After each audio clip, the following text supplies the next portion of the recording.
I had the constant dreams and visions, which was plaguing my life on a daily basis. And that was kind of annoying actually because it was not helping me with my work.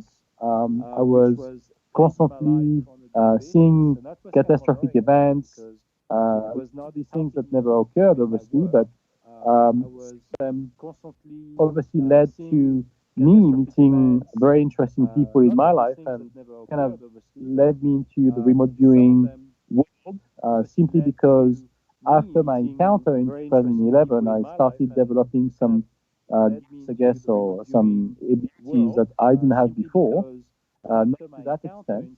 And it kind of got reinforced, over time.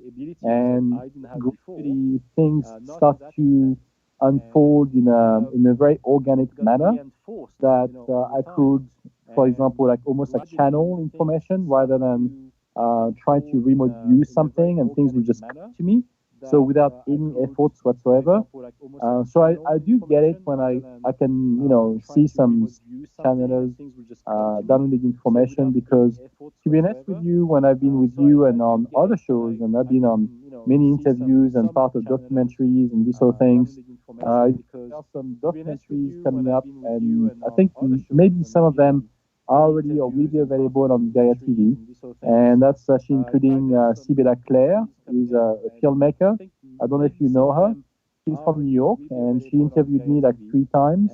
So she three documentaries, and to be honest with you, I never really got prepared for these documentaries, and somehow the information just came out, and Sibella was able to tell me that whatever I was talking about, this information was already mentioned by other people specializing on the topic.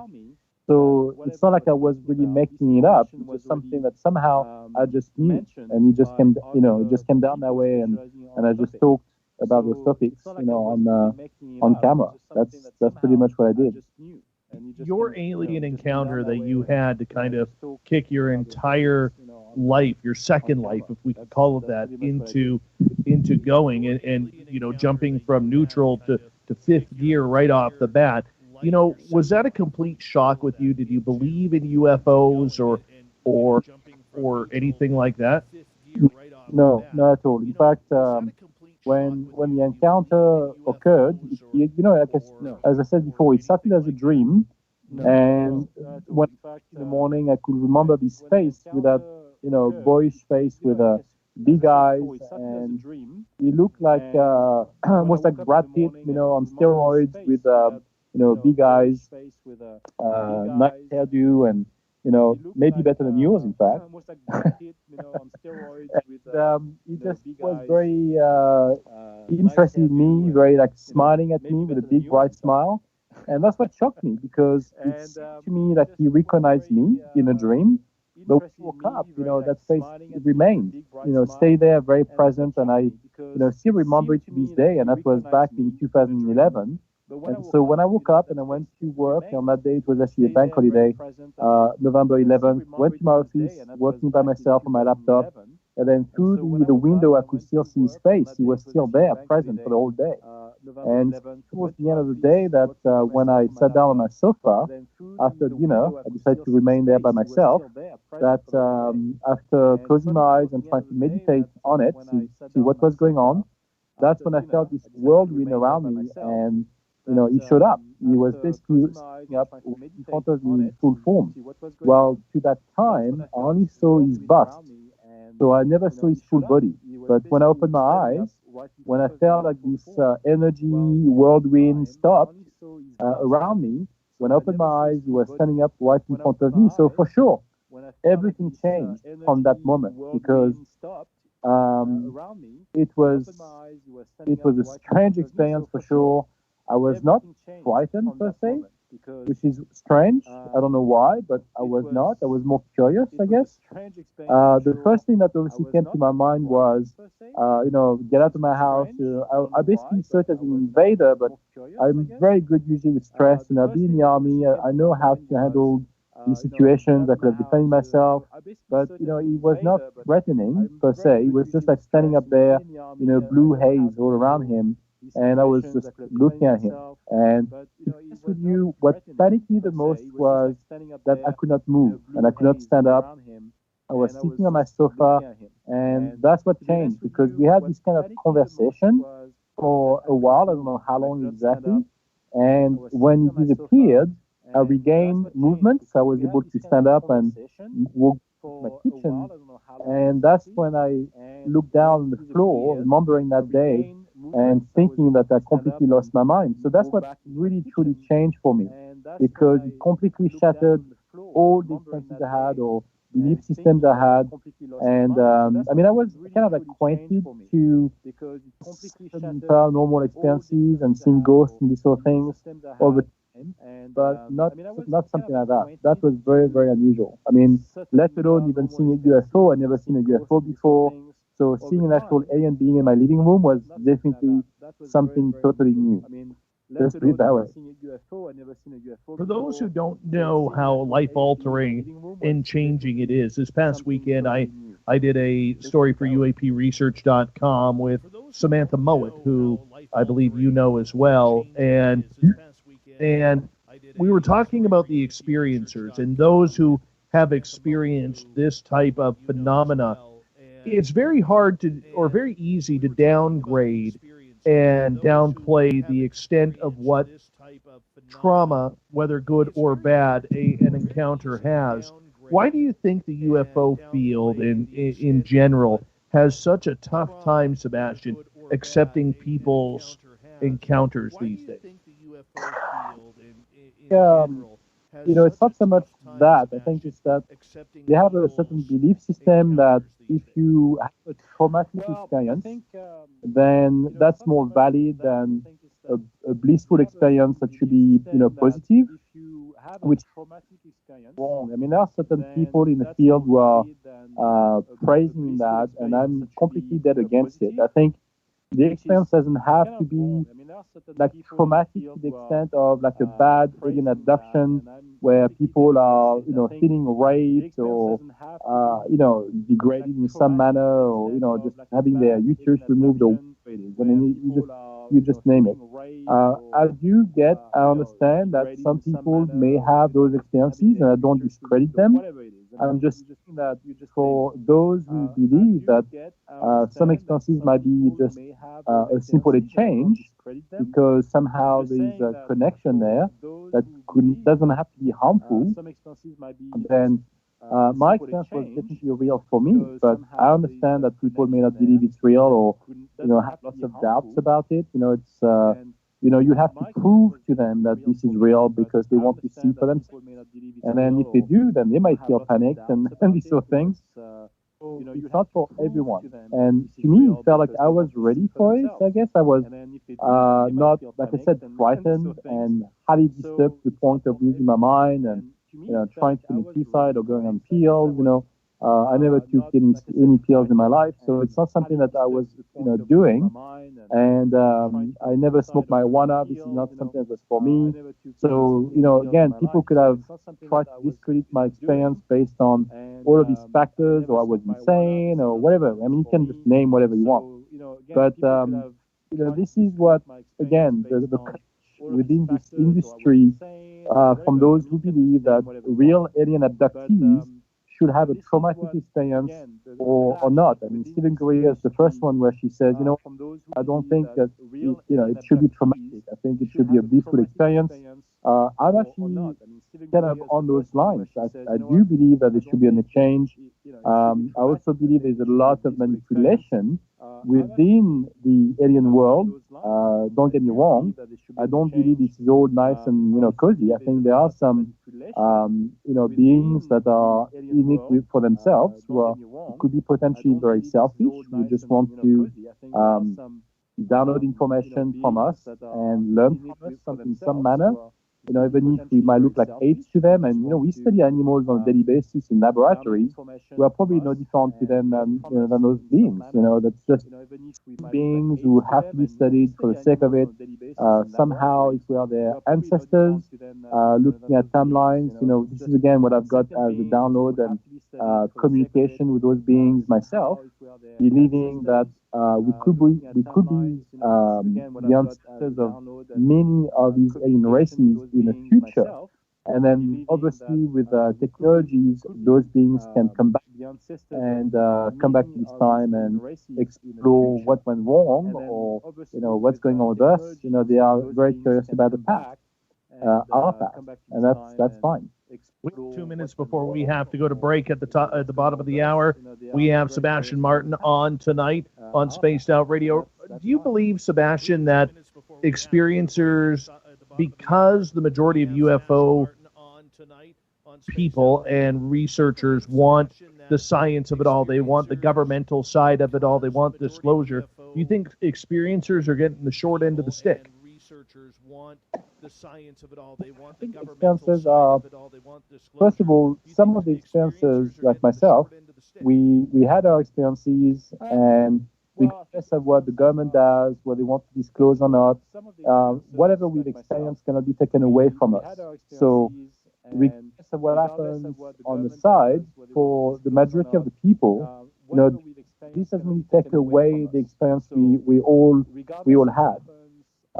It's something we can still learn from individually, and that's all that matters, really. I mean, at the end of the day, it's a very lonely journey, but that's what it is. This journey is not meant for other people. If I experienced it for myself, it was for a reason, and everybody is in the same boat. We have to accept it or refuse it, and some people are there to seek answers because they don't get it. They can't understand what's happening to them. These are the ones who basically suffer from those experiences, and somewhat they may want to look for answers through the government. Good luck with that. But I've been trying to get some information from TV websites, and there's so much disinformation out there. And then to this day, it's been non-stop because the majority of the experiences know what's right and what's wrong. They have this kind of gut feeling that whatever the experience is real, or whatever is experienced out there can be real or false, based on what they've also experienced. So it's kind of annoying that we all share, I do believe. Right. I'm going to get you to hold on right there. We are going to go to break here at the bottom of the hour. Sebastian Martin, Fox ETs, UFOs, TTSA, remote viewing, secret space program, a lot of Spaced Out Radio coming up next.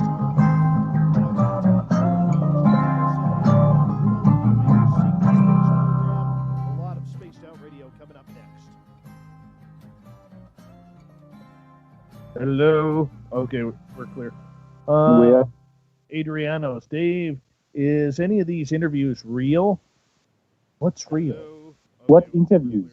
I don't know. You interviews? My interviews? I don't know. Adrianos, you got to be a little bit more specific on that. Hey, Rich Hilke, how you doing, man? And, guess who's here? The gorgeous and talented Jessica McCreary has arrived, Sebastian. The gorgeous and talented Jessica McCreary. She has beautiful hair.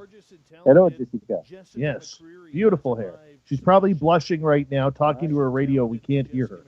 And now she's laughing because she was talking to the radio. Hello, Jessica. She's probably blushing right now, talking to her radio. Be honest, Jessica McCreary, you were laughing. Cherie Arellano says, hello, Sebastian. Hi, Sherry. How's California these days? Jessica gave us 3 hearts. For that, 3 hearts. So yes, I would say she goes blushing, yes, and laughing. See, we called that, buddy. We called that. 3 hearts. So yes, I would say she goes blushing, yes, and laughing. See, we called that, buddy. We called that. Sheree says she's doing terrible, but she's going to be our guest on Thursday night here, and I'm going to totally butcher her name, calling her Cherry Arellano.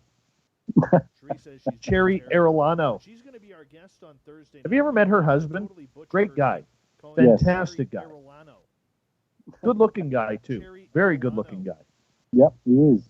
Dirty Filth, good to see you here. Fantastic guy. Good-looking guy, too. Very good-looking guy. I got myself a stress ball for Christmas.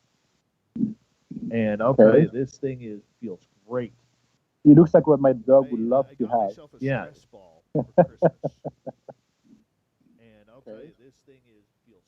Yeah, your dog this would take one bite from a dog. Oh, I'll tell you an interesting story. This is truthful. In the last 3 weeks, I have had a ghost dog in my yard. My God, I just had the same thing tonight. Me too. I mean, I swear to God, this is what happened to me. I was putting my sheep away. I've got like 11 sheep and some goats. Yeah. And I put them away, I bring them in with some grains.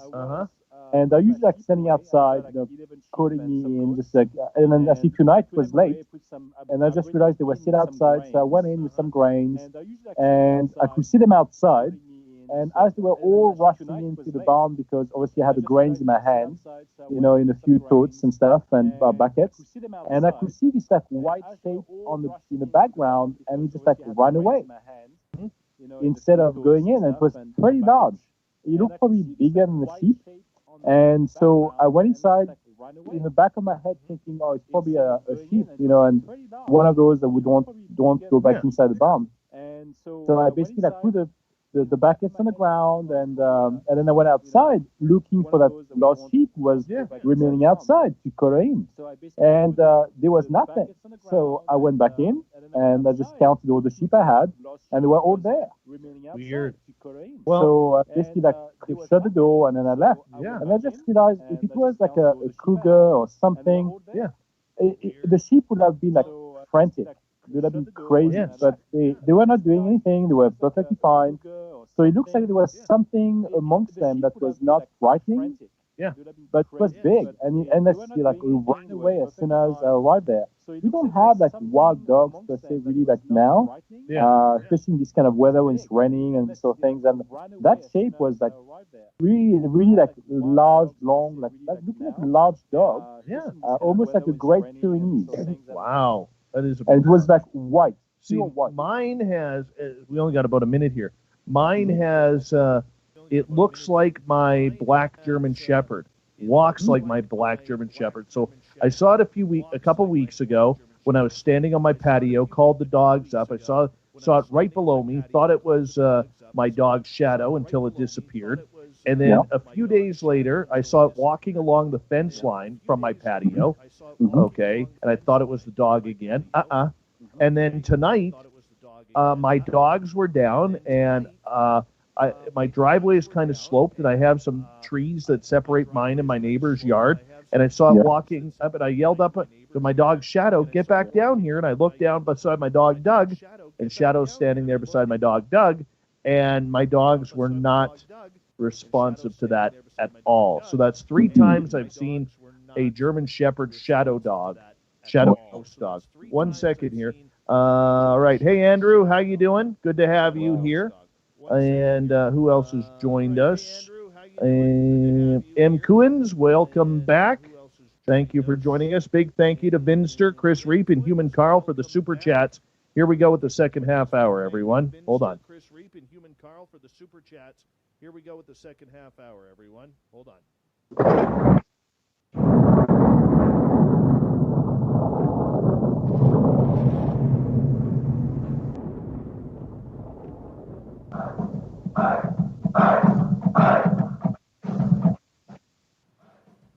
Now, Space Radio is way for joining. Second half hour of Space Out Radio is for joining us. Yeah. I want to remind you that if you've missed portions of this show or others, check out our free archives by going to youtube.com/Spaced Out Radio. Do me the favor, hit that subscribe button. Our website is spacedoutradio.com, where we have a plethora of features for you, including rocking out to Bumblefoot and reading up on Captain Shirk's SOR Newswire. Follow us on Twitter at Spaced Out Radio and on Instagram at Spaced Out Radio Show. We continue on with remote viewer, UFO experiencer, ET experiencer, author Sebastian Martin is back. Sebastian, welcome back. Thank you, Dave. Now, I know you wanted to touch on the recent changes earlier, late last year and now going into this year to the Stars Academy, where Luis Elizondo, Chris Mellon, and Steve Justice all departed. And now we still haven't, to this day, heard anything from the TTSA regarding these departures. Are you surprised by this? Not at all. In fact, it kind of follows suit with what I've heard from the SSP people and government level. It makes total sense to me. In fact, it was kind of the right move because, what's happening right now is, with the Trump administration and all the big kerfuffle in the politics, there was so much going on that basically some of the top officials in those programs believe that there was too much chaos going on that was not stabilizing all of these agencies together. And so there was like major clashes within the administrations. And so like people departed, people got fired, it was just such a mess. I mean, I'm just talking about logistics here. And, at the end, the disclosure events of UFO disclosure that was supposed to be happening in 2020 is not going to happen because of all of these movements of disturbances that are occurred in the political realm. And that's been pretty damaging to many of these organizations and associations that were trying to help out with the disclosure. And I think, again, based on the pressure that those people had in the entertainment industry and the consciousness movement, which is, largely about that, has, suffered the consequences of that. And so the people, the serious people with information, said enough of this. We're not going to try to, come up with false information here. We have real information, but enough of the bullshit, enough of the entertainment aspect, and let's try to be real. And that's why now there's a major clash between those who basically want to entertain, like the singer of B-52, whatever it's called, and basically the people in the entertainment industry. Like you have Corey Good with his comic books and comic things, whatever he's doing, and suing everybody in the consciousness movement. So you have all of these people, who are basically trying to hang on to the old consciousness movement that used to exist, and the new one that's be emerging from that clash, that's to be creating more of a cleaner, purer, information database and organizations that will be established by the same people who are now departing these locations like TTSA and all of that, because they believe that this is it can't go on the way it is. It's not about the History Channel. It's not about entertaining people. It's about providing real information to help humanity, and not so much to sell the next book or sell the next show on TV.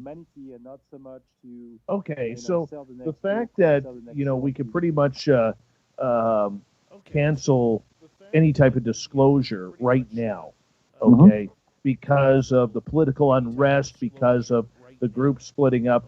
How does TTSA resolve itself and rebuild itself? Because when you lose your two top members in Chris Mellon and Lou Elizondo, I mean, we have to forget, we cannot forget that they are a business after all. And when you lose two key parts of your business, you have to refocus pretty darn quick if you want it to succeed. Yeah, TTSA would most likely disappear in oblivion. I don't believe they would just remain. If they do, it's just simply going to be based on entertainment and false information.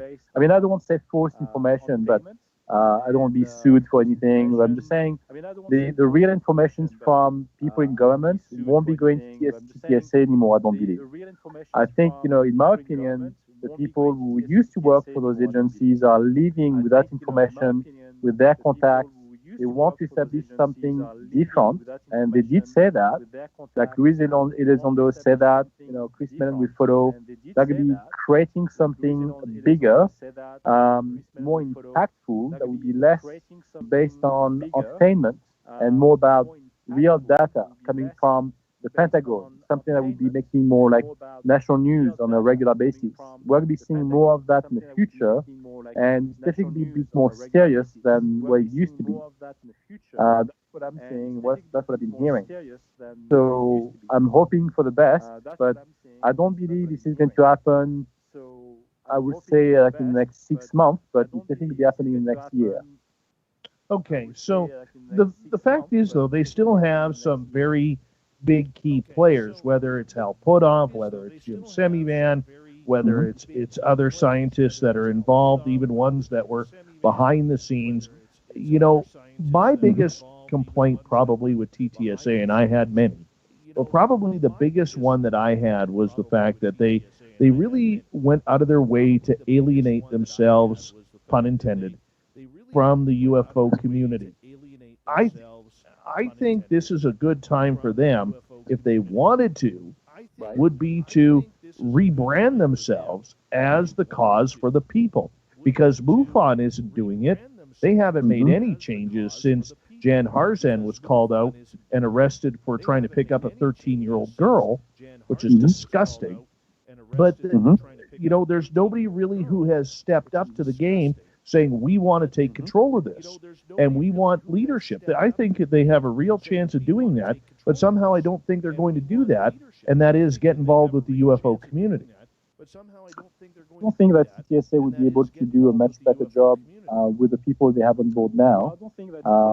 If it's not about entertainment, I mean, Al Puthoff is not getting any younger. You got, you know, all of these people now who are basically, to be honest with you, I believe, and again, I'm not involved in any of these businesses, and you know, I'm not politically, you know, biased or in any way. I'm just trying to give you my direct opinion based on what I know, and I think that just they'll be struggling with the right amount of information to. I mean, I don't know exactly what will be coming their way once those guys are leaving or they already left, but I don't think they would be left with much to deal with, you know, down the line.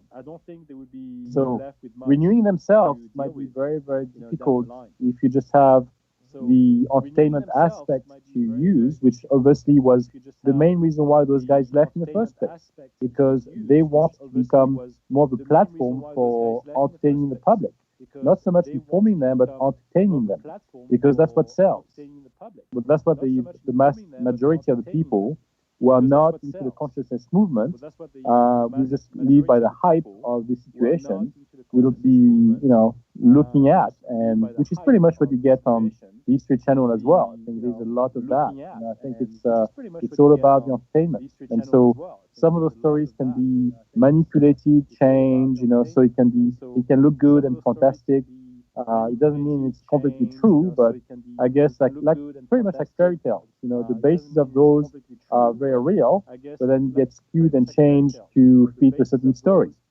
We're going to be seeing in that part, and that's what I'm saying. The government, you know, the CIA has been very good at changing that aspect, trying to misinform the public.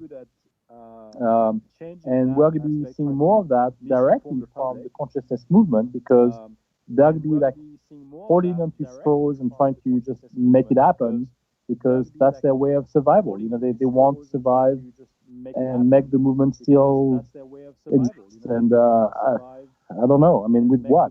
You know, with downloads, with, you know, channeling information. I mean, sure, you can have some of that, but I don't think TSA is all about that. I think they just want to have real footage, and you know, are they ever going to be able to see that coming their way, you know, down the line? I don't know. I don't think so.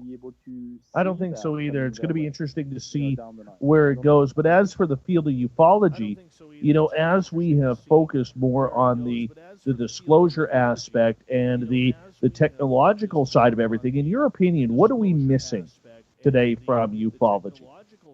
Oh God, what we are missing in terms of ufology, I think what we're missing is not just like the belief component. I think people do tend to believe.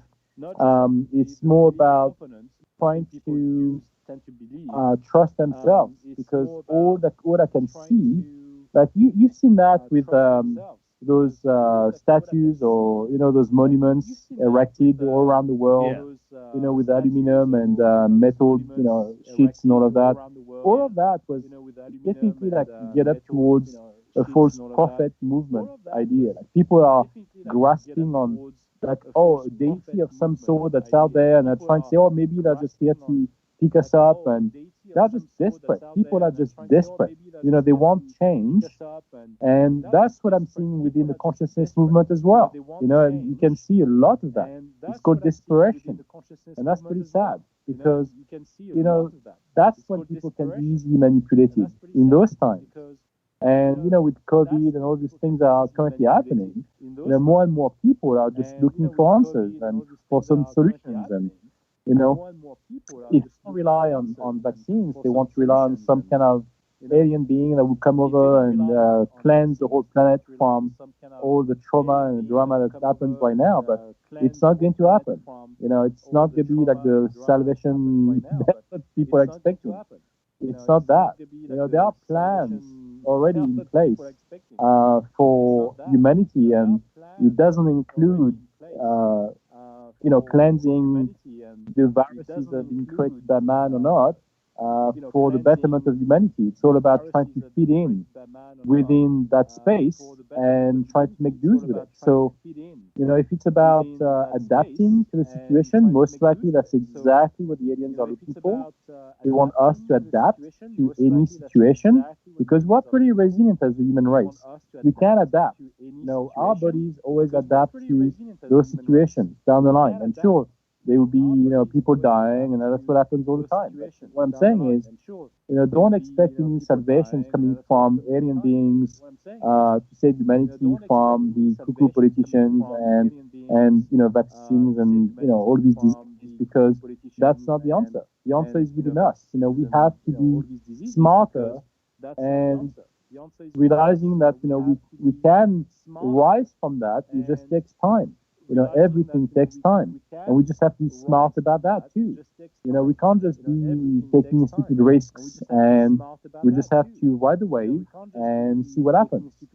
But down the line, what I know, again, this is what I've been shared with by people in government and so on, is that there are some plans for alien beings to get established on Earth once certain areas, I won't say where, certain areas on the planet will be vacated for different reasons. It could be from human migration. And so some alien beings will be moving into certain colonies and remain there, and won't be disturbed by human beings, because the human beings won't be able to get to those locations for different reasons. If it's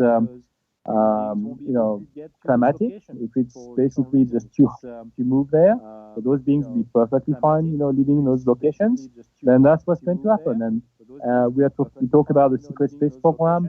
People in government are helping those beings to get established down the line. It doesn't mean that it will be happening in the next, like 3 months, but I would say in the next decade, that's the plan. And all of the stuff that we're currently going through, this was already planned in a way that they were already anticipating that. Any kind of disaster, whatever, including, mass death and control of humanity, control of space, all of that was already part of the scenarios that those guys were working on many different levels. They had so many different ways of dealing with human migration through different schematics that they had. It's just mind-boggling, and it was very much done pragmatically. It was done, on computers, and there was no human emotions involved. It was either like, well, let's say, well, what happens if 50 million people die there? Oh, that's all right, we'll get to deal with it. It's pretty much how those guys were working with. It's just very, very cold-hearted, situations, but they were kind of looking at different situations to deal with alien beings versus, humans on Earth. How do we try and bridge that gap, Sebastian, between us as humans wanting to know what's going on, the need to know what's going on, And are we ready to know what's going on? I don't believe that we'll ever be ready to know what's going on. I mean, just based on my experience, I can say that I don't have all the answers, and I certainly don't understand all the stuff that happened to me. I had many episodes where I don't remember a thing, so I don't have all of the answers. I think some of the information that I got access to, even if it was blacked out for me, I got access to it. I remembered it. I had a lot of information shared with me on that level, which was very, very difficult for me to swallow and understand, but I did it. But it took me years. I mean, we're now, 2021, and I basically just had 10 years of that, dealing with it. And it's still difficult because it's not consistent. For me, it's not consistent. I don't receive communications on a daily basis. I sometimes, get information coming my way, and it's kind of like it's dumped on my lap, and thinking, this is for you, and deal with it. So there's no warning, and luckily enough, based on my background and being very logical, pragmatic, trying to analyze everything, even from my own experiences, I've been very critical of my own experiences, and so that's basically what allowed me to cope with everything that came my way.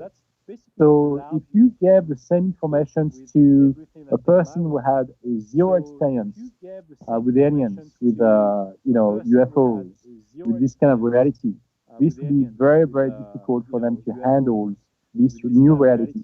Very difficult. They will not be able to function. They will be scared, because the first thing that comes to mind is fearing what you don't understand. Fear of the unknown is the worst thing that could happen. I mean, look, Christianity has used it for centuries for a reason, because that's how they can control the people.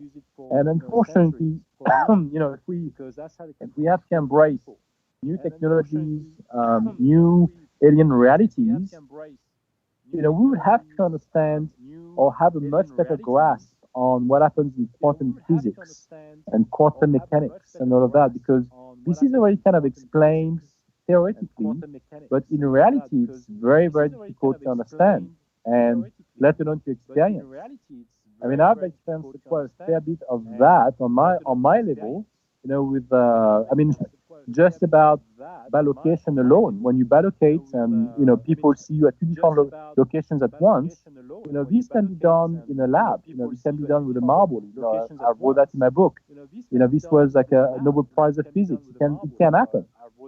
But when you stretch it up to tri-dimensional realities and all these kind of things, it's just so complex that the amount of dimensions that we have to deal with on Earth alone, most people will not be able to understand and cope with it, because it's just too difficult to understand and too difficult for our brains to comprehend.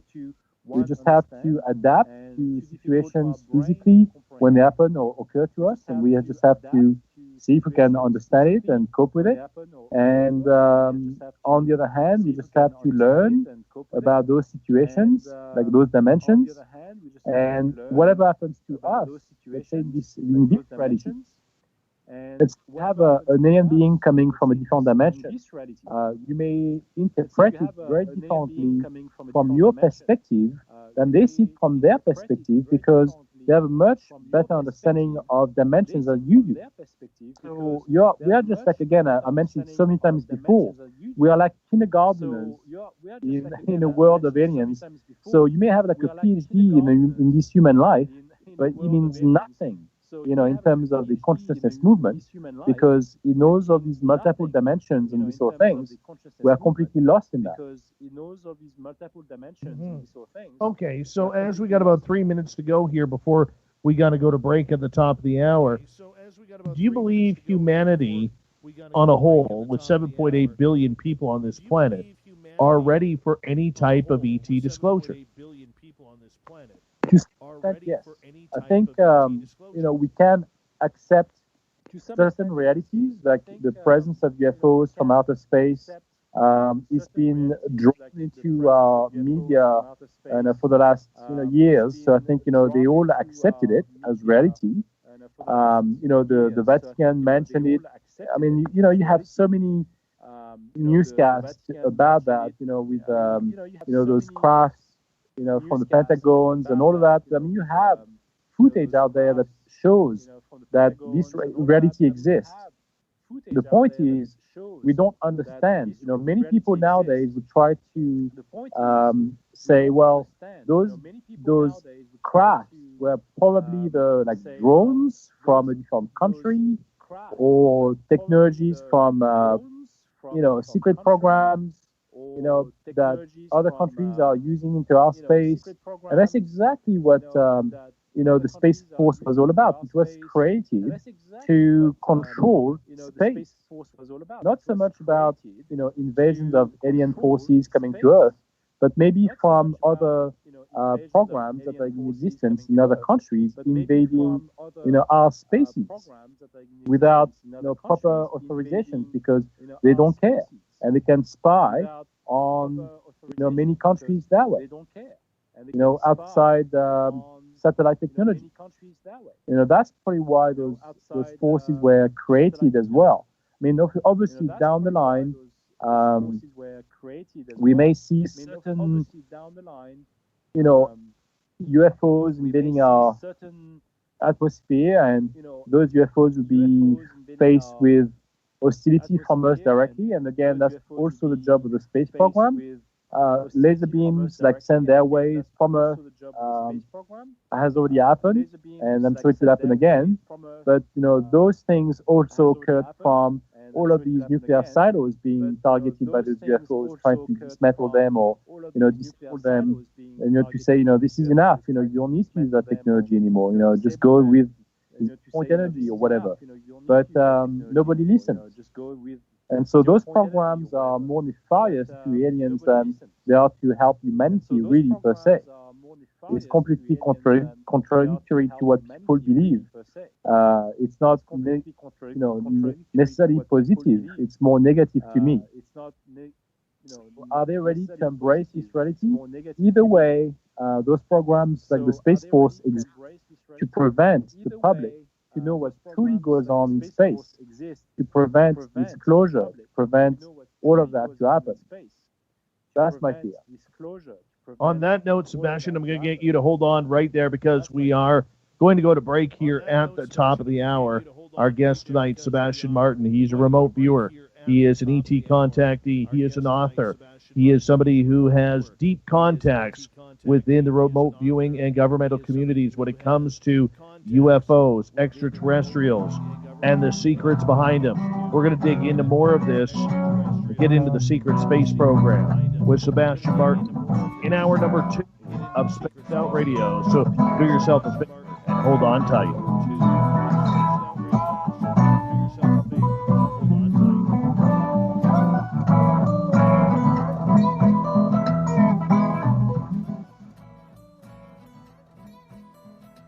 All right, buddy, we're clear? Good. I'm just going to run my dogs outside. I'll be right back, okay? All right, buddy, we're clear? Okay. Good. I'm just going to run my dogs outside. I'll be right back, okay? All you have to do is head over to our website and click on the SO logo. You'll have a variety of cool logos and put them on anything you want. T-shirts, hoodies, hats, coffee mugs, you name it, we can get it. So do your shopping by supporting SO Radio Swag and SO Logo.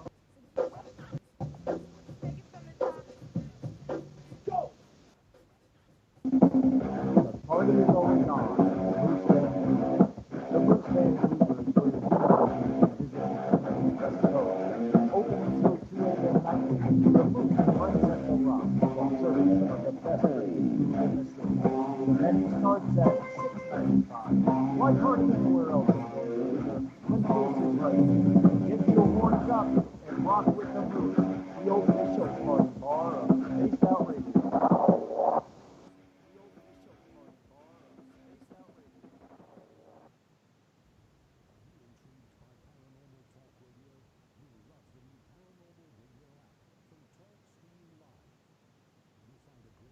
More.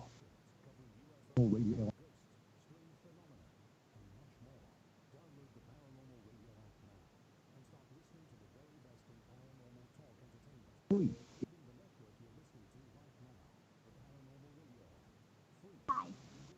SOR Beckers, and I want to invite you to subscribe to our YouTube channel.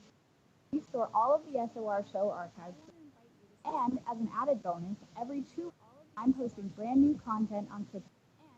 I will get into some of the spookier legends folklore from around the world, tell the stories that go with them.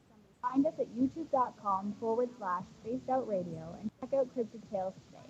Drop a comment and let me know what you want. There. I'm feeling a little spicy tonight. What to do? What to do? Why not get bumblefuck? 4 million Scoville units of pure hard rock.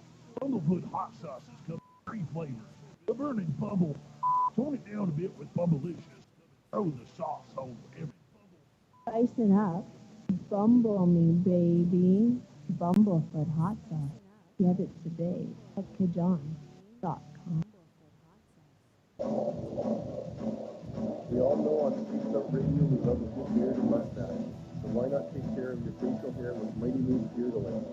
Made in Canada, we're taking care of beards and mustaches around the world. We use 100% natural ingredients with our oils and balms to keep a silky smooth.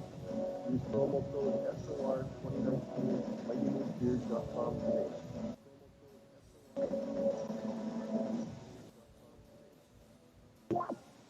For the price of 1 cup of coffee a month, you can become an SOR Space Traveler.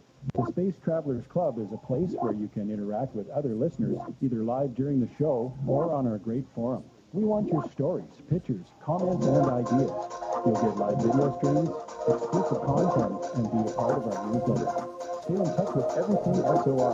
The Space Travelers Club is just $5 a month at spacedoutradio.com.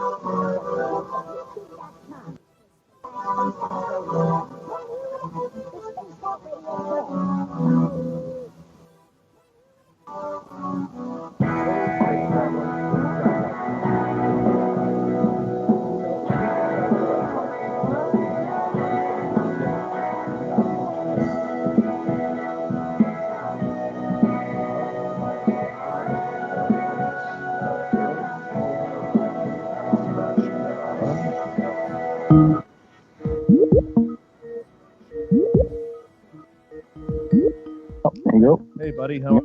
All right, we got you. We've got about. Yeah, we only got about 2 minutes here. Okay. We're back on. Hello, Eric with a K. Welcome back to your 4th favorite show. Number 4. We're number 4. Back to your 4th favorite show. So I did say like number 1. No, Eric with a K just teases like that, but we are number 4 in his realm. Oh. He even marked it today because TalkStream Live came out with their ratings for the year, and they had us projected really low, which I don't really care about anyways. But he's like, no, they should be number 4. And I thought, well, look at that euphemism right there. Look at that euphemism right there. Look at that euphemism right there. So, who else do we got here? Who else is new? $5,900. Welcome to the chat room here. We are working on the audio for Spreaker. I didn't have a chance to meet up with Chuck this weekend, my audio guy, but it is something that we are knowing about, and we will get it dealt with hopefully here very soon, probably this week. Hello, Trust Divine Mercy. Welcome back. And we're about 45 seconds away. Who else has joined us late here? Maverick LSC, welcome to our chat room. Thank you for joining us. I think we're good. Big shout out to Vinster, Chris Reap, and Human Carl for the super chats tonight. Great way to support what we do on this show. Thank you so much for being with us. Everyone, Sebastian Martin is our guest. Don't forget to give us a thumbs up or a thumbs down or thumbs sideways. And you can shop at facebook.com/the SOR Vault. Here we go. and you can shop at facebook.com/SOR Vault.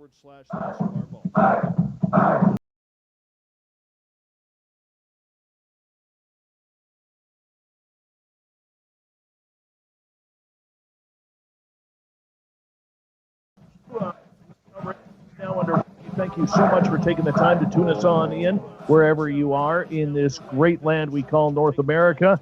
And we welcome back everyone listening in on our terrestrial affiliates and digitally on KPNL, Revolution Radio, and TalkStream Live. Remember, you can check out all of our archives for free by going to youtube.com/Spaced Out Radio. Do me a favor, hit that subscribe button.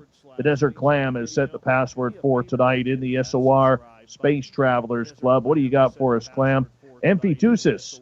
Emphytusis is your password. Use it wisely, Space Travelers, as the Clam sets the password each and every night right here on Spaced Out Radio. Our website is spacedoutradio.com, where we have a plethora of features for you, including rocking out to Bumblefoot and reading up on Captain Shirk's SOR Newswire. Follow us on Twitter at Spaced Out Radio and on Instagram at Spaced Out Radio Show. We continue on tonight with our guest, Sebastian Martin. We're going to get into the secret space program. What is it all about? Is it real? Where are these alleged craft based? Sebastian, welcome back. Okay. Well, that's a very broad question. The secret space program is actually not just one location. It's basically like worldwide. You've got bases on other planets, on the moon, on Mars. I mean, it's basically beyond the scope of the Earth realm. Like we've got so many technologies already out there that we don't understand. I mean, I know that from the fact that even NASA actually received information representative of the secret space program that is so obsolete for them that they give it away to NASA for free. and say, you know what, you can have that because we don't need it anymore. It's like 50 years old to us. That's the kind of technology that they're dealing with. So when you basically deal with crafts, seen in space, in our space, you think, well, those could be aliens, but there are a lot of them that are actually part of the secret space program already. And sure enough, they've been engineered, reverse engineered to be fitting, our world, our existence, so we can draw them. But it's a very large program. And again, the majority of the people will say, well, it doesn't exist. It's all fake. It's all this and all of that. And I know people who actually work for these programs personally, and they're the ones who basically show up on, major channels and these sort of things, on TV shows. They keep it very quiet. They fear for their lives. They don't want to be mentioned. And they usually said to me, if you go on the radio show and talk about this, say what if. Always put a question mark at the end. Never come with definite answers because it could be detrimental to people working in these programs, like me included, those kind of things. So I have to be very, very cautious and careful, not so much for people listening, but for them and for their protection, because those guys are real. And I know that, like I said, many people doubt it, and there's a lot of hype on top of that. For what has been mediatized, used in the media, that is completely false information on stories that were created by many people in the consciousness movement. And I've been witnessing that for years, and I was in my stomach. And it doesn't really matter what I say, it still happens because it makes money. That's the entertainment aspect that I completely despise, because I'm not about making money off that industry. For me, it is about trying to share the real information to help the people. And when I see that, that kind of sickens me and it saddens me. But those programs do exist, and those people are very real, and that's what I can say about it. Well, if you have for me questions to do with that. That's what I can say about it. Okay, so is the entire world's governments in on this secret space program, or is it just a United States thing? No, it's pretty much worldwide. I mean, I would say major key governments know about it. It doesn't mean they are directly involved because you have to realize that most of these agencies work because they are contractors. They have more money than the government could ever have. So they are mostly independent, but they also work with one another because they they find allies in other countries, and there are rich people in many countries. So whoever can participate and help out, and that's what the governments are trying to bank on. They want to receive contracts from those people, for certain technologies that they want to put their hands on, and so some of that is being given, to them like at a cost, but they won't give it away for free because that's how they make their money. Okay, so is this coming off of government black budget then? No, not the secret space program is not a black budget program. No. So where do they get the funding to make these multi-billion-dollar aircraft? It's not. Well, there are some very wealthy, people out there that gave the money. There's also money that has been made out of thin air. I'm not talking about bitcoins, but it's close.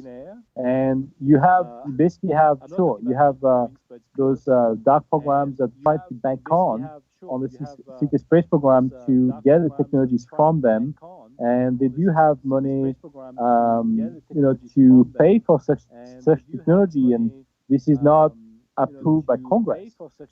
So you have different schemes that are being developed by those shadow governments in the drug trade. As you know, you have deals in gold, trading diamonds, like in the mines, like in Africa. All of that. It's happening on a regular basis, and you have all the Emirates and all the princes in basically governments like around, like especially like Dubai.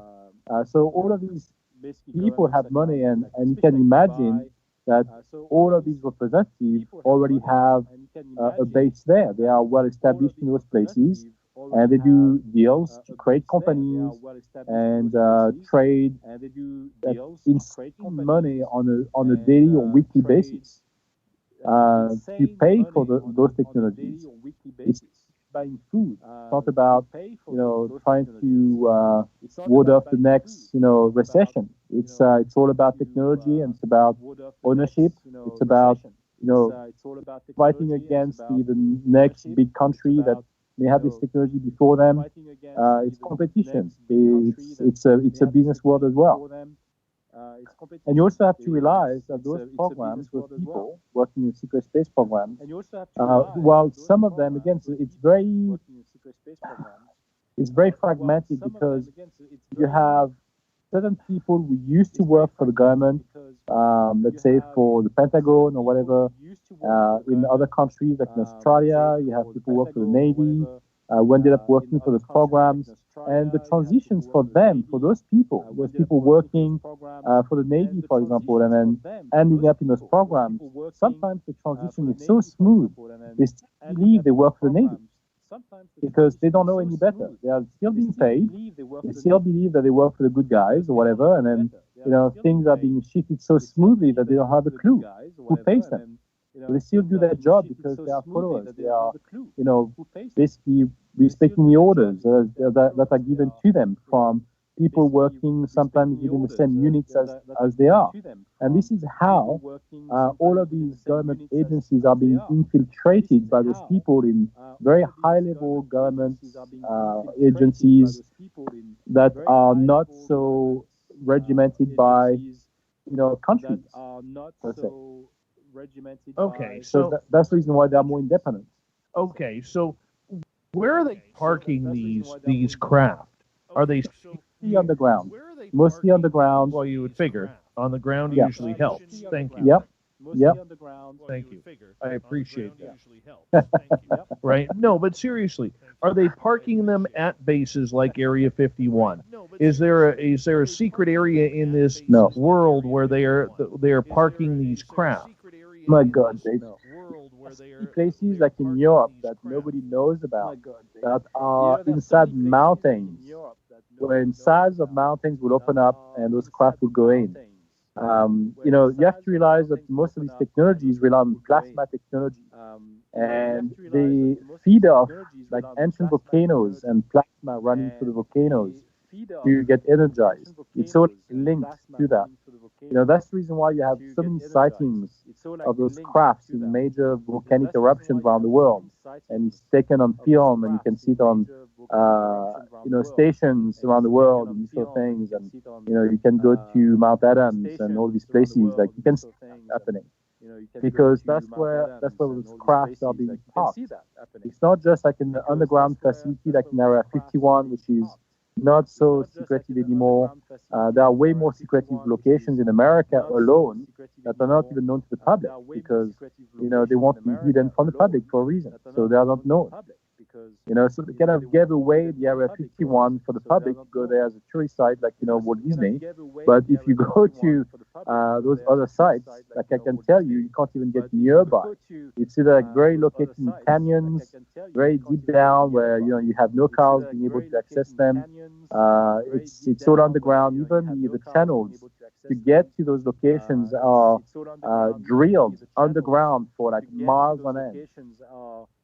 So you can't even see a car going into the tunnels, because it's all in like secret checkpoints and locations that are not known to man. It's so well mapped out around the world. Okay. So where can this technology that we allegedly have? Mm-hmm. I'm going to assume this is faster than hypersonic. Yes. I'm going to assume this is faster than hypersonic. You know what happens in CERN, in Switzerland? You have those colliders, right? They try to recreate the Big Bang and all of that, and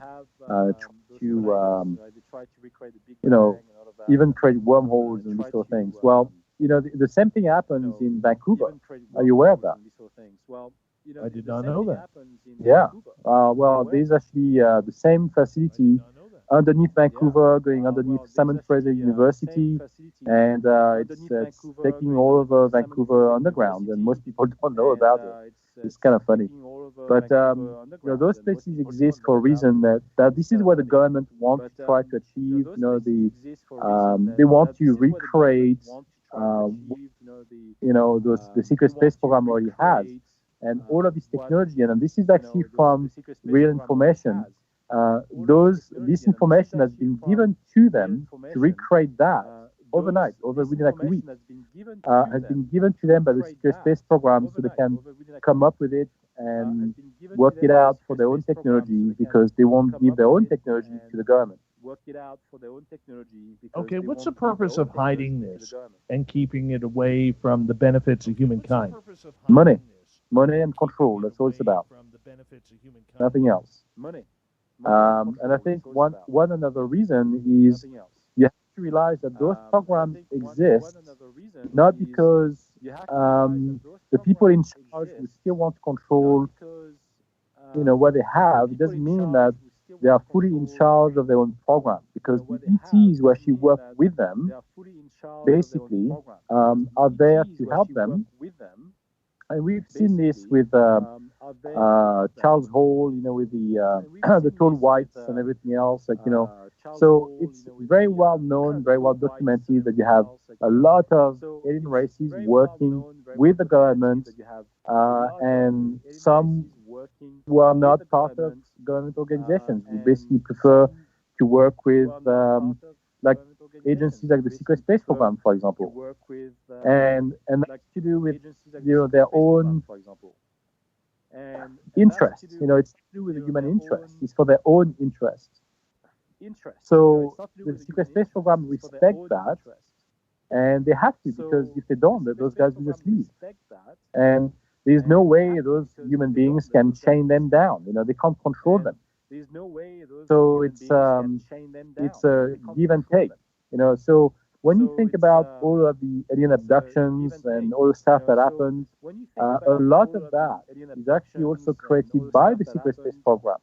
And that's the reason why some people say, "Oh, I've seen some human beings in the room, and I've seen some, people along with some aliens." And all of that is created by those organizations, so they can do tests on people, and they agree to it.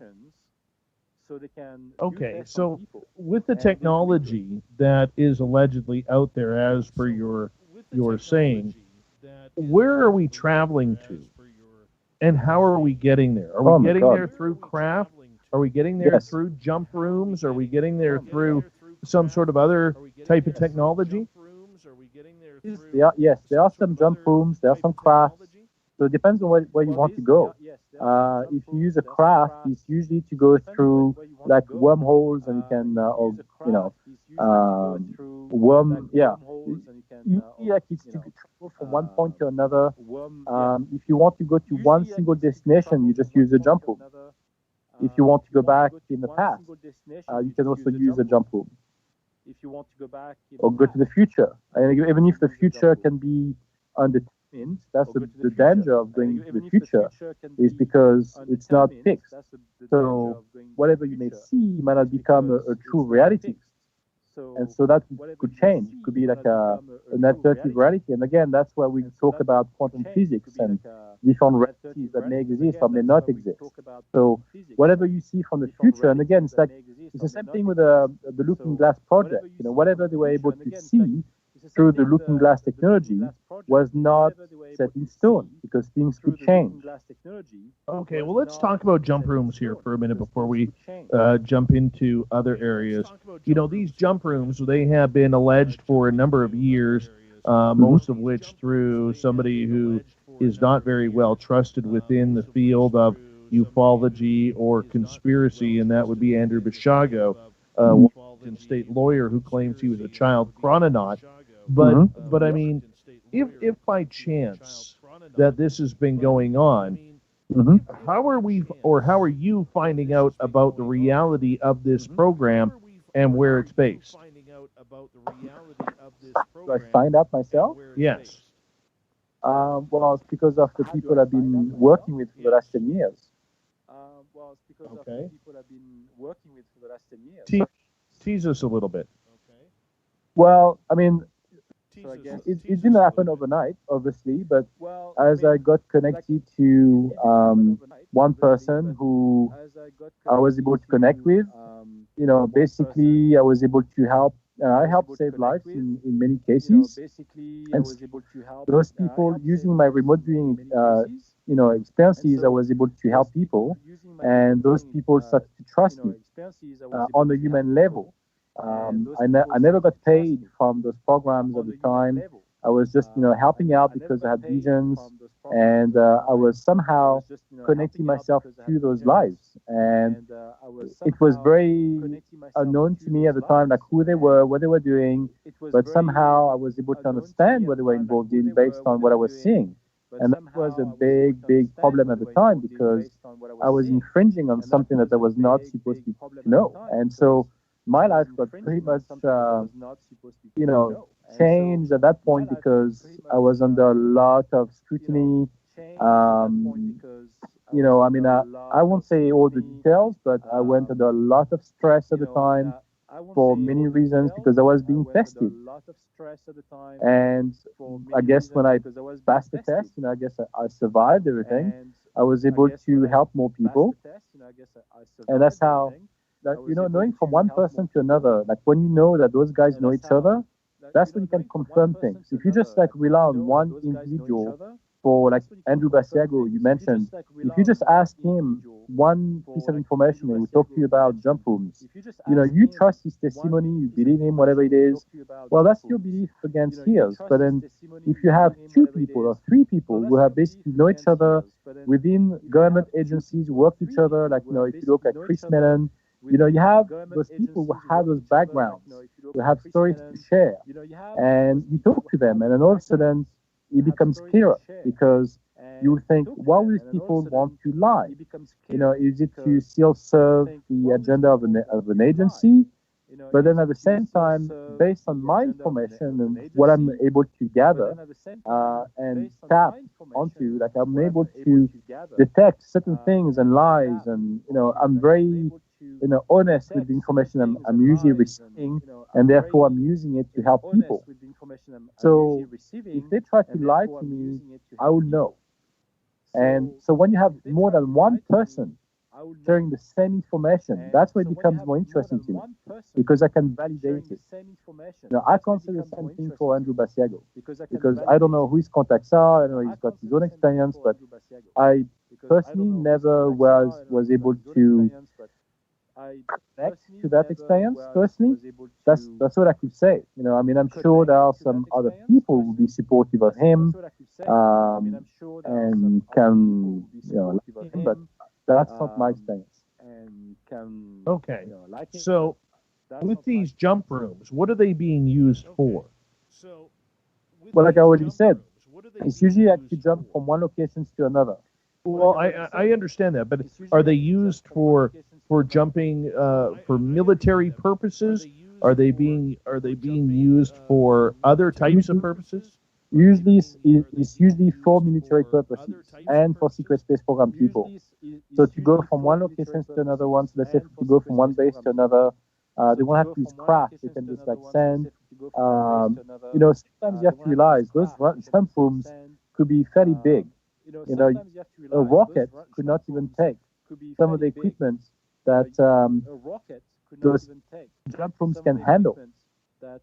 So imagine the size of those jump rooms. It's not like your regular size elevator that can, send one human being to a different location. It's massive. So it can take in like technology. It can bring out like pieces of hardware, technology from one location to another. Things have been developed in the desert, that could not fit on a rocket. They would use jump rooms to send those pieces of equipment out. That's how they use mostly those pieces of equipment or personnel, like huge amount of personnel. They would not use like a jump room for just one person, unless it's like a very important person or whatever for a specific reason. Then yes, but otherwise it's mostly used for to handle mass hardware, mass piece of equipment or personnel. And where are these located?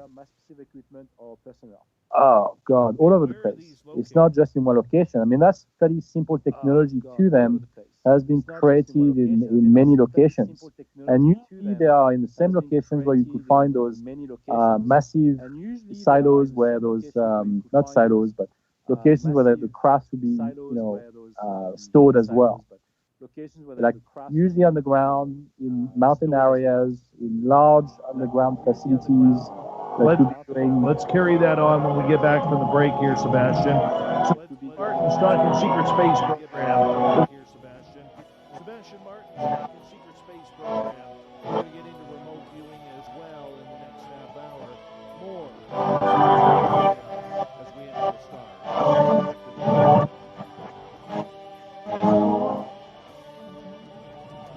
It's good stuff, man. Good stuff. Good stuff, man. Good stuff. You're welcome. You got very good questions. You really got better over the years. I should hope so. I should hope so. I'm just challenging you more. I love it. I should hope so. I'm just challenging you more. I love it. I'm just trying to be a nice guy around here, and God willing. Just trying to be a nice guy around here, and God willing. Oh man. So how many minutes do we have? Like 5? We got 5. Oh man. Okay. Yeah, if you want to step away, go right ahead. Like 5? We got 5. Okay. Yeah, if you want to step away, go right ahead. Yeah. Thank you, Les. Lizzie Pooh. Thank you. Thank you, Les. Lizzie Pooh. Thank you.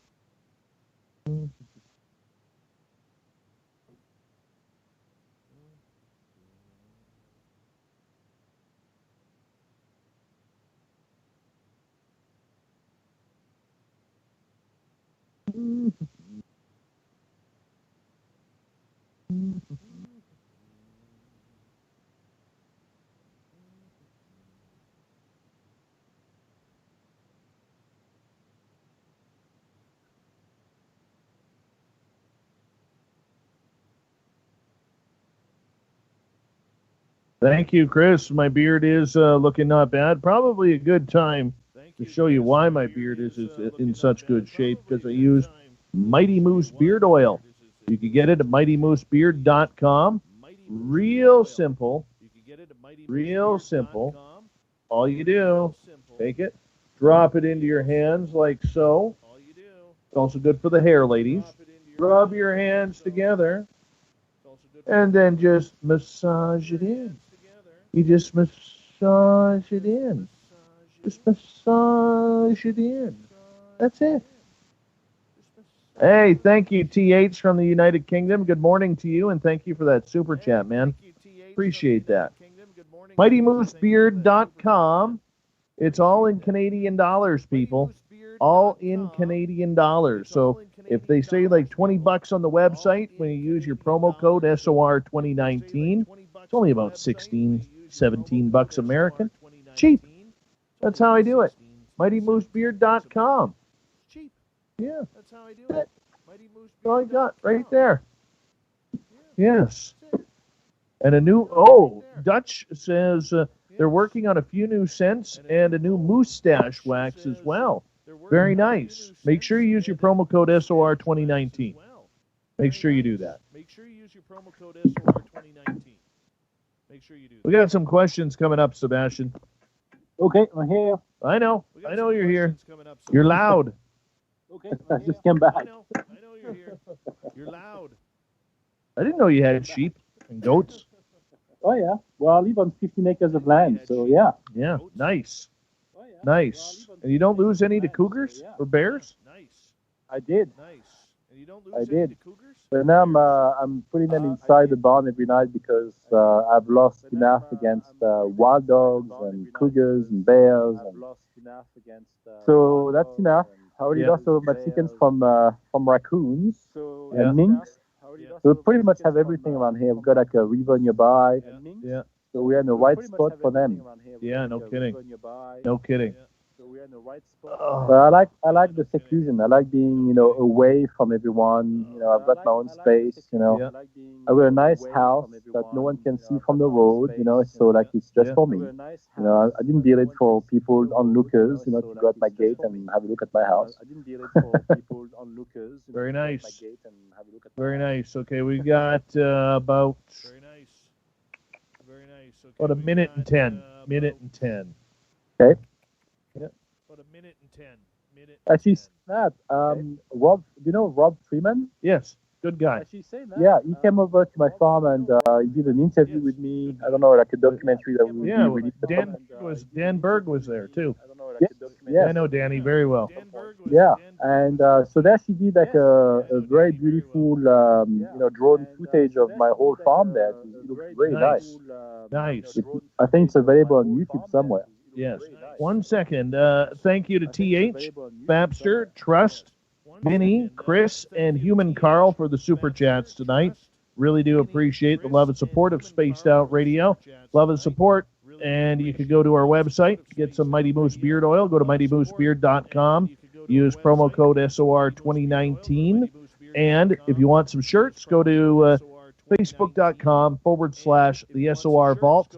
Got some new stuff coming very soon. I'm going to pick some up tomorrow and get it shipped out. Here we go, guys, in about 5 seconds. I'm going to pick some up tomorrow and get it shipped out. Here we go, guys, in about 5 seconds.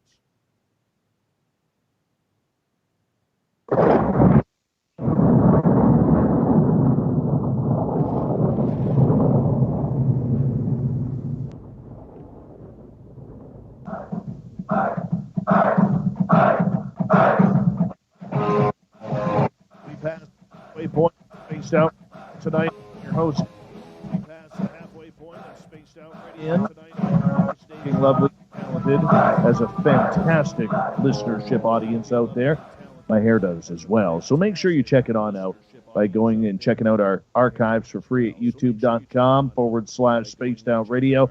Just do me the favor, hit that subscribe button. Our website is spacedoutradio.com, where we have a plethora of features for you, including rocking out to Bumblefoot and reading up on Captain Shirk's SOR Newswire. Follow us on Twitter at Spaced Out Radio and on Instagram at Spaced Out Radio Show. We continue on with Sebastian Martin tonight talking about the secret space program We're going to get into remote viewing a little bit later on. Sebastian, welcome back. Question from Eric with a K. You know, we are his fourth favorite show out there. We are number 4, Sebastian. I always like to let people know that. It's not, you know, it's nice being number 4. Very nice. And Eric is asking, have you ever seen any of these jump rooms? Not physically, no. Not personally, but through remote viewing, through descriptions of the people working there, yes. I have a very clear picture of it. I even seen some the use of them and how they were using them. But in terms of pictures or videos, I'm watching that's not true. I did see a video of one once actually, but that was a while ago. It was actually shipping some gold. Would you believe? Where to? The aliens up above? Yep, but not so much to them. Well, it was for a different purpose, but it was actually for construction. And it was on pallets. There were like pallets of those things. Like, you know, it was just incredible. Like, it was gleaming with like gold everywhere on pallets. But it was being shipped out through those jump rooms. So I saw a very close-up video of that once. And that's pretty much it. But that was again serving a different purpose. Like I was being involved in different types of missions at the time,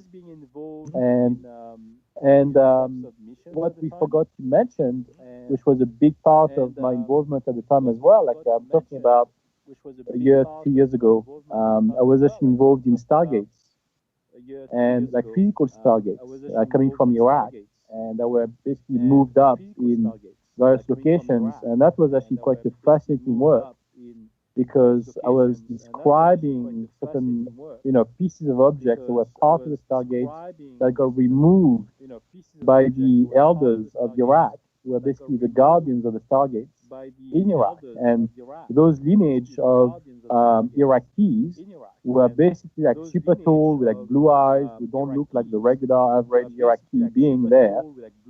Those guys were there for like centuries or thousands of years, and their main job was to guard the gates of Iraq. And nobody knows this. It's super interesting. So you can imagine how many governments, including the Pentagon, were absolutely hands-on. They really want to steal all of this technology as soon as they invaded Iraq. And especially when the British, you know, discovered that back in the 20s when they went there, and they just basically want to take over, and they did. They just stole the technologies. They stole obviously the artifacts from museums and all that, which since has been sent back to Iraq for most of them anyway. But those technologies, you know, have been gone and have been used to some extent by the government. So I'm talking about, you know, from the Pentagon level, not by the secret space program, because that was still a bit, you know, it was not even interesting to them. But those technologies do or are being used to some extent by the government. All right, let's move on to another question. Donnie is asking, have you ever helped Dr. Jonathan Reed? No. Have you ever helped Dr. Jonathan Reed? And simple. All right. Next. Sovereign is asking about airships inside the mountains that you just mentioned before the break. Are those joint underground bases or 100% aliens? Are those joint underground bases or those underground facilities aliens? Yeah. Or for aliens? Some are and some are not. But most of the ones that have been subjected to were mostly run by human beings, not by aliens. Okay. Solar Warden is asking, what's your opinion of Andrew Bashago? You're obviously familiar with him. He's a lawyer, claims to have been to Mars. Do you think he's been there? I believe that he believes he's been there. That's my opinion on him. I mean, I don't know. He believes his experience. And I don't know. I mean, I can't verify it with anybody else, but You know, he does have like some far-fetched experiences involving Obama and all of that, but I know the man, but I don't want to really say he's lying or not. You know, I believe he had that experience, but I can't verify it. Let's put it that way. See, my jury is still out with him. I want to believe that story because the whole time travel aspect is just a phenomenal, phenomenal story. I want to believe it. Okay. And I also try to look at it pragmatically, too, that this is a gentleman who has made some erroneous claims that he can't prove, but yet he still hasn't been disbarred for his actions or lying from the Washington State Bar Association as a lawyer. No, because they are separate. They are, you know, it's like fantasy world versus, you know, reality.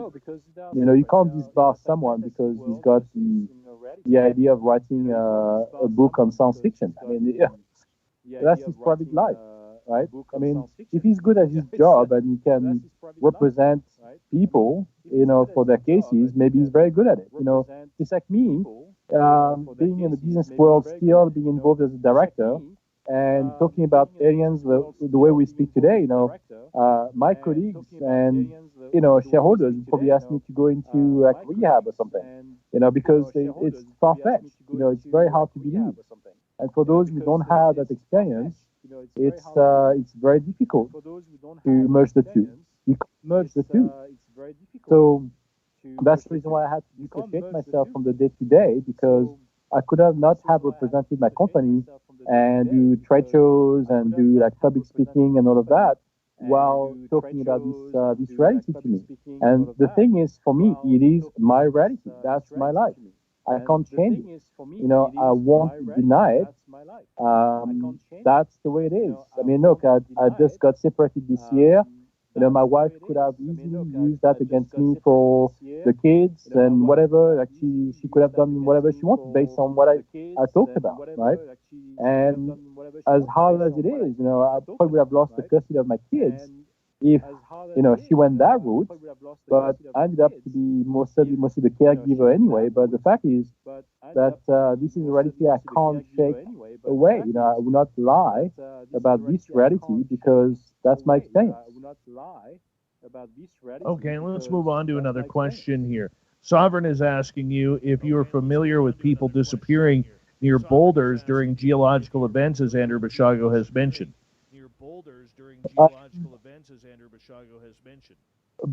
Borders. I do believe there are some like telluric energy around those big borders, you know, to some extent. I think there was one event I've been to in California that involved a big boulder like that, but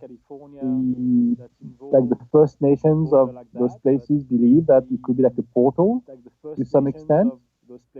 It's possible. I never had that experience, but apparently some people felt multidimensional beings coming through those borders and sort of things. Maybe some got abducted from there. It's possible, but again, that's not my experience. I can't really comment on that, and I don't really know enough about it to say. All right, but you do believe, though, time travel is real. Oh yeah, for sure. Now, can we go back in time? Because there are people out there who say we can't go back. We can look at it, but we cannot go back. I agree with that. I think, you know, physically speaking, you cannot go back. I believe that. Because on your own, without the use of technology, you cannot go back. There's no way. I mean, you can be like a Buddha or whatever you want to be, you know, it's impossible. You can send your consciousness back, like I've done it multiple times. Like I went back on many occasions using remote viewing, because you can do that with your consciousness. Bringing your whole body along with it on a ride is very difficult. And if you do, it's out of your control. So I don't know exactly how that works, to be honest. This is still things that I can't control myself, but I've done it multiple times with my consciousness. If you want to go back in time, then you have to use technology that has been used by the secret space program, not by the local government. That's for sure. Human Carl is asking what your thoughts are about the 20 and Back program that has been part of the SSP that Corey Good talks about. And, it's not just him. We've heard Captain K. Randy Kramer speak about this. We've heard others speak about this 20 and Back program. Do you buy into it? Not so much, because the technology to change the human condition is outside the jump room technology. And so to say that, they can change the past and the future of not just one individual, but everything that surrounds this being, its reality, the people he knew, I don't believe that's possible. And so therefore, if you just look at the nitty-gritty aspect of Corey Good's story, when he said that he was sent back 20 years and did his experience within a secret space program, came back as a 16-year-old boy, whatever it was, and lived his life like nothing happened, I find that very hard to believe based on the fact that everybody who saw him gone for the time being did not remember that he vanished, because apparently he vanished for, let's say a day or whatever. I'm sorry, but I just can't buy the story.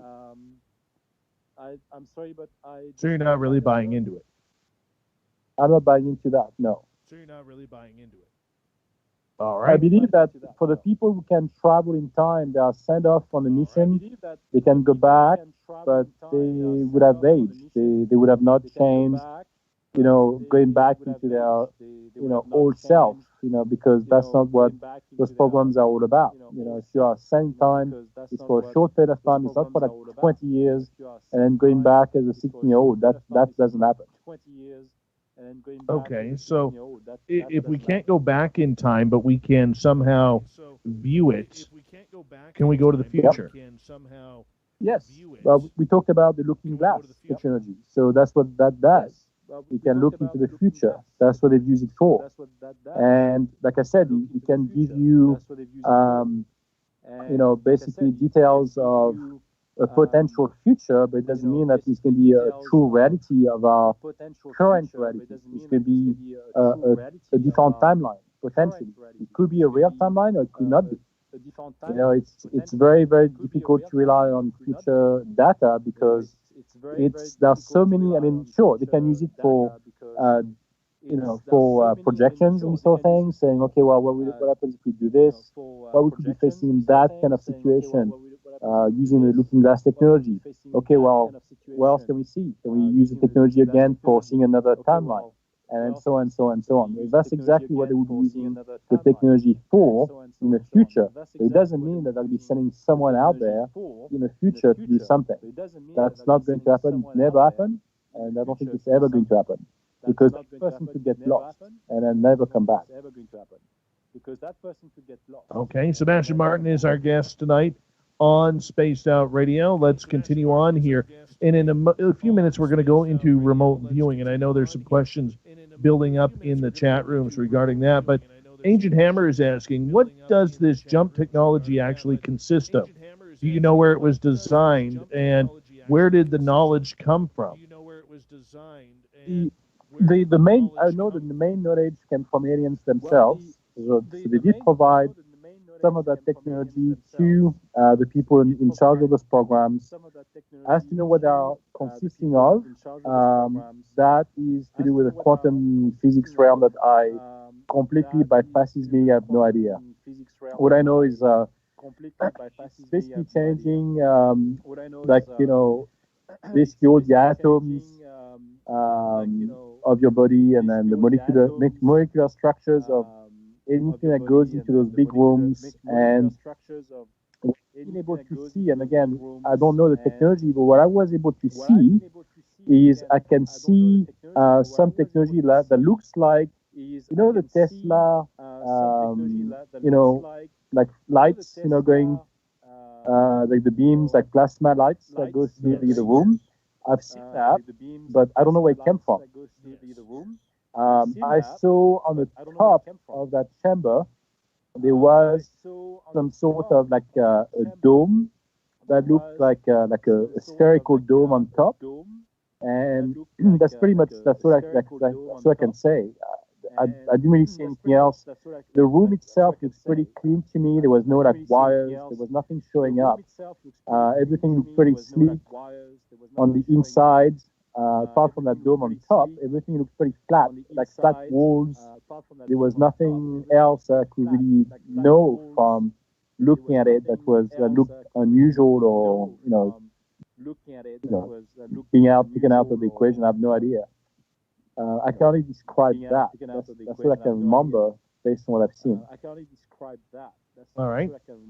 Okay, getting back to the whole time travel aspect, do you believe that there are time travelers from the future here? Yes. They might not be necessarily humans, but they could be, or they could be potentially humans from 10,000 years away. But yeah, they could be coming back, to see how we behave and these sort of things, because they're curious about their past. The same way as, we'd love to go back in the times of the dinosaurs like Jurassic Park, But that's pretty much how and why they're doing it in the first place, is to observe, not to change anything. That's not their role. Their role is just to observe and, see what happens. What about time travelers from different timelines? Well, that's very unlikely, because if that happens, how would they be able to get back to their timeline? You talk about a timeline. It has to be the timeline that follows our history, our reality. If it's a different timeline, it's most likely that this will be very unlikely that they will come back to their own timeline if they wish to go back. It has to be matching the history. Okay. So So it doesn't mean that you can go the other way. So like I told you before, if we try to go ourselves in the future, we may see a different timeline. There are like thousands, if not millions of possibilities. If someone from the future wishes to come back to our timeline, that's control on their end. But it doesn't mean, that's the problem with that technology, it doesn't mean that they can go back to their timeline. I'm talking about something very linear here. So if you think about our own timeline, if it follows suits and we just carry on the way it is today, those guys have to come from exactly the same timeline as our timeline. If they come from a different timeline, it's very unlikely that they will be able to observe what happens in our reality. It's just too complex. There are too many factors that would be going sideways, and that may make his trip back impossible. Okay. So if we can have, so what you're saying is right now we don't have the technology to go back in time, but the future would have the technology to time travel back to where we are. No, we have the technology to go back in time. What I'm saying is it has to be in our own timeline. Okay. And we don't have the technology to go in the future, because if we can, it does exist. What I'm saying is, if we send someone out there in the future, we might not know what is our future, because it's still moving, still changing. There's nothing set in stone in our own timeline. It doesn't work both ways. So whoever is in our future already has our past as an anchor, so they can go back to it. It's already happened. But if we try to go in the future ourselves, we don't know what the future will be made of exactly, because it could change all the time. So it doesn't work the same way. Could we go back in the past to change current events? Yes, but it doesn't happen that way, because that would screw up so many things. That this is one of the main things that the aliens would just prevent us from managing or using. That would be to our detriment, and they would definitely, the thing that would put their veto on within a secret space program would be one of those. It would not allow us to change the past for the betterment of humanity. Because whatever has happened, and will not change. Okay. That makes sense. I guess we're going to start into the remote viewing here because we only got about 2.5 minutes left before we have to go to break, and the next portion of the show, because we got you for another 30 minutes after this one, where I want to kind of get into the whole idea of remote viewing, what it's like. For people who may not know what remote viewing is, give us a couple minutes synopsis of what it's detailed to. So basically, anyone can do remote viewing. It's accessible to anyone. You can learn it through anything. The Monroe Institute developed a method to actually teach it to people, and you can take seminars to do it. And that's basically just trying to see what's out there. So it could be, outside your room. It could be very narrow. I mean, I did it with kids. My daughter was an excellent remote viewer. She was able to do it within like 7 minutes. And she was so good at it that she was able to see objects, behind the wall. Completely blindfolded, she was able to see her surroundings. She was able to see very, very clearly whatever happens around her. So, it can happen to anybody. And, Freeman is another guy who does it all the time. With Wendy, they always do those YouTube, podcasts, and they share their experiences on that. So you can practice it. And I guess for me, the way it happened is like I didn't know anything about remote viewing when it fell on my lap. It just happened to me from the visions I had. And then from then, those visions became more controlled. So I was able to access, different realities, I guess, and even going back in the past to have an effect on the future, to save people's lives. So, and the way you do things like that, for me, it's I can project myself or my consciousness, never physical. I can project my consciousness into different situations and sometimes through people. So I can see events through the eyes of other people. That's usually what happens to me. I very rarely see events through my own eyes. Right. Let's put it that way. Right. And that's my experience. I mean, I'm sure a lot of different people have different experiences using remote viewing, but because I was never trained to do it, for me it kind of works differently. Right. But Sebastian, I'm going to get you to hold right there. We're going to get more into remote viewing with our guest tonight, Sebastian Martin, on Spaced Out Radio. Yes. Can you stare into anything you want, see the results? We'll find out next on the Mighty SOR.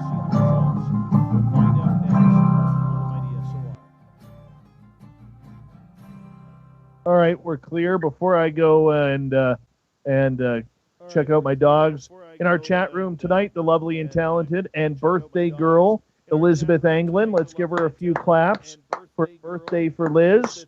We love you, Liz. Happy birthday. We love you, Liz. Happy birthday.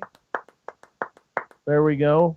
And I hope you have a wonderful one, Liz. Thank you for coming on in. We love you. And Sebastian, I'm just going to run my dogs out. I'll be right back. We got about 5.5 minutes, okay? Okay. I'm just going to run my dogs out. I'll be right back. We got about 5.5 minutes. I'm feeling a little spicy tonight.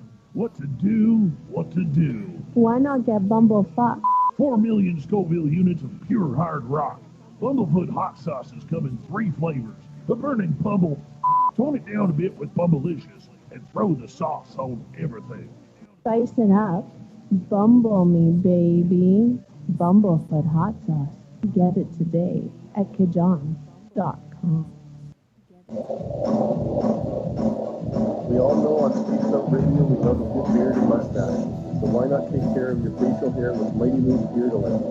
Made in Canada, we're taking care of beards and mustaches around the world. We use 100% natural ingredients with our oils and balms to make the riches feel silky smooth. Use promo code SOR2019 at MightyMooseBeard.com today.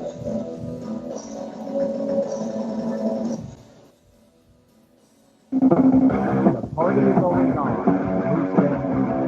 The Moose Van Cruiser is where you navigate and visit the country's west coast. Open until 2 a.m. nightly, the Moose brings at the rock while serving some of the best food in the city.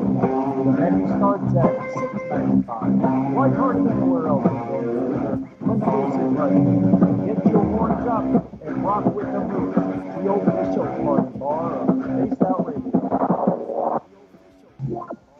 For the price of one cup of coffee a month, you can become an SOR Space Traveler.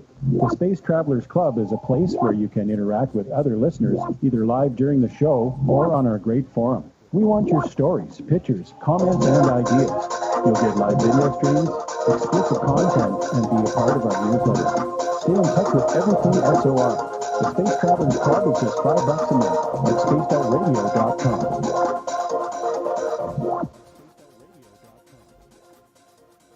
Looking for creative ways to get your company out in the public? How about advertising on Spaced Out Radio? Our sales department is waiting to hear from you. We can work around any budget. From commercial spots to banners to special promotions, there are many opportunities to get your name and product out to our SOR listeners. For a price guide and more information, please contact us sales@spacedoutradio.com.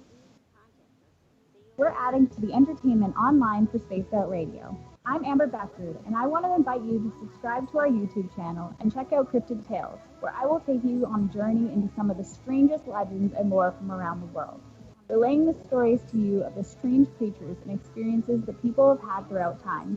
You can find Cryptid Tales at youtube.com/Spaced Out Radio. And while you're there, don't forget to check out our free archives and leave a comment. You're there.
Hi, Sebastian. I am Hi. back. Yes. Hi, Sebastian. I am back. All right.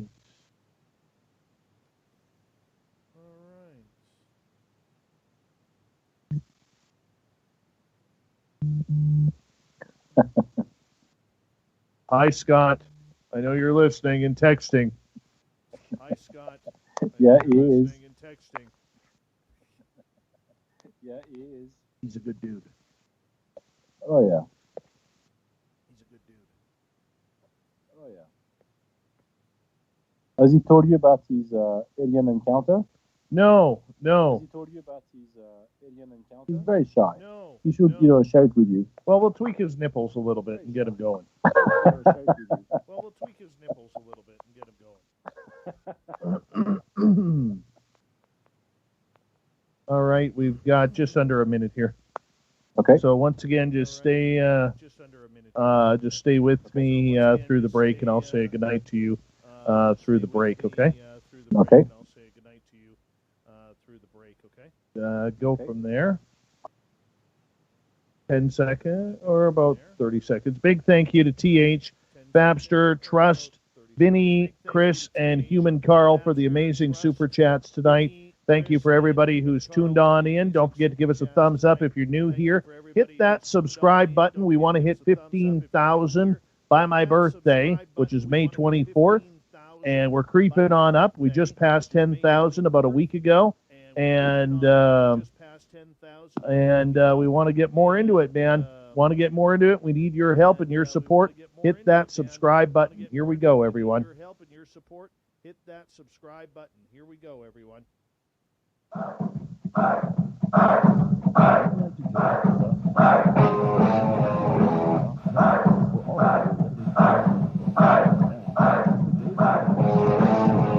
And final hour of Space Radio is underway. Welcome to the show. My name is Dave Scott. We really appreciate earning your listening ears.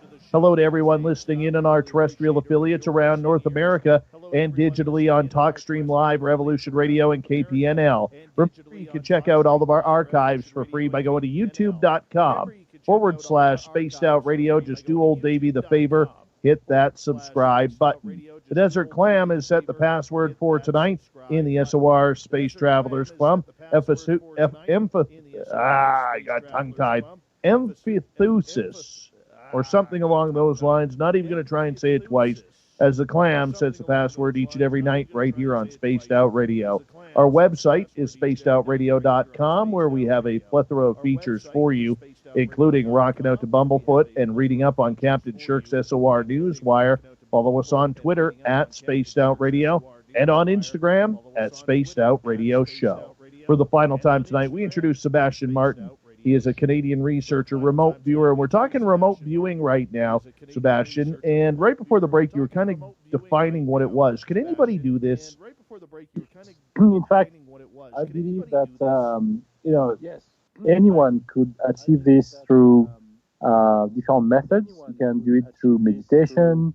I think the easiest and quickest way of doing it is using EmiSync, because even like meditators, Buddhist monks have been using it after 20, 30 years of meditation, and they say, this can be done so easily using EmiSync, because you are basically merging the two hemispheres of the brain to somehow experience something. If it's to do with the spirits, or if it's to do with remote viewing, it definitely enables something in your brain or in your consciousness that triggers something that creates that. I've done it for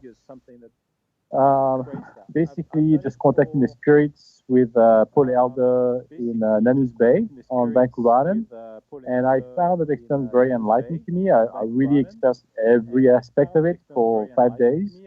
It was very interesting, and I was able to communicate, with 16 other people in a group. It was very, very interesting and very intense, because they were like long hours dealing with this. But because I never did anything before, I basically wanted to volunteer to do that, and Paul actually wrote one of the introductions of my book when I published it. So I really think that method really works well for those who are not really inclined and want to learn more about it.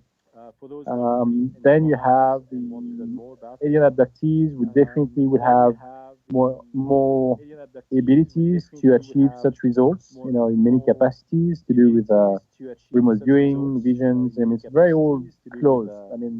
When you have some person with a psychic, by nature, they would definitely be able to see more by opening his mind or her mind to this topic. That was my case. I was already, seeing things in the past, through dreams, and in broad daylight, I had like visions and that occurred as well. And then once you can channel that and you can focus on them, then you can control it more. And I've done it through hypnosis. That's how it started for me anyway. And that helped me focus more on the visions, and I was able to trigger them on demand, which was not something that was easy at first. And I was able to do it that way. And then after, years of practice, I could just be like cooking my breakfast and have a remote viewing session with some military, buddies in Iraq or whatever, and that could happen that quick. So depending on the opportunities and the ability of the person, you can start. Anyone can start learning the piano. It doesn't mean that you become a prodigy overnight, but or become a prodigy. But you can still, dwell into that realm to understand how it works and practice it, because anyone can do this. It's this is all part of our reality again. Once again, it's if you understand our reality through quantum physics, you can open your mind to these possibilities. If you don't, and your mind is closed, nothing will happen because you are too closed-minded to have that experience. If you are too negative, you have to be able to open up your mind to this idea that it could happen, that you can see beyond. Like I did an experiment like not long ago. I was actually relaxing outside, and where I am now, actually on the chair, and it was in broad daylight, and I was relaxing myself. I was meditating, and all of a sudden I could feel my jaws drop because I was, sitting down, and all of a sudden I became aware of my jaws dropping, and I was just focusing on that while being fully awake. But my eyes were closed, and I was fully relaxed. And as I was observing that situation, I'll say without realizing that very quickly, my field of vision opened up, and I was transported right in front of the trees on my property boundary line, and I was right in front of the leaves, basically flowing through the winds, and I was not basically on the ground anymore. I was leveled with pretty much the top of the tree lines, and I was observing the vibrant life on those trees, the energy and everything going through it. I was listening to the wind blowing through those leaves, and then I got bored out of it, and I just came out of it, and then I just woke up, and I guess I opened my eyes, and it was fine.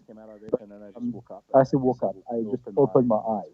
It was very effortless, and like I said, anyone could achieve this through meditation, relaxation, anything with intent. All of this could happen.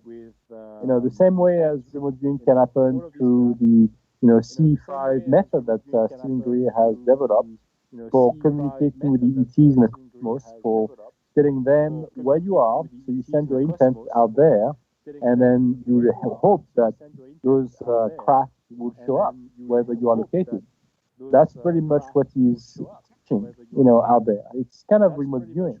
It's how to call, craft or aliens or an actual reality that happens somewhere else. Okay, so what would be the purpose of remote viewing? Now, we do know that the United States government and the Russians for decades have had these remote viewing teams, especially during the Cold War, when they were trying to figure out where all the nuclear weapons were, what was going on inside the Kremlin, so on and so forth. Is that still going on? Number one, but number two, what's the purpose of it? For information. It's all about information. The Pentagon has used it through the Stargate program, and they say that it got publicly shut down once it got into the Washington Post and in the media, because it got leaked. And to be honest with you, that program never got shut down. It has been compartmentalized, so it got changed in a way that it was not as easy to divulge information or share information with the public or the media, because no one would have a true reality of what really goes on. And so that program still does exist within America. It does happen also in Canada. In fact, I won't go there. But it does exist in many countries. In France, it does exist in many of the Five Eye organizations. So it does include New Zealand, Australia, England, Canada, and America. And France is actually one of the members, but they don't they are not officially accepted as part of the Five Eye organization. But all of these government agencies do use remote viewing for that purpose. For information, it's basically remote spying. They just spy on, private organizations or situations, sometimes in the future, sometimes in the past, sometimes on just people, just individuals, just to get information. That's how I got involved into that. So it's very eclectic, and it has different purposes. And when you go up in the echelon of agencies bypassing the governments, then you have the secret space program that also use remote viewers for, different missions, outer space or whatever, and then they are using it for different reasons. Good that you mentioned that as well. Like he was actually using the word as an empath to feel something. It's not about feeling; it's about seeing more than just feeling something. Question for you from Human Carl, who is asking, have you also been able to go out of body using HemiSync? If so, what Wu-type places did you travel to? So the 5-day seminar I took with Paul Elder was to do with out-of-body experiences. And so I was basically coming out of my body every day. So, knowing how to roll, how to have the soul roll inside your body, and witnessing that was pretty interesting, because you feel that your body is a big mass of flesh and bones, and your soul basically just comes out of that, and you can observe it. I observed myself, which was a very interesting experience while you are wide awake and you're doing an exercise, and you do that for hours on end during the day and for 5 days in a row, and you get spaced out. Like Paul says, you get buzzed, because you are definitely buzzed by the experience from the amount of frequency that you're being subjected to have those kind of experiences, because it's very unique for sure. Okay. Yeah. Where were you able to go? Were you able to just pick a place in the universe? Yeah, so I've done that. Well, there were different exercises that we're not supposed to be talking about, because at some point we reached a level that was so advanced that our group was not supposed to be going there. So I won't try to, cause problems to Paul on that level, but it was a very interesting, experience that led us to what I saw as an alien abduction. For the whole group in our, workshop. And I prevented it somehow. I don't know how I done that, but I was able to stop it. And everybody, you have to realize that everybody in the group was doing that experience, that emitting session at the same time. So we're all listening to the same thing from the same machine that Paul had in his bedroom or room, whatever he was using.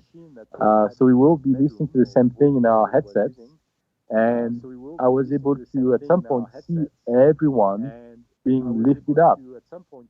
That was the goal. We're supposed to be leaving our body and feeding it that way. And it was a very unique experience as well. But then I saw a gray alien, and I saw that as an alien abduction, and they were trying to get into our soul, to steal our soul, to do some experiments with it.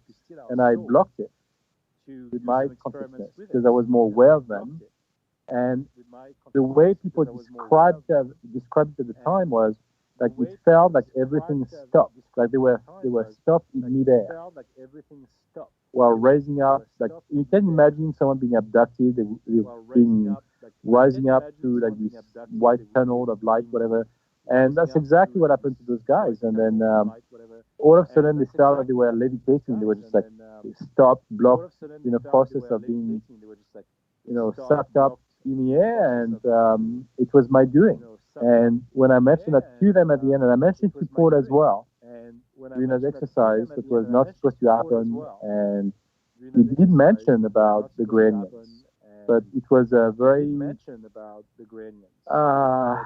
it was a discussion that we should have not have had, let's say, because I think at some point there are certain things that we can't control through remote viewing or through imaging, because once you have frequencies being involved, some entities might be using that as a way to get to us, to our soul systems, and we may not be able to control that because, again, we're just trying to live an experience, and that's what those people were in a workshop for. I was there because I was curious, but I had way more experiences. That's why I felt everything, and I was able to discuss all the experiences we went through during that workshop. But most of these people that were there didn't have any experience before, and so to them it was weird. But I was able to connect to some dead relatives of the participants. I connected to the of a woman there who died, and as an out-of-body experience, I was able to communicate with him, and he shared some information with me that I passed along, and he said, "Yeah, that's him." And as soon as we talked about this in the kitchen during a break, lunch or dinner, whatever it was, I think it was dinner, the light bulb above us completely just exploded. And the brother was not like a poltergeist in the family, that he was not, he still wanted to communicate with his family, and somehow I was able to reach out to him through this missing session. So in terms of realms, yeah, sure, I was able to communicate with spirits. In terms of going to space and see UFOs and aliens, no. Apart from that experience when it was this kind of alien abduction, as a mass alien abduction, yes. But again, it was something that stopped. It did not carry through. Nobody was, never saw the gradient the way I saw it, and that's where it stopped. But otherwise, it was just about spirits and out-of-body experiences, and just travel through cosmos or whatever it was, and that was fun. Okay, so when we remote view, and I'm getting a few questions coming in, if you don't mind. Yep. When we remote view, we always hear of it as a nefarious type governmental secret project. What is the purpose for looking up on the moon, or checking what's inside the Kremlin, or looking to see where Bigfoot is located? It's like I said before, it's about spying. People want to, have answers. They want to find out if they can, check on people. Are they legit? I basically was able to find some double agents that way. It's just the way it happens. Because you can read their mind in a way. You can see what their actions would be, and that was part of my work. That's what I was part of doing. And remote viewing for the moon or programs like that, I don't know. I've never been involved in that. I don't know about remote viewing on the backside of the moon, or because I don't think that's necessary anyway.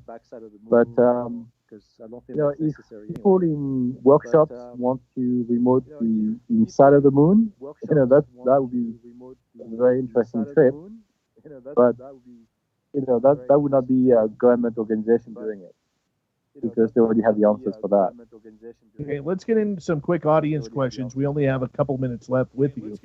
And Vinny is asking, have you ever remote viewed the moon? Yes. Yes. So basically, the moon, the way I saw it was a very like a honeycomb shape type of structure that had a lot of metallic structure to it on the outside, like close to the surface. Cavities for storage, technology, plasma technology. So it's definitely, to me, artificial more than natural. It's definitely not natural at all. You know that the moon is mined. Like I heard that many times. Like the backside or the dark side of the moon is mined for whatever ores or whatever. Um, that is impossible because the moon is not a natural, satellite. It's man-made or well, man-made. You know, it's technology. Basically, it was created so life could exist the way it does on Earth. Without the moon, we'd have like tsunamis and all the time. Like life on Earth would not be the way it is today, as we know it. That's for sure. So the moon has been put there on purpose for a reason, so we could have that kind of existence. But to know that the space program and other agencies are there, yes. Are they working with aliens? Yes and no. I mean, some aliens respect their privacy in a way, and again, it's all about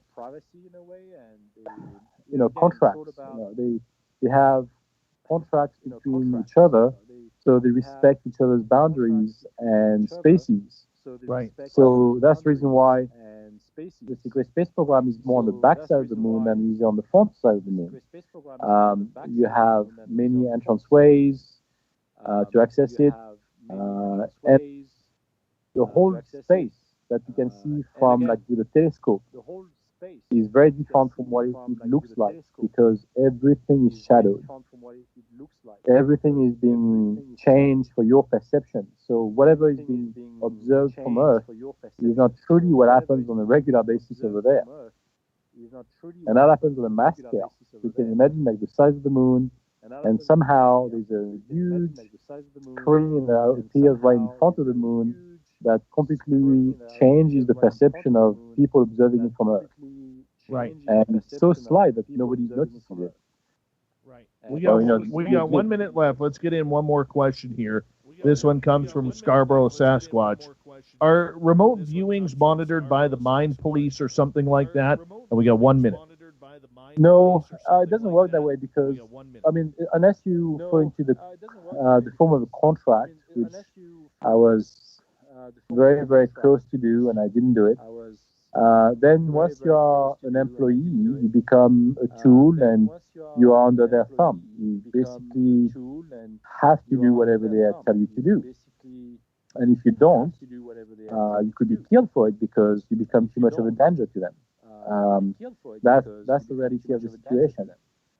So if you accept that position as a freelancer, then that becomes a very different situation. You have a bit more freedom, but that means you also are not given the same clearance as those who are employees.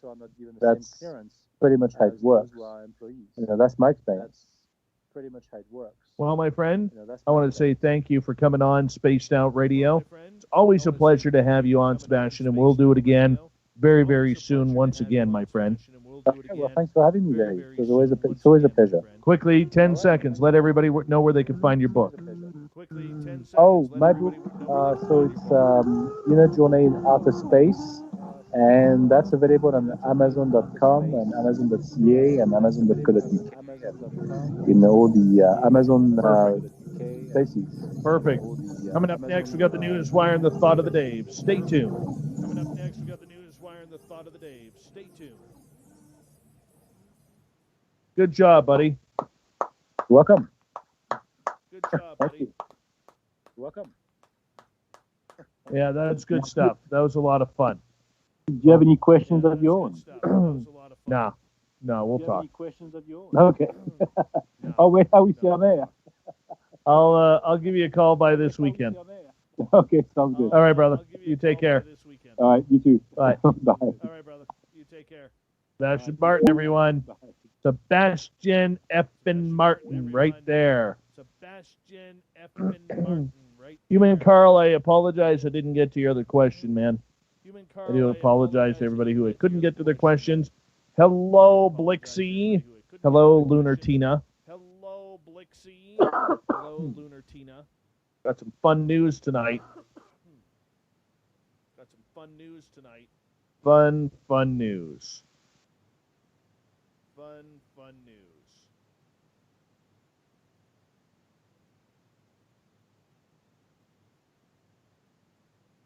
Fun news. Fun news.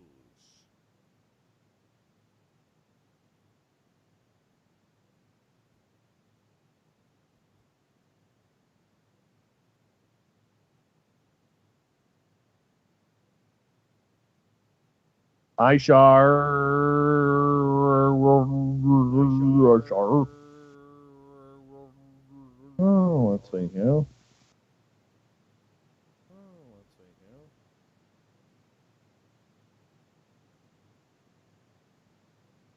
Nice to see birthday girl Elizabeth Anglin in the chat room tonight. Very nice. Very nice.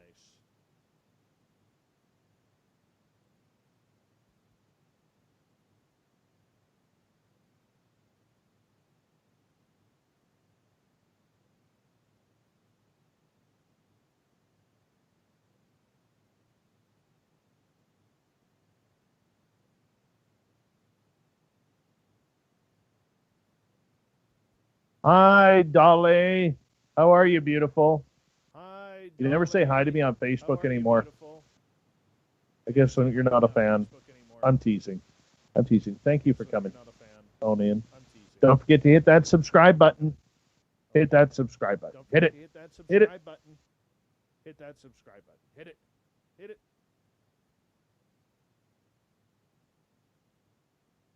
Hey, Alan Young. How you doing, man? Hey, Alan Young. How you doing, man?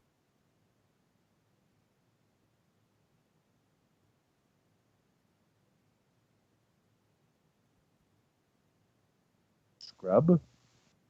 Who the hell is Scrub? Scrub? Who the hell is Scrub? Alien Carl won't MK Ultra me. What do you say there, Corrance? How's your mustache? Give us an update on your mustache if you don't mind, Corrance. We'd appreciate it. We'd appreciate it.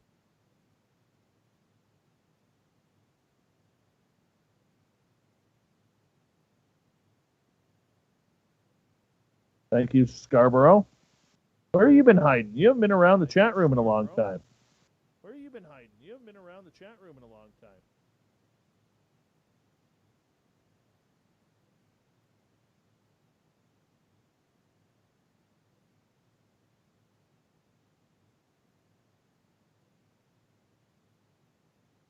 He did not. Science Bob shaved his beard? He did not. Science Bob shaved his beard? Oh, no. Oh, no.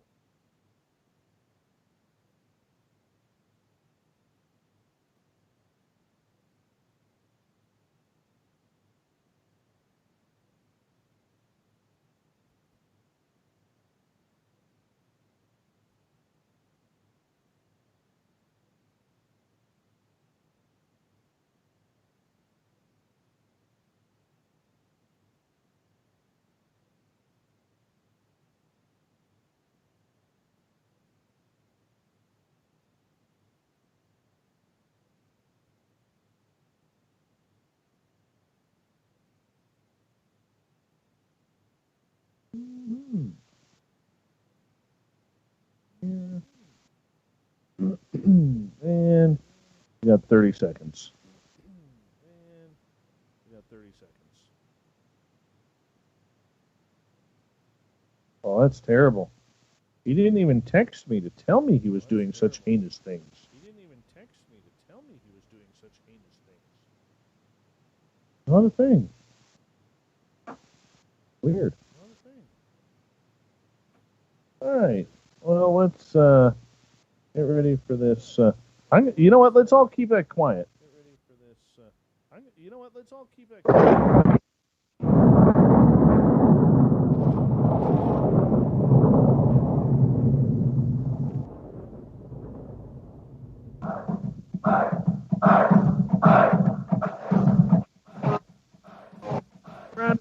We're home on radio. We're heading for home tonight on Spin. Thank you for joining us. We really appreciate you taking the time. Want to remind you that if you missed most of this show or others, tell you what you can do. You can go to our free archives at youtube.com/ Spaced Out Radio. Do me the favor, hit that subscribe button. Our website is spacedoutradio.com, where we have a plethora of features for you, including rocking out to Bumblefoot and reading up on Captain Shirk's SOR Newswire. Follow us on Twitter at Spaced Out Radio and on Instagram at Spaced Out Radio Show. Speaking of the news,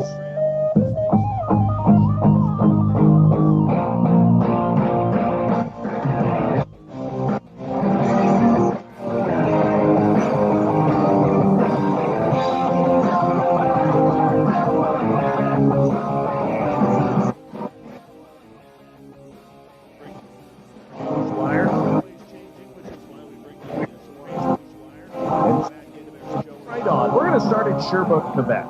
A Sherbrooke husband and wife were handed a sizable fine for violating curfew, despite the wife's protest that she was walking her dog and the fact that the husband was wearing a leash.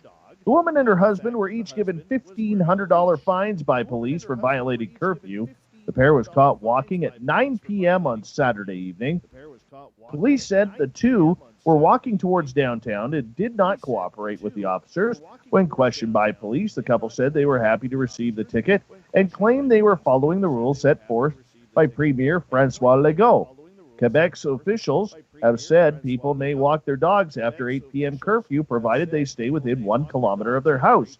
Over the first weekend under curfew, police officers across Quebec handed out 750 tickets worth thousands of dollars in fines to people caught after 8 p.m. So in other words, don't walk your spouse if you don't want to get a ticket in Quebec after 8 p.m. Megalodon, yep, here we go again. The apex predator of the seas, largest shark to ever live at nearly 60 feet in length. Recently published studies suggest the massive shark reached its epic size because of autophagy. The hell is autophagy? Well, it's a kind of cannibalism behavior, apparently. The research published in the Scientific Journal of Historical Biology suggests that these massive sharks were born more than 6 feet in length thanks to eating undeveloped siblings while still in the belly of the mother. Yes, autophagy. Autophagy. Yes, the gigantism of O. megalodon is attributed to the evolution of regional endothermy, possibly along with the inferred live-bearing reproductive mode involving intauterine cannibalism in the form of autophagy. Researchers wrote, we got to use that word on here a little bit more. Autophagy. Say it with me. It's actually pretty hard to roll off the tongue. Autophagy. It's fun to say, though. Exactly how O. megalodon developed throughout his lifetime remains largely at the realm of speculations, though. However, in utero cannibalism is not uncommon among sharks. In November 2019, a species of shark discovered in Kansas also portrayed in utero cannibalistic behavior. See this? People, this is why we don't go in oceans. Sharks will eat themselves. You think you're safe as a human? No, they eat themselves, people. They eat themselves. Who thinks that you're not going to be next? Yeah, in September, a separate group of researchers determined the true size of Megalodon's body, including its huge fins based on fossils. A 52.5-foot-long Megalodon likely had a head of 15.3 feet long, a dorsal fin of approximately 5.3 feet tall, and a tail around 12.6 feet high. The scientists, led by Kenshu Shimada, using a number of methods to come up with their findings, including CT scans with multiple X-rays, to reconstruct fossils and get an idea of how large a megalodon was at birth. Shimada and other experts also determined that the massive shark grew 6.3 inches per year for the first 50 years of its life. Megalodons had a life expectancy of around 88 years, but could have reached up to 100 years old. Either way, straight-on killer. Now, you got to be a real jerk to do something like this. All right? No, and I'm actually being serious here. You know, just disgusting behavior by Florida man or Florida woman. The sighting in Florida this week of a manatee with Trump etched in its block letters on its back has prompted an investigation and a plea for help from a nonprofit conservation group. The Center for Biological Diversity said it was offering a $5,000 reward for information leading to the conviction for the cruel and illegal mutilation of a threatened manatee in the Homosassa River in Citrus County, Florida. It's heartbreaking that this manatee was the subject of vile criminal acts, Jacqueline Lopez says. It's clear that whoever harmed this defenseless gentle giant is capable of doing grave violence and needs to be apprehended immediately. The U.S. Fish and Wildlife Service and the Florida Fish and Wildlife Conservation Commission began investigating after the manatee was discovered on Sunday with scarring in the form of the president's name. The U.S. Fish and Wildlife Service said that the manatee did not appear to be seriously injured, as it seems a word was written on the algae on the animal's back. Patrick Rose, the executive director of the nonprofit Save the Manatee Club, said he has seen the photos of the manatee earlier and was quite disturbed. Yeah, this is disgusting. You got to be a real, I can't even use the language that I want to use in order to do something like that to an innocent animal. You really do. Right? Keep the politics away. Speaking of politics, as we go that way, how's this for an ex-wife? Well, a Texas man has been arrested for his role in Wednesday's riot at the Capitol because his ex-wife turned him in. Talk about hating someone. Oh my. Larry Rendell Brock faces 2 federal charges of knowingly entering a restricted building without lawful entering and 1 count of violent entry and disorderly conduct.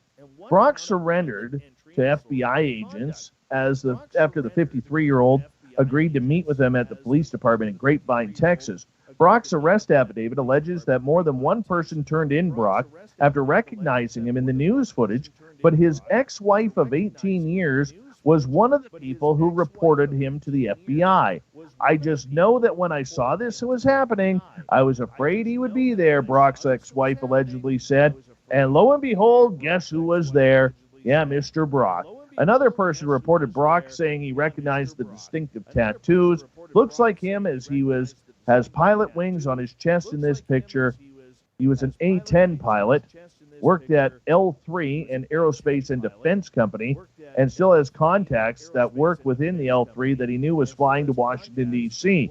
Brock confirmed that the pictures from the Senate chamber were of him. He was dressed wearing a green helmet and body armor in the photos. In an interview, he said that he believed that there had been significant election fraud despite the repeated failure of legal teams to show any evidence of this. Well, now you're going to jail.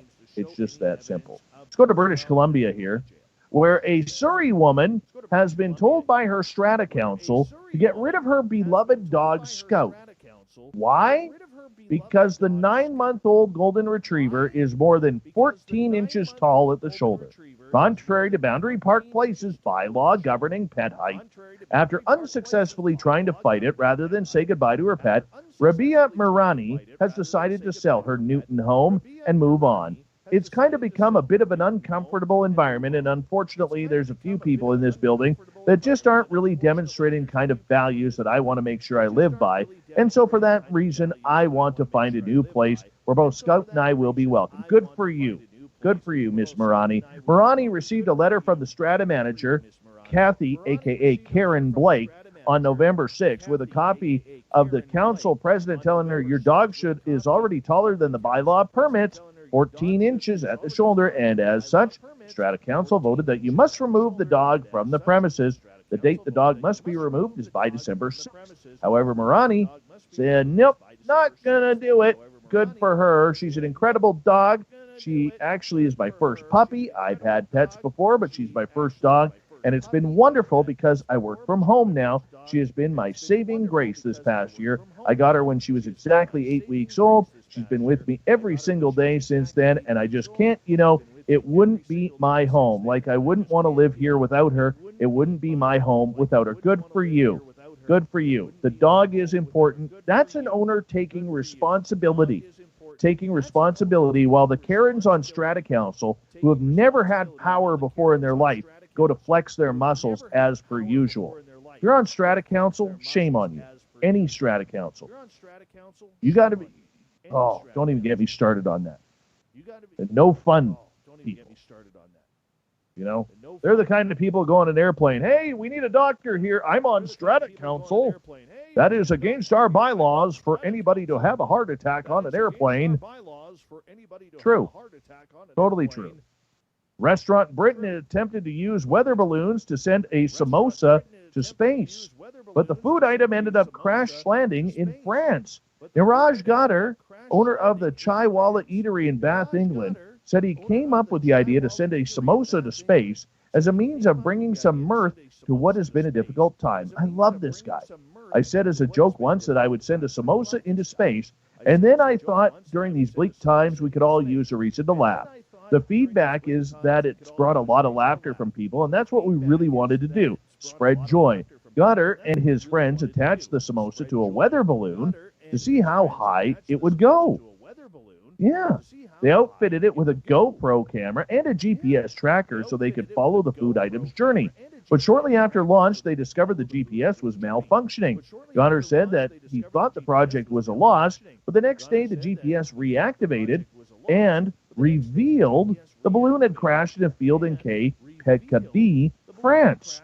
An Instagram user with the handle Axel Mathon set out on a mission to find the crash site, and he said he was shocked to find the balloon and the box containing the GoPro, the GPS, and the samosa. I want to know if he ate the samosa, because I'll be honest with you, I would have downed that thing fast. I haven't had a good samosa since I lived in the Fraser Valley, and trust me, there's a lot of great Indian restaurants in the Fraser Valley, and I am dying for a good samosa. So if anybody out there would like to send me samosas, I am accepting samosas as bribery to get your name on the radio. I really am. God, I love samosas. Oh, my mouth is just watering just saying it. Customs officers in the Netherlands have begun seizing ham sandwiches and other seemingly minor food items from drivers attempting to enter the country from Britain as a result of Brexit regulations. A Dutch news crew from the TV broadcaster Avotros aired footage of the Netherlands customs officers confiscating sandwiches and other foods from drivers crossing over from Britain via the Hook of Holland ferry terminal. The footage showed one driver turning over multiple sandwiches to apologetic officers. The customs officers explained the fallout from Brexit resulted in a ban on personal imports of items including meat, dairy, produce, and other food items. The British Department for Environment, Food and Rural Affairs issued guidance suggestions that drivers use, consume, or dispose of any food items in their car before attempting to enter the European Union from Britain. From the 1st of January 2021, you will not be able to bring products of an animal origin, such as those containing meat or dairy, into the EU, the department said. The Netherlands, being Dutch as usual, customs agencies posted a video on Facebook showing food items that had been confiscated at the ferry since regulations went into effect. Doesn't this remind you of Michael Keaton? Or not Michael Keaton. Well, what's his name? Oh, Goldfinger or Goldmember's father. Anyways, people who are intolerant of others and hating the Dutch. Yeah, the Dutch. Dangerous. I gotta say that quietly, because people upstairs in my house are Dutch. Anyways. Oh, I don't know about this one. Don't know where Shirky Poo's mind was giving us this one for the news. Last year, nestled among the booths at CES unveiled an untouched veggie platter and hordes of tired tech journalists. This journalist came across the Taint Band-Aid. You heard me correctly. At the time, the Taint Band-Aid was more concept than actual product, as are many gadgets at this event. Morari Medical, the company behind the Taint Band-Aid, had a fairly minimalistic booth. There was a computer running a slideshow about premature ejaculation and a penisless mannequin with what appeared to be a Band-Aid on its perineum. We have several questions about what it would do. It's been 1 year since the journalists have laid eyes on this, and due to due diligence, wondering what it's all about. So Well, it doesn't really have an official name yet. Apparently, this product, the Taint Band-Aid moniker, is going to be embraced.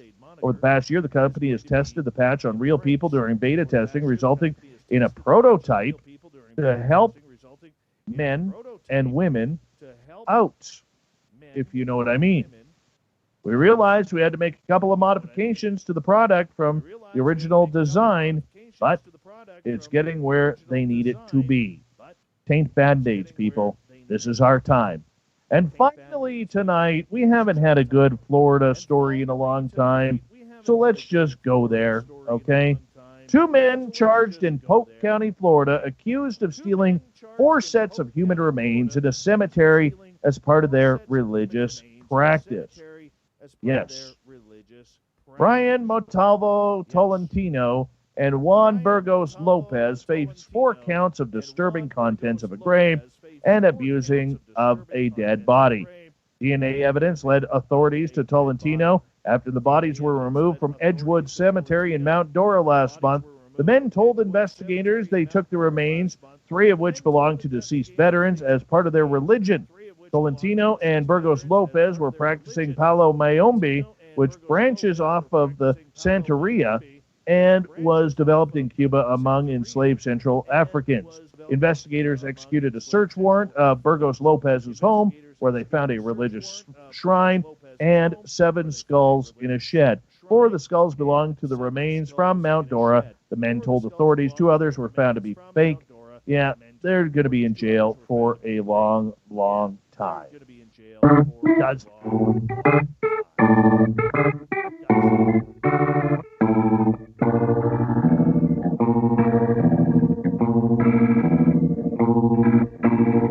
Thought of the name happens every night at a time.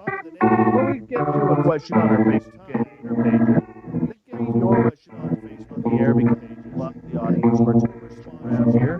Today's thought of the day is followed. You can remote view anything. You can remote view. World in Alpha of the Taurian Lord, there 4.3 light years away, my friend. The impact of the asteroid that killed off the dinosaurs. Brian, I can remote view anything and anywhere. I've gone places within and outside of Earth. Very interesting. Cherry, how was the stirrup introduced to the West and by whom? Eric with a K, we are his 4th favorite show, people. We're number 4. Eric with a K says, I want to remote view Bigfoot.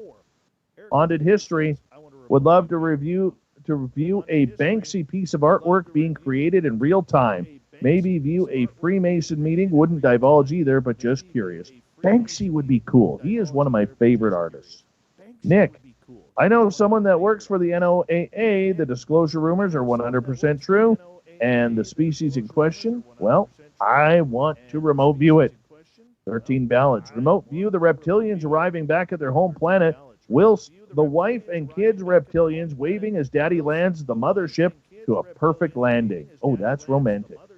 Very, very romantic. Let's move on here. What else we got? Chris wants to see other planets. Tim wants to remote view the moon landing. Davey, my non-political answer is RAF Menwith Hill or Royal Navy Forest Moor, as it was in the 90s. I would like to know what they were really doing from those bases. Nikki, every lower part and section of the Vatican, the Smithsonian, and any of their buildings. Gabe, I would love to remote view who is really behind the coronavirus. Chris, your dogs. You never post their pictures, Dave. Just come on over. Cameron, I want to know what Hallmark movies are like behind the scenes. Oh, my. Tim, underneath Area 51. Gil, I want to see other planets. Danny, definitely Area 51 and Dulce and secret bases of that nature. James, the intelligence or mind intention of the grand architect of all creation. Catherine, I would love to stroll around Buckingham Palace for the comfort of my living room whilst in my gym jams. What the heck are gym jams? I'm going to assume those are pajamas. Cable guy Matt, I want to see the moon, Mars, the poles, S4, Dulce, Oak Island's Money Pit. Oh, nothing wrong with that. Let's just go look for Bigfoot first, Cable Guy Matt. You got the tracks on. Let's go for it. Carrie Lynn wants to see the future. 10-man Michael. I would remote view where Carl is hiding. Oh, he's way up there. I know he's way up there. Vivian wants to go to heaven before she actually sees it in person. Kira, I want to see Venus, Mars, Eros, and a few other planetary systems looking for benevolent, intelligent beings. Jackie, or is it JC? Let's go JC. It sounds cuter. The inside of my husband's brain. It would be truly fascinating. Kay gets the final word. Well, this is good. Enjoying the comment section thoroughly, I concur. Let's just remote view it. Thank you to everybody participating in the Thought of the Day. We'll do it all again tomorrow on Facebook and on Twitter at Spaced Out Radio. Thank you to Captain Shirk for making just a wondrous newscast tonight. Wondrous. We never get to use the word wondrous enough, so it was wondrous, Shirky Poo. And of course, to our good friend Sebastian Martin coming in talking about UFOs, ETs, remote viewing, and the secret space program. We get Mr. rocking in the background with Little Brother is Watching. Bumblefoot is the official music of Spaced Out Radio. Run us in and out of every single show. Your horns for the guitar god of thanks to everybody listening in at work, at home, in your cars, wherever you may be. Tonight, participating in our chat rooms on YouTube, LGAP, Travelers Club, and on Twitter at Spaced Out.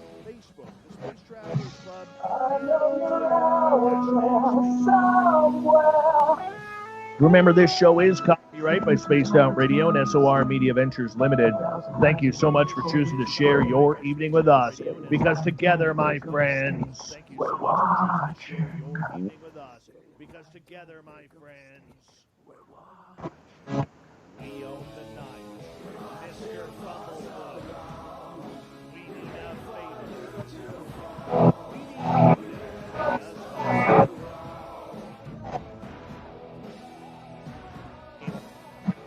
night.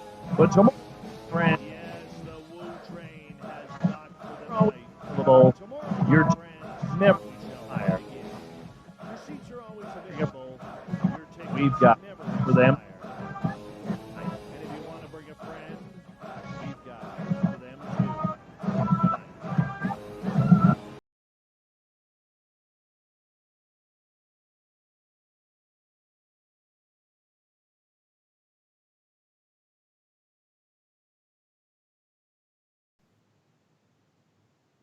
Does the perfect family meal exist? We think so. With 9 pieces of crispy, battered, and breaded Popeye's chicken, add in your choice of 2 large mouth-watering sides, and top it all off with 4 buttery, flaky biscuits. All for just $19.99. Yep, you heard that right. Just $19.99. That sounds like a perfect family meal to us. So what are you waiting for? Get your Popeye's 9-piece family bundle today. Limited time in select U.S. restaurants. Price and participation will vary. In restaurant only. Tax may apply. Love that chicken from Popeyes. Does the perfect family meal exist? We think so. With 9 pieces of crispy, battered, and breaded Popeye's chicken, add in your choice of 2 large mouth-watering sides, and top it all off with 4 buttery, flaky biscuits. All for just $19.99. Yep, you heard that right. Just $19.99. That sounds like a perfect family meal to us. So what are you waiting for?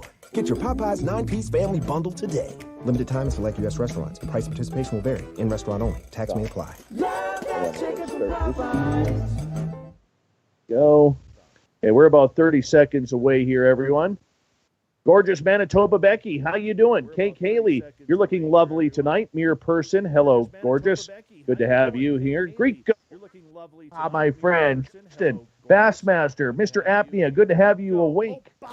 Yes, we are getting ready to fly high tonight. Redheaded Lisa, good to see you.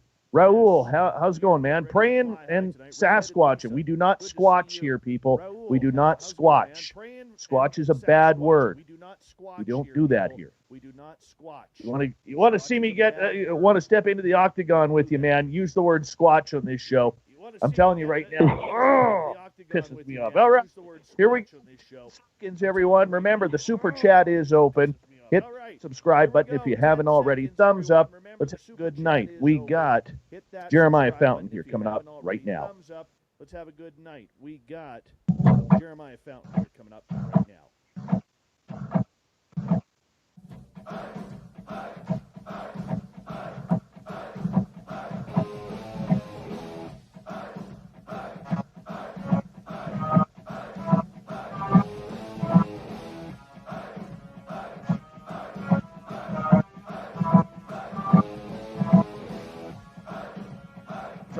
British Columbia, to you listening around the world. This is Radio. Your host, Dave Scott, sitting in the captain's chair at SOR headquarters. YouTube show on our terrestrial affiliates around North America, digitally on TalkStream Live, Revolution Radio, and KPNL.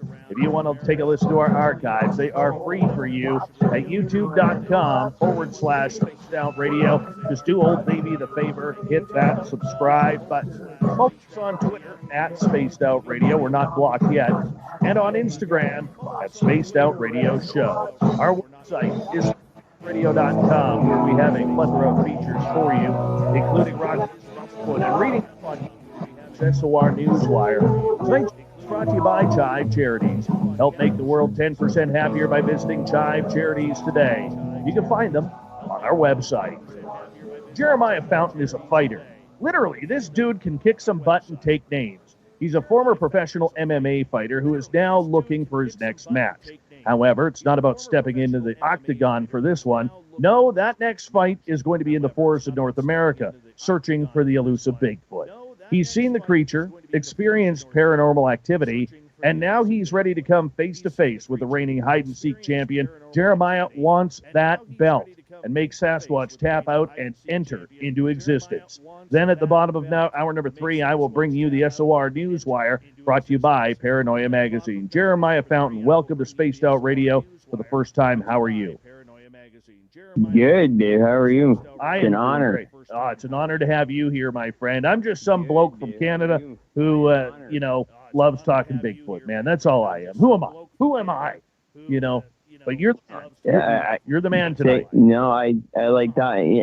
Anytime I get a chance to talk, like you said, we don't use the word squash. We use target species. Works. So yeah, I agree with you. The term squash, we don't use it either. So good call on that one. Well, let me tell you why I banned that word. I think, and it cheapens the truth of the investigation. It really does. That's number one. But number two, for people who are listening into the first time, the late Dr. John Bindernagel, he spent literally 70 years looking for this creature. And I asked him one day in 2015 when I met him face-to-face at a conference, I said, what do you think of that word squatch? And he says to me with a deep sigh, and quote, end quote, he says, 70 years of research for nothing, all because of one word. 70 years of research. And that hit me, man. Wow. That hit me. So ever since then, the word squatch has been banned from this show. We don't squatch here. You don't squatch anything. And you know what else I've noticed about it? I'm sorry. I'm going to go on to a rant about this right off the bat. No, go ahead. You know, the other thing that I found out about this, Jeremiah, is 9.5 times out of 10, the people who use the word squatch have no idea what the hell they're looking for. They have no idea what they're investigating. They investigate off of opinion and not science, and I think they're full of it. Full of it. I would have to agree on that, without a doubt. All right, enough about my pedestal here. Let's put you up on the pedestal, and let's learn a little bit about you before we get into some great stories that you have from the field. You know, you being a former MMA fighter and still being involved with training and everything, you know, you're a big, tough dude. You know, but you're tiny compared to this creature, man. Yes, indeed. As far as tapping on, I'm not quite sure if that's one title match I'd win. But as a fighter for years, And, I'm just to the point now, I'm 41 years old now, and I'm so beat up, so the fighting, and like you say, I'm still involved in training. I enjoy it. I'll never give it up, but the fighting days are over for me. Like you said, I'm out there to, like you said, have title bouts against other things out there.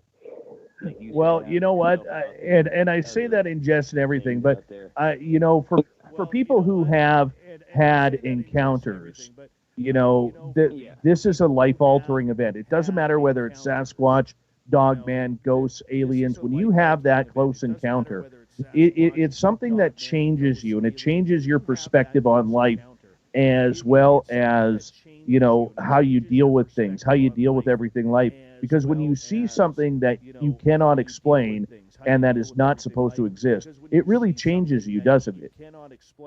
It does. It changes absolutely everything. Everything in your life.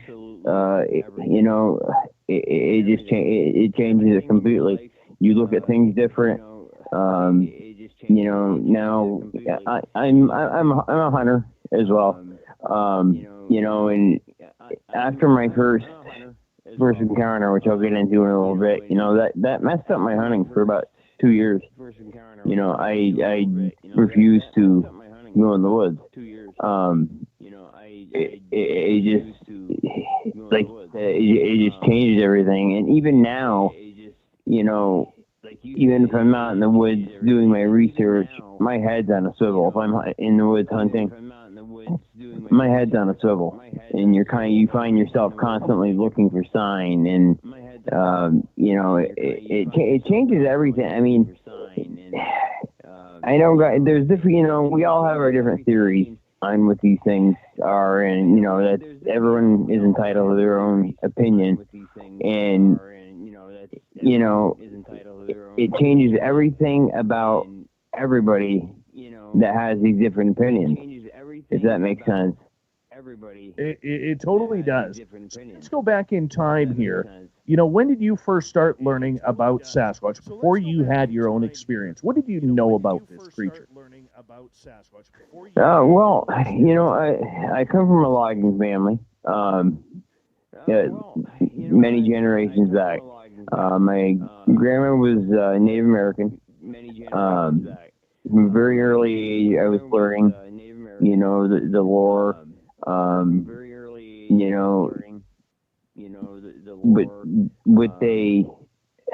they looked at them,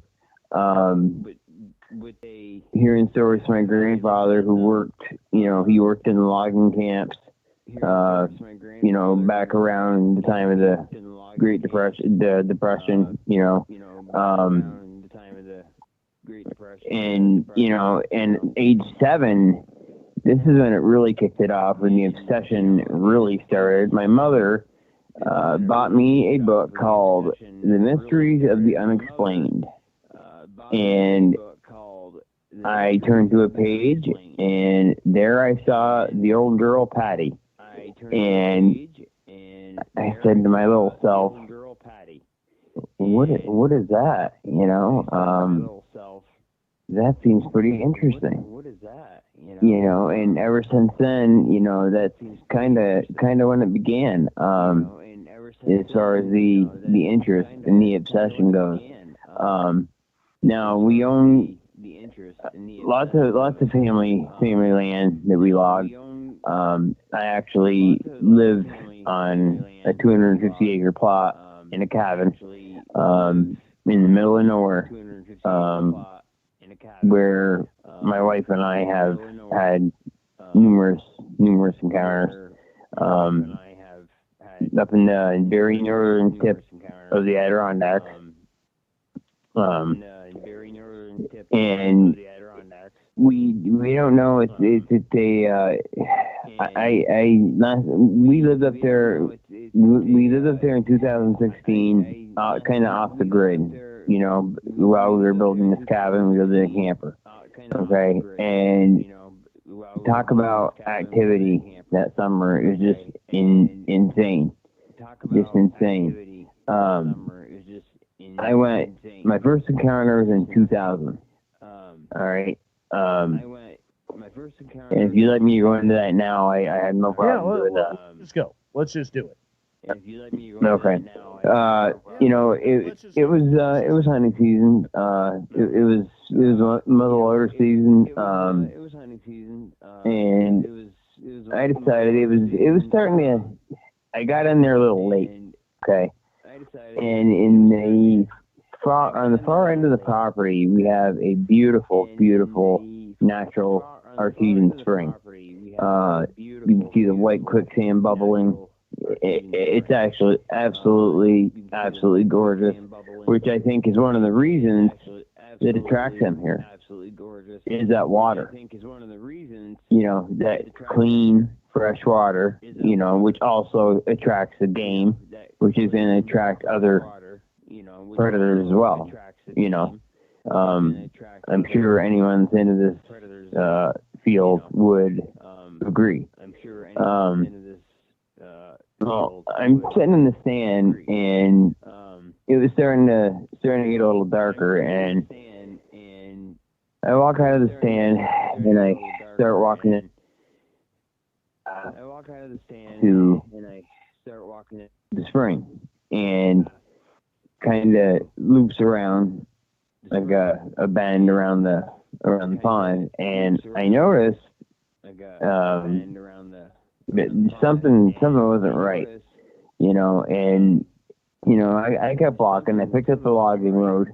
The logging road starts once you pass the spring, and you know, I walked back, and my truck was parked, you know, right at the beginning of the property. This is, like I said, this is in 2000, way before we even considered moving down here.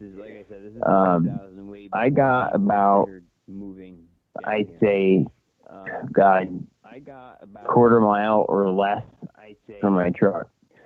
And my father had an old skidder down there. Like, I'm talking a very, very, very old one. And I stopped dead in my tracks. I noticed these amberish eyes peeking from out in front of the skidder. And, you know, I grew up in the woods. I could track, you know, I've hunted every, you know, game, you know, big game animal there is up here in the Adirondacks. I can pretty much identify anything, but something about this, I know this sounds cliche, but call it a sixth sense. I know a lot of people say that, but I mean, I you know, I don't know what else to say. You know, call it a sixth sense. Something was off about the situation. Something was off. So I stopped, and I'm looking, and it's just giving me these eyes, and all of a sudden, the head popped back behind the skidder again. And I'm thinking to myself, what was that? You know? Now, how far away were you from? So, oh God, 40 feet. Really? Holy cow, that's close. 40 feet. So, next thing I know, the head pops back out, and by this time I had illuminated my headlamp to the highest setting, okay? And I could see what must have been the way I was facing. Okay, I'm walking out, the skidder would have been on my left, okay? So I noticed what must have been its left arm wrapped around the front of the skidder, and I could see the hand. Those eyes still get me. Anyway, it hops back behind the skidder again. And there was I couldn't see it. There's a log, okay, from the tip of the skidder, and it was about 12 to 15 feet from the nose of the skitter. Okay. Now, all of a sudden, this thing leaps from behind the skitter. Okay. Now, check this out. Now, the skitter, it could have been right behind the nose. For all I know, it could have been at the very back of the skitter, okay, which would have added another, 15 feet, okay? Now, I'm going to stop you right there because for a lot of people who may not be familiar with how big a forestry skidder is, I mean, this is a vehicle that's, 50, 60 feet long? This was actually a smaller one. Oh, okay. This is a smaller one. The nose probably the front end probably 5 feet, probably 20 feet long. It's still a big toy.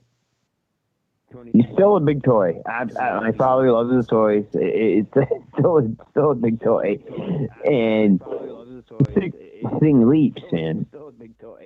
And I'm telling you, I've never seen anything in my life move like that. The athleticism, it's just unbelievable. And just a fighter, and I had just started training around that time period. I've trained some of the best athletes in the world as far as the fighters go. I've been to Brazil, fought in Brazil, I fought all over. This thing hit that log, okay? And when it hit the log, it didn't crouch down to jump again, okay? What it did, it's almost like it propelled itself off the front half of its foot. Does that make sense? Absolutely. Does that make sense? Propelled itself off the front half of its foot. Okay. And that's a big leap. Like I said, it could have been from the right behind the front of the skitter or at the back end. So for all we know, that thing could have taken a 20-foot leap. But at the very least, it was 12, 15 feet. Now, when it hit that log, like I said, propelled off the front half of its feet, didn't even give an arm swing, to assist it. Leaps again, probably another 12, 15 feet to a tree, okay? And immediately hops behind that tree, pops back out, and by this point, it's just standing there looking at me. Just standing there looking at me. And I froze. I went into shock. I was already a believer, okay? But like you said, even if you're a believer, something that comes, how do I say this? Once you see it, it's popping in your mind. These things are real, whether you believe it or not. You still, I think, everyone still has that little bit of a doubt, maybe, Okay, so but I found out. So what did this creep?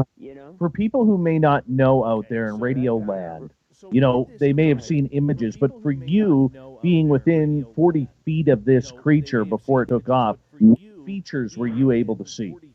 This is what's interesting about this thing. This is a juvenile.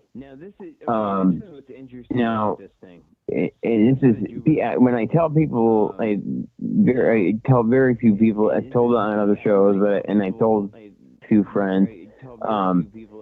This thing was no more than 5 feet tall, but I would have to estimate the weight at about 200 pounds. And people say, well, that's not that big. Yeah. Let me tell you, 5 feet tall, 200 pounds solid muscle, that's pretty put together. Now, the other thing that's interesting about this particular creature, I don't know if I'm allowed to call it a creature, but anyway, the whole face was covered in hair, and that's what's interesting to me, because the rest of them I've seen down there, they weren't. You know, you could see facial features very, very, very well. The only thing I could see were those eyes. It did have that protruding brow ridge. Couldn't see any other features. The head wasn't as conical as you see on other clips, you know, on the internet. It was, I don't want to say it was round, but it wasn't a pointed, you know, conical head. So, you know, and before I go ahead any further, I do want to mention I am not pro kill. I would never ever harm one of these things unless my life came down to it. And even then, you know, I don't think you're in a good position. But anyway, being my first time seeing one of these things, I did want to get a closer look. Now, I did start to unsling my weapon off my shoulder, okay, and I got it off, and surprisingly, it didn't take off. I think back now and figured it would have taken off as soon as it saw me go to do that, but I got it off, and I didn't get the weapon halfway up, and it popped back behind the tree like it knew what it was. There's no doubt in my mind, and it was gone. It was gone. Then you could hear it crashing, crash, bang, boom, and that was that. That's the first. That was my very, very, very first encounter. The one thing that was going through my mind was, my God, someone's pet orangutan get loose or something, you know. It don't even come to mind, you know. And then it took me a while to realize, you know, that what I had really seen, you know, odd brownish brown hair, and I will mention it's hair, it's not fur. It is hair. You know, I know a lot of people refer to it as fur. It's not. I've seen several of these things up close, and it is hair. So yeah, that was in 2000. All right, we're running out of time here, and I hate to cut you off, but I don't want to start that second one until we get back from break, because it's going to be a lot of cool news and stories. You know, as someone who's seen Sasquatch myself, it really is true with what you're saying, that when you are standing there in awe, you really do not know how to feel when you hear one of these creatures. And we are going to learn more about the Sasquatch. Our guest tonight, Jeremiah Fountain. We're running through the forest looking to drop an elbow on the reigning hide-and-seek champion. Up next on Space Out Radio.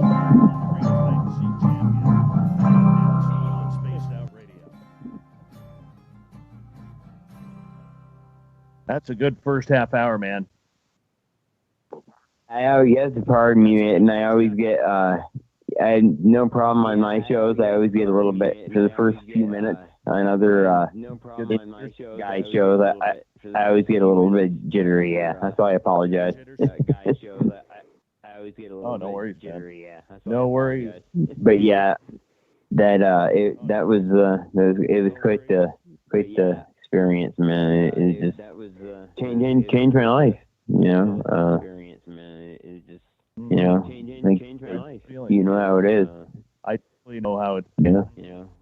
I should say something here to our YouTube crowd because I pissed someone off here and I didn't mean to. Where is their name?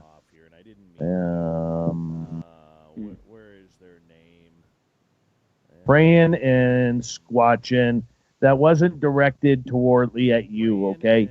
It wasn't, my comments weren't directed at you. Please don't take it personally.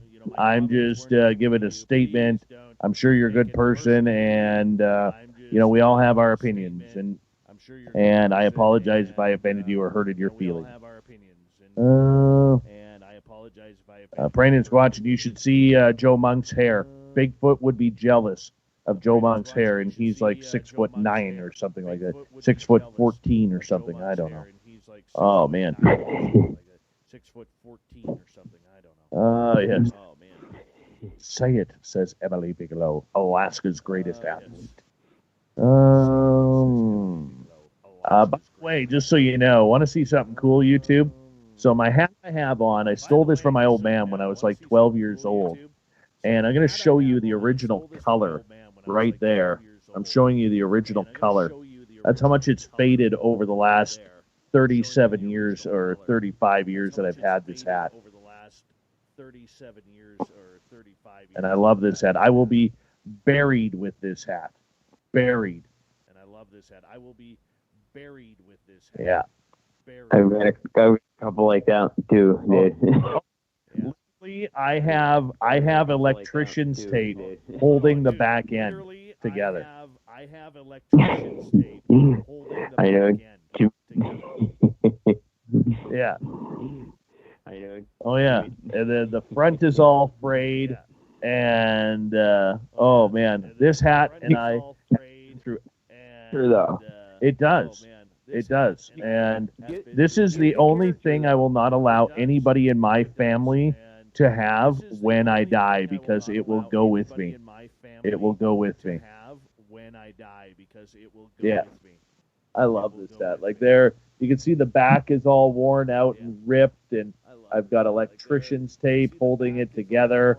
And yeah, this thing is swam in the Pacific Ocean. It's been in a bunch of lakes, rivers. I almost lost it in the rapids. And while fishing one time, and oh yeah, it's all good. Love this hat. And every now and again it goes missing for like 6, 7, 8 months. I don't know where the hell it goes, but it'll go missing. Oh, it's frustrating, isn't it? Oh yeah. It'll go missing, and then it'll come right back. A few months later, like it went on vacation, and I'll be like, "Oh, there you are, there you are," and he'll be like, "Hey, I'm home, I'm home, Dad, I'm home." There you are. Like, hey, I'm home. Yeah, I remember my man too.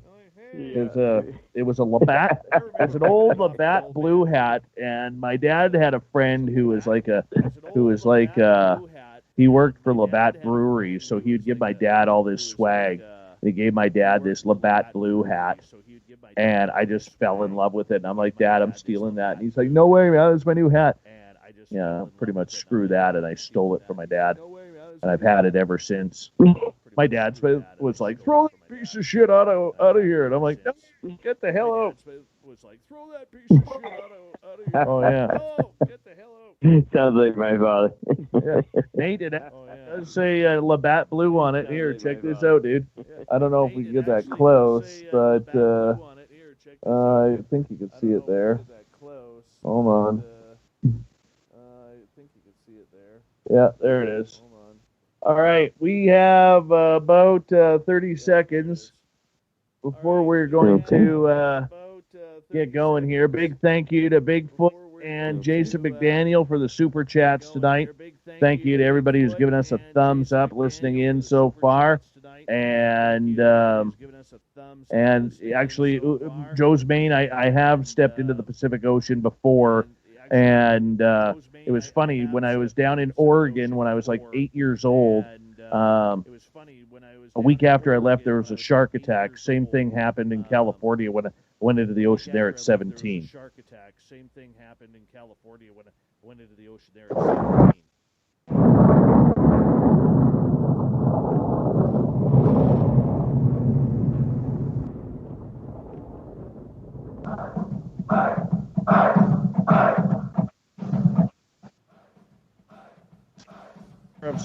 Radio underway. Is Dave. Second half hour of Spaced Out Radio is now underway. My name is Scott. I want to remind you that if you missed portions of this show or others, check out our free archives by going to youtube.com/Spaced Out Radio. Just do old Davey the favor, hit that subscribe button. Our website is spacedoutradio.com, where we have a plethora of features for you, including rocking out to Bumblefoot and reading up on Captain Shirk's SOR Newswire. Follow us on Twitter at Spaced Out Radio and on Instagram at Spaced Out Radio Show. Hey, we want to give a big shout out to Eric with a K in our chat room. Do you know what, people? Believe it or not, Radioland, we are his fourth favorite show of this genre. His fourth favorite show.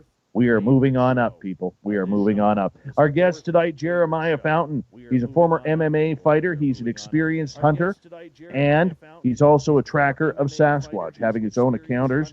And right before the break, Jeremiah, you told us about your first one that you had in the year 2000, and you were just about to get into your second one. What happened there? Well, okay, this is the one that put the cherry on the cake. Very, very getting goosebumps already. Okay, in 2000, I got to the point where I need, I was looking for answers, but I wasn't yet to the point where I was a research fanatic. I needed answers, but I had other things going on as well. So I couldn't put the time in I wanted to. Well, anyway, this was in 2007. Okay, and also hunting season. And it was November. I want to say it was. And one thing I wanted to mention, you have to pardon me. Sometimes I have a hard time remembering dates. I have a traumatic brain injury from kickboxing, and I get seizures and stuff. So you have to pardon me on that with dates. So just excuse me if I take a minute to, Yeah, no worries, man. remember a date. Hey, no worries. You were in a very violent career for a long time, and there's unfortunately consequences that go along with that. Being a former hockey fighter myself, I know what that's like. Yep, absolutely. Well, yeah. So, this is in 2007, November 2007. Okay. Now, I didn't plan on hunting, I wanted to go down and work on my tree stand for a while. Okay. And I went down and, did some work, fixed the stairs. I have, my tree stands look like the Taj Mahal. I take a lot of pride in it. If I'm going to hunt and freeze, I'm going to be comfortable. You know what I mean? Right. So I finished up, and I finished up a little earlier, and I thought I was going to, so I said, what the heck? I got my, I had my 300 mag with me. It was rifle season, and I said, I might as well sit for a while, see if anything wanders out. So I'm sitting there, and God, it wasn't half an hour, and I heard the most ungodly guttural vocalization coming from the direction of which I had to make my way out of there. And I could not only hear it, but I could feel it, and I know that sounds cliche as well, but it's the truth. Where it rattles your intestines. So at that point, I said, okay, before it gets dark, I am out of here. Something told me, get out of there now. Got out of the tree stand, and, same trail to the pond.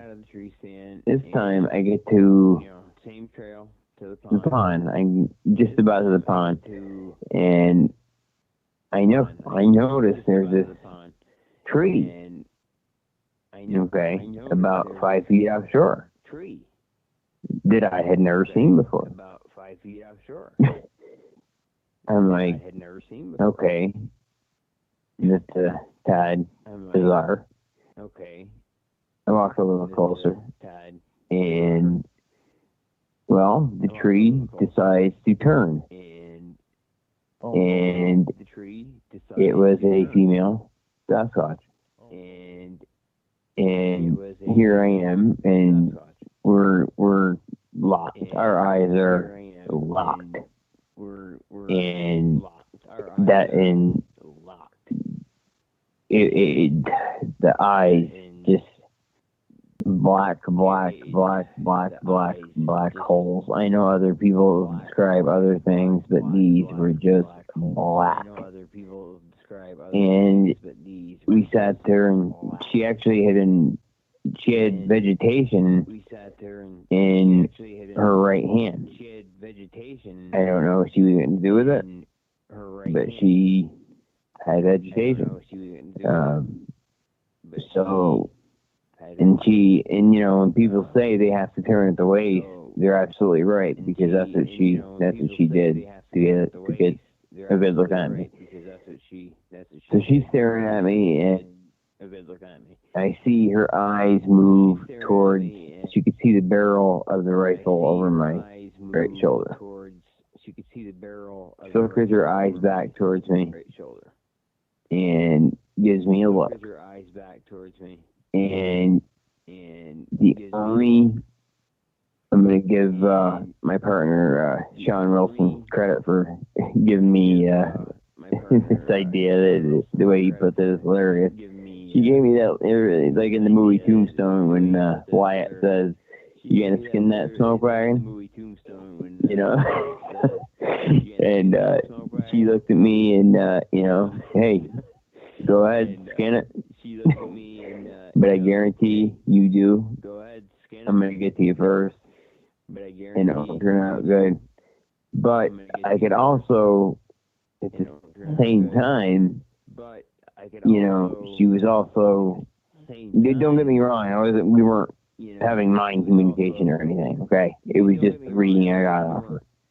She wasn't going to give me any issues if I didn't give her any issues. You know what I'm saying? And how far away were you from her at this point? I was about 30 feet away from her. Oh, wow. 30 feet. Yeah. Extremely close. And she was a big girl. Extremely big. You're lucky she wasn't feeling a little frisky at that close. It was, yeah, tell me about it. How do you go back? You think about that? How do you go back to your wife and say, honey, I just cheated on you with a Sasquatch? You're right. She probably had me committed or something. Oh, yeah. Now, I'm going to assume you knew it was a female because of the breast protruding from the chest bone. Yes, and they are built a little bit different as well. I have seen males, and they are built different. They are built different. But yeah, the absolutely the breast. Now, the silt in that swamp is very, very soft. Okay. Now I would have to say that, God, she was in that. Like I said, about 5 feet off that bank, all right? And the water went up to probably, I don't know, I'd say 6 inches below her kneecaps, all right? And, I mean, just, so I can't judge an exact height. But from what I saw, from where the water was, under the kneecap to the top of her head, she was well over 7 feet. well over 7 feet. Wow. Very, very massive buttocks area. Massive. Just massive. The shoulders were very, very impressive, but I gotta say, what impressed me about her the most was the width from front to back. That to me is the most impressive thing about these things is the width, you know, from chest to, you know, back. You know, typical long arms, hands. Her now, I know everyone gives different descriptions, but I got a great. And I'm gonna mention I lost control of my functions. I'm not afraid to admit it. Got a real good look at her hands. 4 of the digits were in proportion to ours a lot longer than her thumb. Okay, her thumbs. Now, if you look up the definition of opposable thumbs, we have opposable thumbs. Okay. Now, how do I explain this so everyone gets it? The thumbs, her thumbs, almost, it was like they were twisted inwards. Okay. So the front part of the thumb was facing the same direction as the other digits, as opposed to, you know, coming up to the side of the hand. You know what I mean? It's almost like ape-like hands. Exactly. Almost it perfectly made for gripping. You know, that's the impression I got. Perfectly made for gripping. Her deltoids were like cannonballs. Like nothing I've ever seen before. You know, the theory I have on her is that even though she was so big, I don't know if she had bred yet or had come into full maturity, because her, you know, you look at Patty, the video of Patty, and her breasts, they were pretty saggy, you know. You know, this particular girl, they weren't that bad, you know. So, I mean, but every woman's different, you know. So, who knows? It's a theory I have. I thought I'd throw out there. Now, her, as far as facial features, okay. Her shape of her head, okay. That was more roundish. Okay. Not much of a conical head at all. More roundish. You know, not completely like a basketball, but you know, it did have a little point to it, but it just more round than anything. I didn't notice any ears. The mouth was just unbelievably wide. Very thin lips. Just unbelievably wide. I always say, you know, and this is an exaggeration, obviously. Yeah, you know, they look like they went the mouth went from ear to ear. You know, obviously it didn't. That's how it looked like to me at the time. It looked like she could have opened up her whole mouth and just bit my head off. You know. Oh, she was.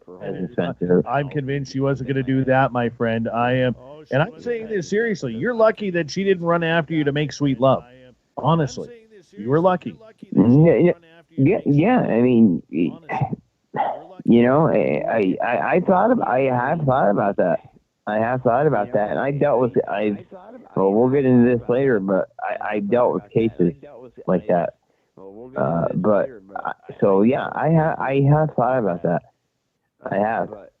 And again, it was hair. Not fur. It's hair. How long were you massive forearms. How long were you two staring at each other? Because it probably felt like an eternity. It did. It felt like minutes. I would say about 30 seconds. Now, here's something very bizarre. I don't know if you've ever heard this before. I've had one person that also witnessed it. And she was looking at me. How do I put this? There's like a flicker, okay?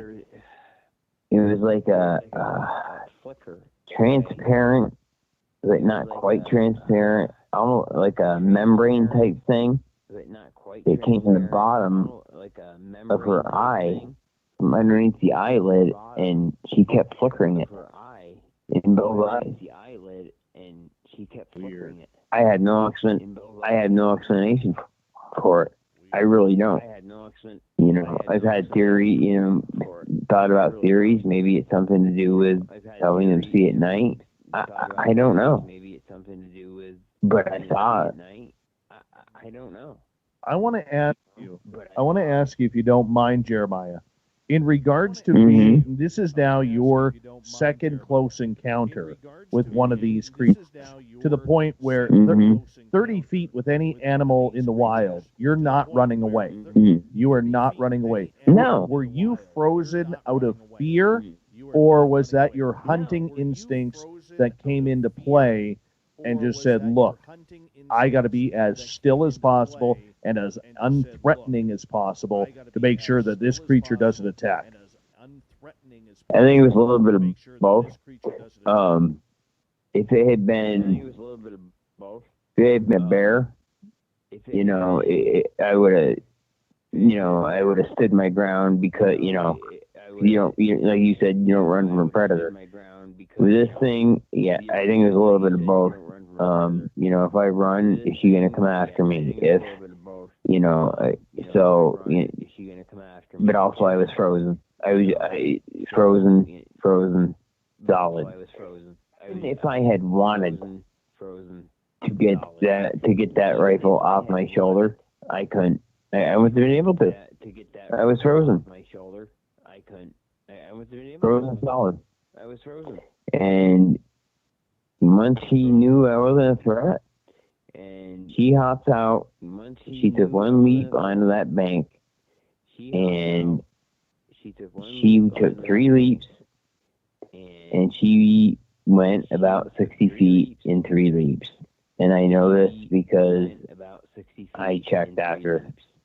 I went down a couple weeks later, and I got a rough estimate of where she hit each time, and give or take 20 feet in between where she would have left. You know, when you have an encounter that is that close and is that refreshing, and I don't mean to ask this. A lot of people who don't believe in this stuff will, what are you asking that for, Dave? But I tend to believe that Sasquatch has some very special capabilities. Did you feel any type of telepathy or energy off of this creature while you two stared at each other? Because obviously that length of time, 30 seconds to a minute, with a creature like that, anything can happen. And yet she showed you respect, you showed her respect. So was there any energy or telepathic communication? How do I explain this? I think on her end, there definitely was. And again, I'll talk more about this later, but I'm an empath, and I didn't realize that yet, and I could. That's why I was saying, like, I knew somehow. I didn't hear her voice in my head, but I knew from the look she was giving me with her eyes, I'm not going to hurt you if you don't try to hurt me. I'm not going to hurt you. You know, if you don't try to hurt me. And you know, I used to be one of those guys, Dave, that thought these things were just some ape. Okay? And I'm going to tell you right now, there's no. That's just my opinion. I have been through every stage of belief that there is with these things on what they are, what they could be. Every time I think I have the right theory, something happens to throw that theory right out the window. I am at the point now, after 20 years, I am not afraid to say I have no clue. I am not afraid to say I have no clue. You know? Mm-hmm. And I do believe they have. I do believe they have abilities. I do. I do. You know, there's humans that have. My wife, for example, is very, very gifted. So why wouldn't other, you know, why can something like, you know, the target species, why couldn't they possess abilities? You know, here's one for you. I'll get more into it when I get to my North Carolina experiences, but now I was always a believer, and I was always taught by certain individuals that okay, yeah, to get the eye shine back, you gotta put a light right in their eyes. Okay, well, I bought that for years. No, we had a spot down there, Stacy and I did, and it was just a phenomenal area. They were very aggressive in that area, though. I will say that. Totally different type, totally different kind. You know, we're used to doing it up here. Totally different. Anyway, we're on the bridge, just sitting there, and my wife likes to go completely black, shut off all the lights. I don't know, and she gets her rocks off on. I don't know. I don't know. You gotta meet her but anyway, all of a sudden we hear them walking out of the bayou, okay, towards us, and there was no moonlight.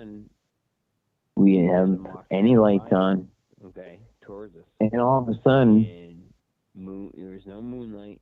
All these eyes started illuminating. Red, fluorescent blue, green, amber, white, red, fluorescent blue. You know, green. I mean, could there be a biological explanation? White. I suppose. It could be ambient light that we can't see that would, you know, maybe set that off. Or, you know, I don't know how deep I want to get into this, but I know that certain agencies are working on stuff that for soldiers that instead of goggles, they're contact lenses almost, and part of the ingredient is chlorophyll. Right. Hold right, Jeremiah. We're the hour. Jeremiah Fountain is going to tell us what Squatching Killers and what he wanted to find the elusive boy in North Carolina and around North America. More Space Out Radio right after this. In North Carolina and around North America. I was so into your story, I forgot about the time. That's okay. I'll be right back. I'm just going to go and take my dogs outside. Okay. Okay. How much time we have? We got about 5.5 minutes. Cigarette. Yeah, you go right ahead. We got about 5. Oh, okay. Okay. Great. All right, Dave. Cool. The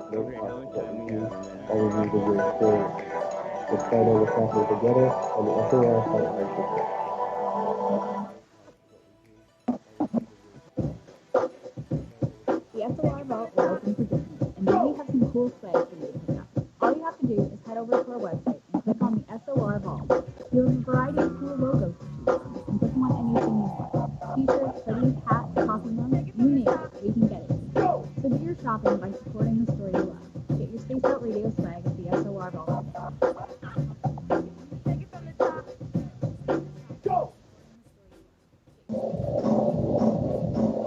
We all know on Spaced Out Radio we love a good beard and mustache. So why not take care of your facial hair with Mighty Moose Beard Oil? Made in Canada, we're taking care of beards and stashes around the world. We use 100% natural ingredients with our oils and balms to make your listening feel silky smooth. Use promo code SOR2019 at MightyMooseBeard.com today.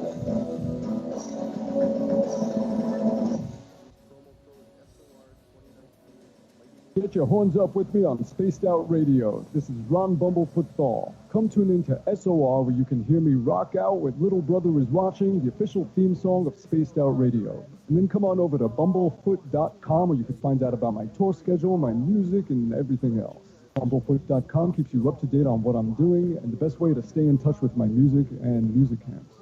Sign up for my newsletter at bumblefoot.com and remember, Little Brother Is Watching.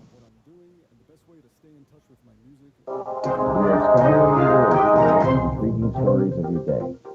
Take the time to read up on the SOR Newswire, where our team, led by Captain Shirk, will deliver to you some of the best paranormal and supernatural news, along with some stories that will blow your mind from the weird to the wacky. It's the news outside the news that piques interest, and that's what we're looking to deliver to you. The SOR Newswire, only at spacedoutradio.com. I'm feeling a little spicy tonight. What to do? What to do? Why not get Bumblefuck? 4 million Scoville units of pure hard rock.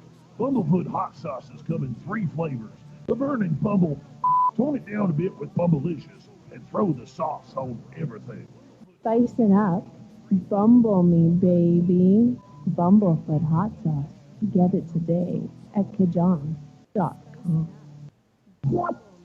For the price of 1 cup of coffee a month, you can become an SOR Space Traveler. The Space Travelers Club is a place where you can interact with other listeners, either live during the show or on our great forum. We want your stories, pictures, comments, and ideas.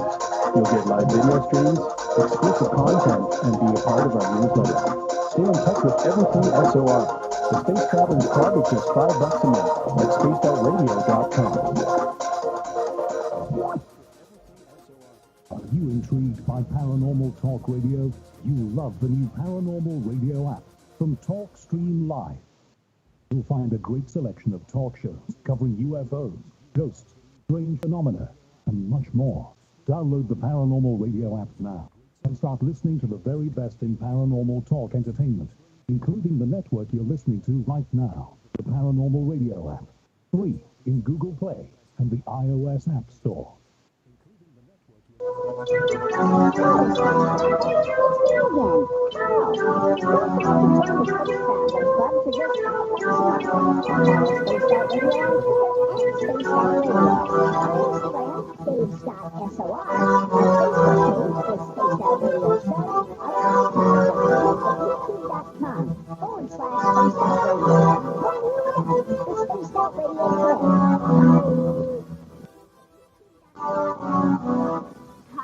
This is Amber Beckridge, and I want to invite you to subscribe to our YouTube channel, where we store all of the SOR show archives for free. And as an added bonus, every 2 weeks, I'm posting brand new content. All right, I'm back. Where I will get into SOR show. I am back. And as an added bonus, every 2 weeks, I'm posting brand new content. All right. Hey, Vinster, how you doing, man? Gorgeous Teresa, what's going on?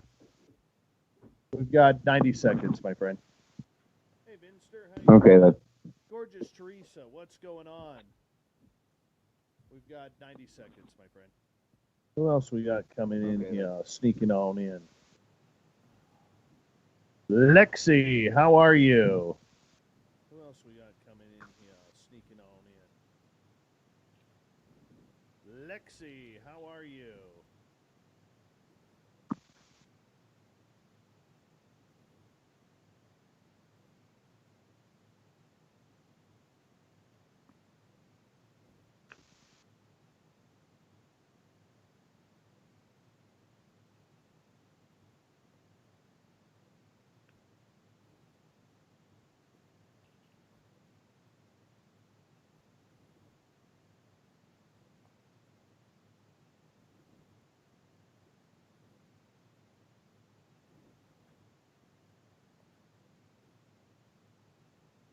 All right, 30 seconds.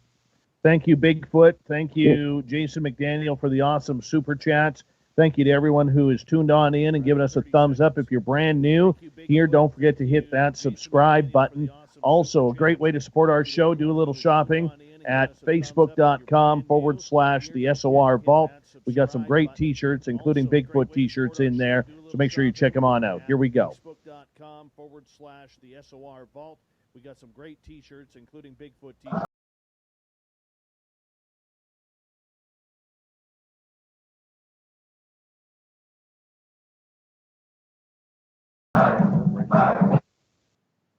Radio your way.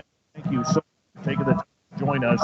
We really do appreciate earning your listening ears. We welcome back everyone listening in on our terrestrial affiliates around North America, digitally on TalkStream Live, Revolution Radio, and KPNL. Remember, you can check out all of our archives for free by going to youtube.com/Spaced Out Radio. Just do old Davey the favor, hit that subscribe button.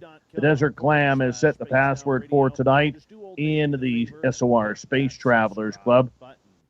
What is this? Umbilicanimism. What? Umbilicanimism?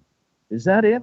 The Clam sets a password each and every night right here on Spaced Out Radio. Our website is spacedoutradio.com, where we have a plethora of features for you, including rocking out to Bumblefoot and reading up on Captain Shirk's SOR Newswire. Follow us on Twitter at Spaced Out Radio and on Instagram at Spaced Out Radio Show. We're continuing our great conversation about Bigfoot tonight out of North Carolina. Researcher, former professional MMA fighter, Jeremiah Fountain is with us. Thank you so much for joining us. Researcher, former professional MMA. Hey, not a problem. It's an honor. My pleasure. It's an honor. I got an MMA question for you right off the bat. Sure. Are you friends or do you know Diego Sanchez? I don't know Diego. I know some of his training partners. He trained under which I forget which Gracie it was. Trained under God, what was it? I forget which Gracie it was. Well, the reason why I ask is about a month and a half ago, he had a UFO sighting with his daughter, and he put it on Twitter.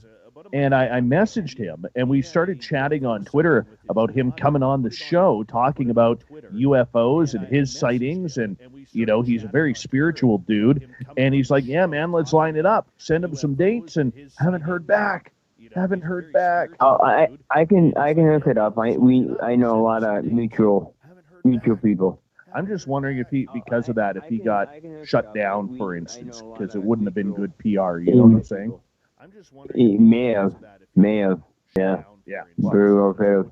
But we're talking Bigfoot with you tonight, my friend, and you are, for people who missed the first hour of the show, you are fully convinced that this creature is completely real after having a couple close encounters. But your encounters continue. This creature is yeah. We see. I'm in the Adirondacks right now. That's where the saying started. This has been a multi-generational thing going on here. When we left to move to North Carolina in 2017, there was a family. The family group here my guess was 6 to 8. Now, my wife. My wife is a very, very spiritual person, and she would kill me if she heard me say this term. But my wife is a very, very spiritual person. She is first of all, she's a very powerful medium. She's a paranormal investigator by trade. We kind of cross-train in each other's fields, but we do separate them. She is what I call what I would call, a lot of people would call a white witch, I guess, and she hates that term, but she's blowing my mind. over the years we've been married, just blown my mind with stuff I have seen her do. Now, you were asking about mental communication. Well, we were stacking wood one day, and she said, "I'm going to take the 4-wheeler, and I'm going to go pick some blueberries, And I said, "Okay, just be careful. Take one of the weapons with you." And she hopped on, and she was gone. And she comes back, and she's white as a ghost, but wasn't scared. Not an ounce of fear in her. I said, what happened? She goes, "You're not going to believe what I just saw." I said, "Well, I mean, I probably will believe it." And she run it by me, And she said, "I think I just saw the head honcho." And I said, "Really?" And she said, "Yep." And she was picking her berries and turned around, and there he is, just staring at her. And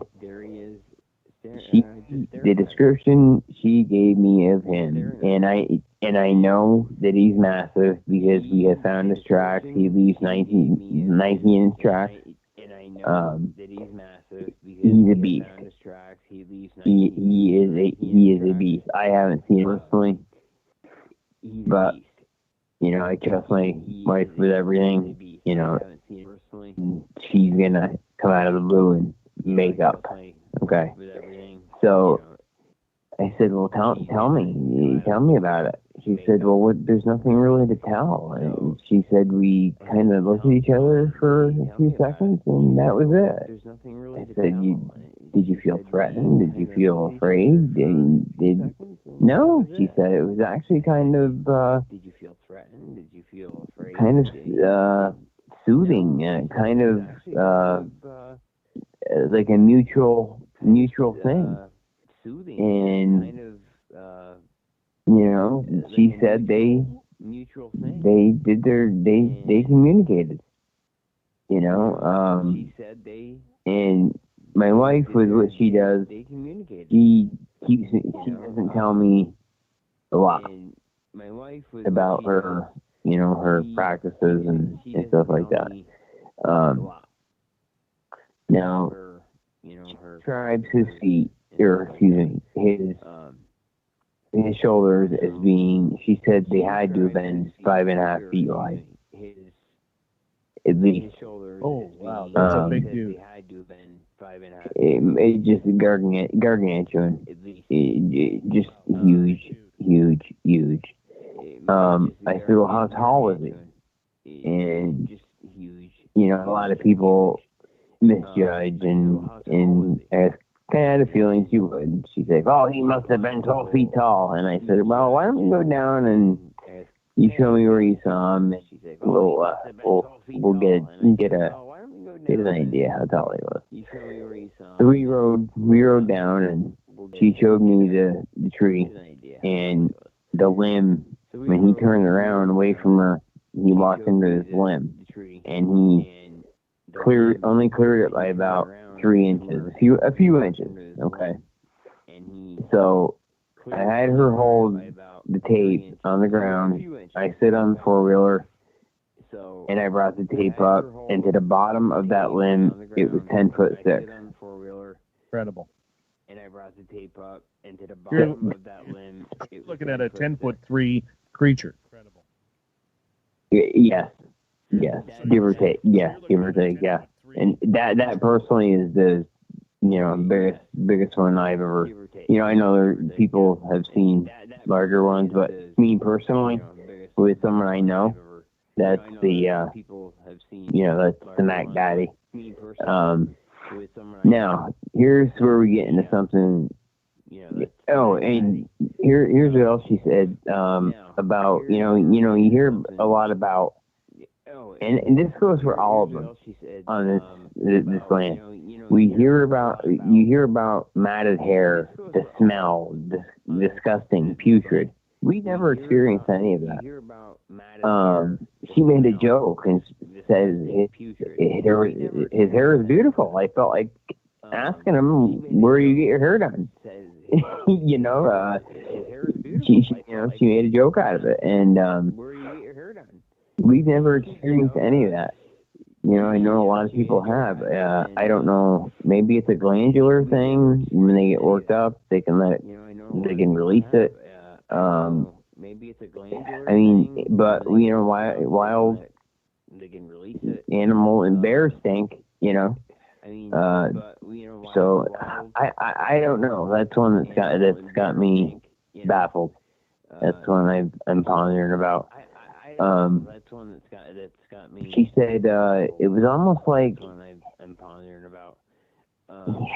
He was putting in. He had another coat of hair coming in. Like it had just come in fresh. It was very. But we got to remember, they probably groom each other. It had just come in fresh. It was very. Okay. So with grooming each other, and you also mentioned the smell. For people who've never smelled an odor, what does it smell like?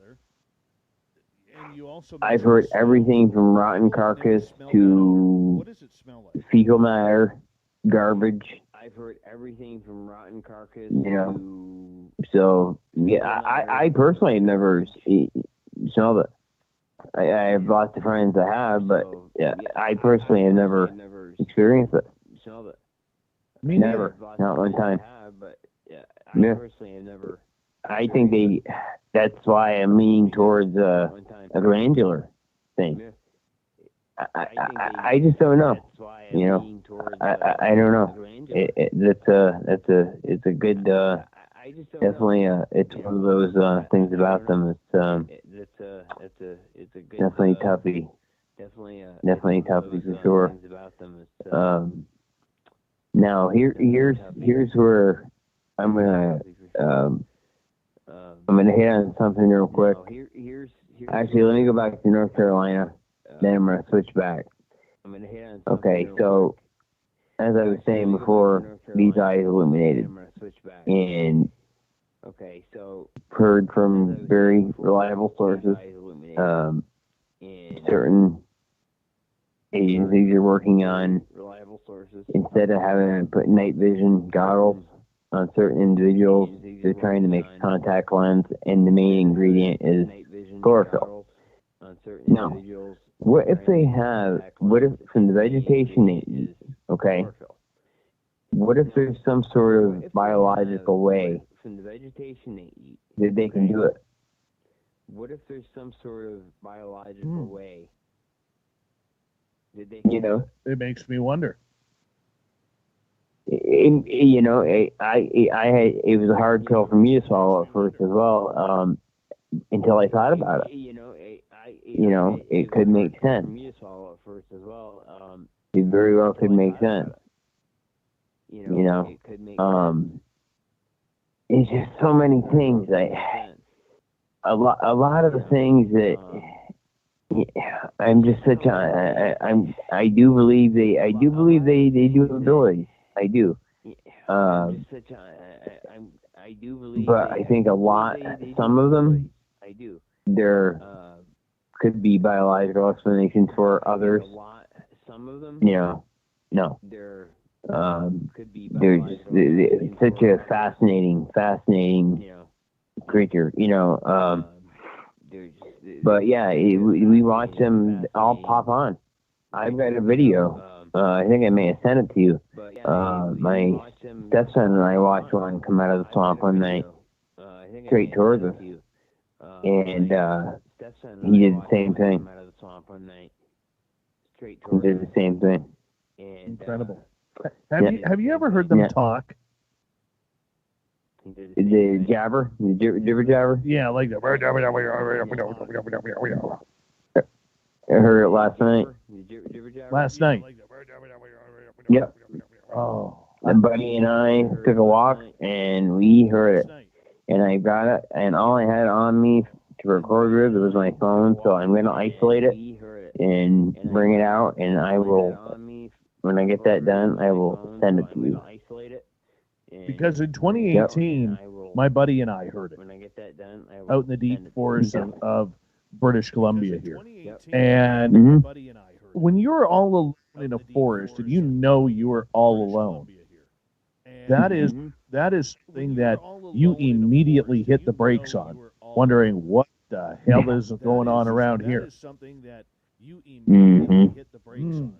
Absolutely.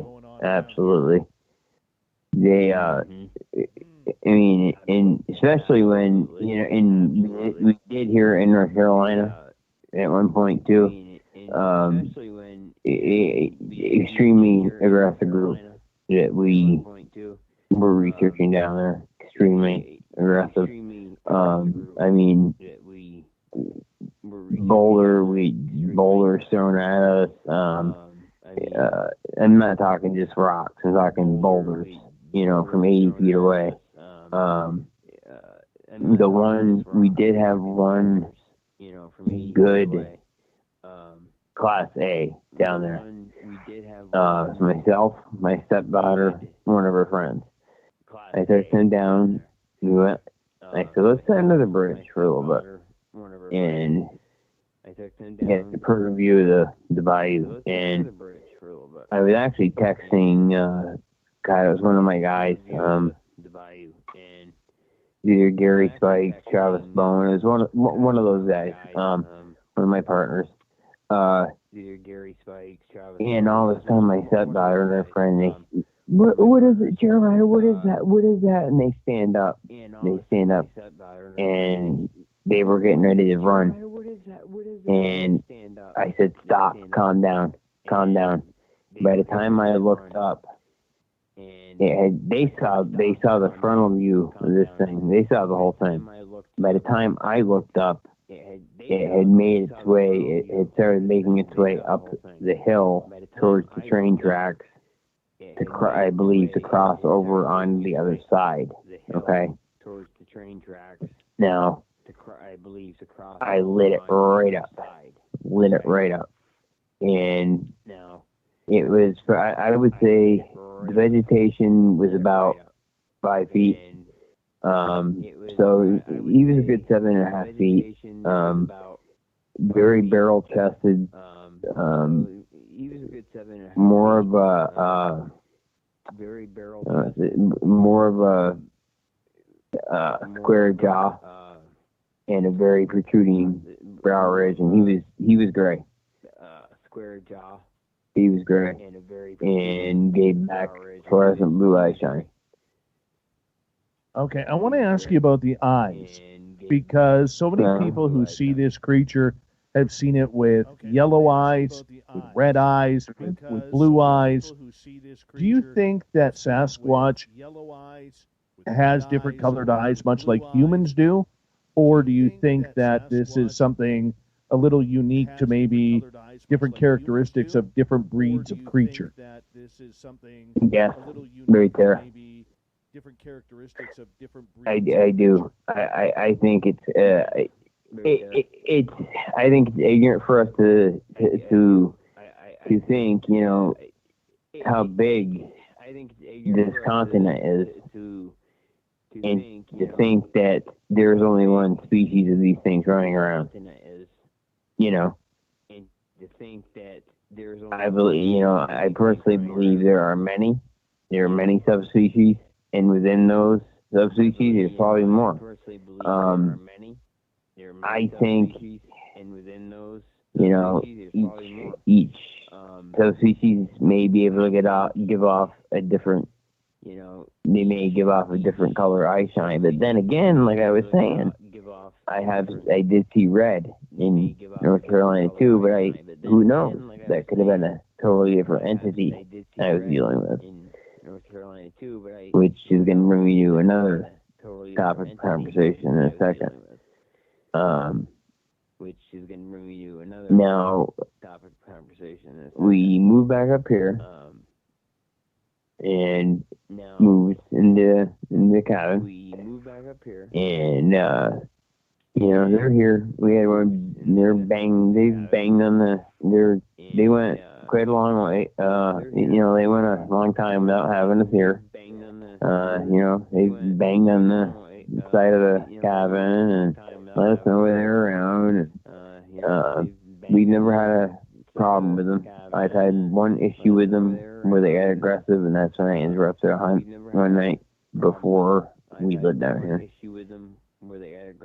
And needless to say, they escorted me out. I know what that's like. Be escorted out. Yeah. I want to ask you, do you think that they have investigated you on your property as much as you have investigated them? Yeah, we got about 2.5 minutes here. Absolutely. More so. They know as soon as I go in there, as soon as I go out back and into my other research areas, they know. As soon as I'm there. Yep. Absolutely. Mm-hmm. Yep. So what do you think they're investigating on you? So what do you think I think their main thing is to determine if I'm a threat. I think their main thing is to determine if I'm a threat. What kind of guy is he? You know, I know.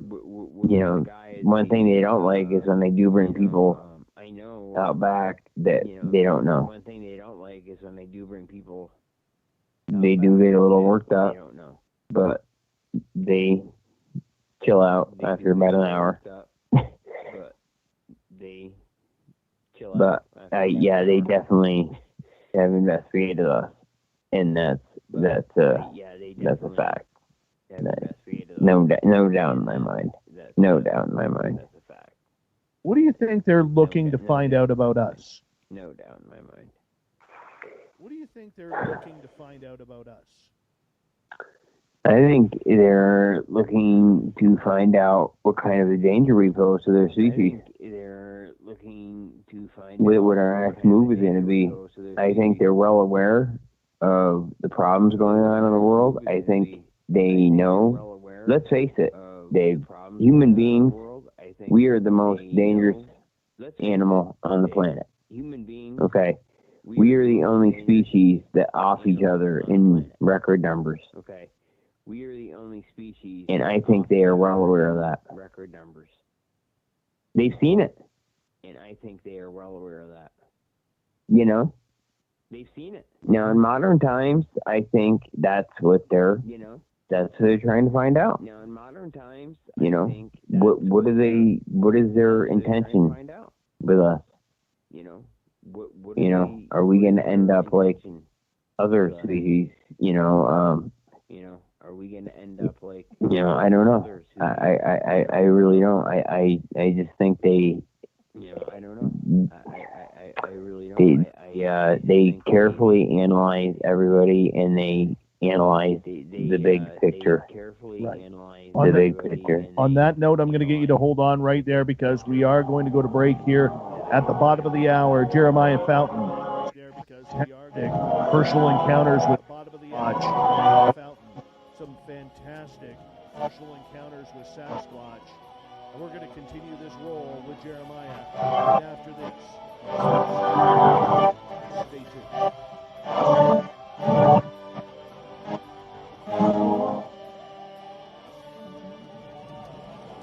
All right, we're clear, dude. All right. Maven Phone, welcome to our chat room for the first time. Don't forget to hit that subscribe button. Who else do we got that's new in here? Oh, Sovereign Farts, welcome back. You're a little late. Sovereign Farts, welcome back. All right, I think we're good. I think we're good.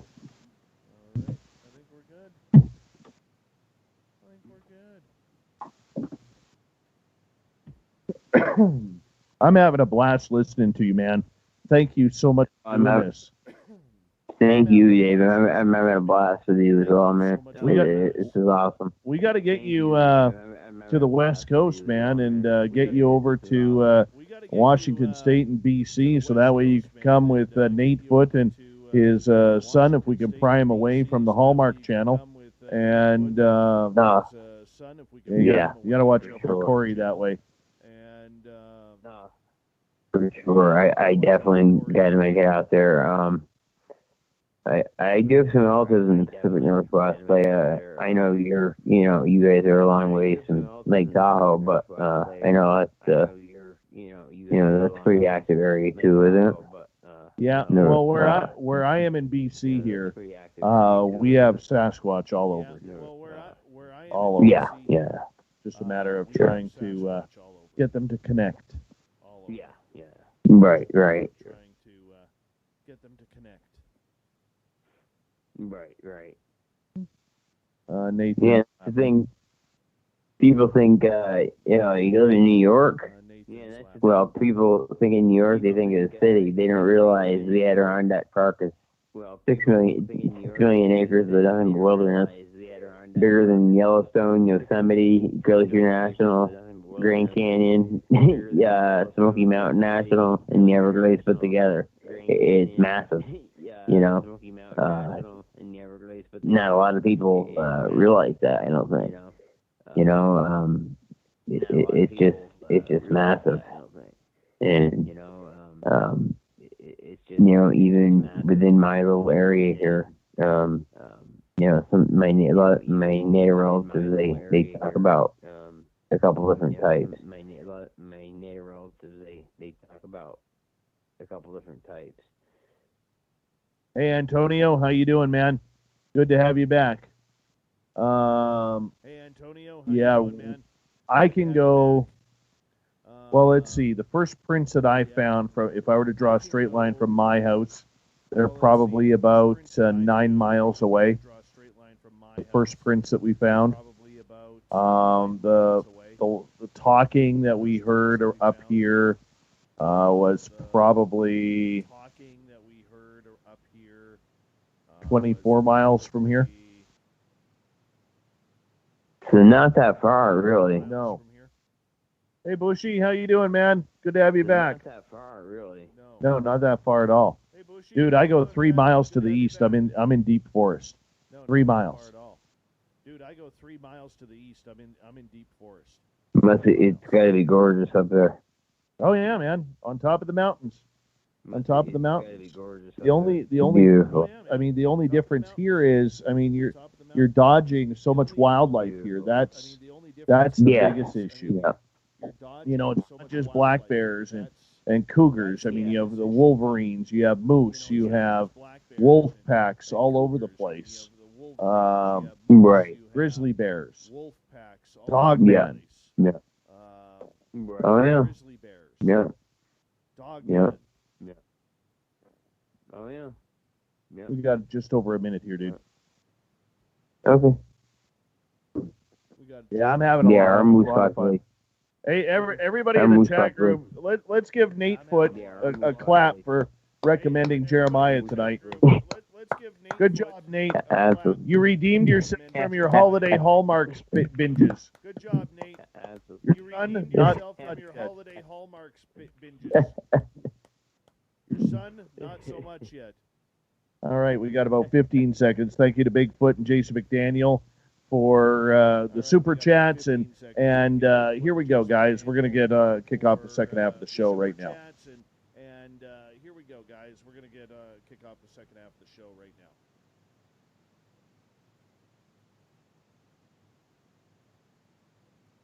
Oh, I lied. It's in 20 seconds. I lied. DB Cooper, thank you so much for the awesome super chat. The U.S. have places in forests you cannot get to on ATVs, etc. You got to go on foot, and regions are huge. 8 foot. That's right. Okay, 5 seconds. Here we go. Regions are huge. 8 foot. That's right. Okay, 5 seconds. Here we go.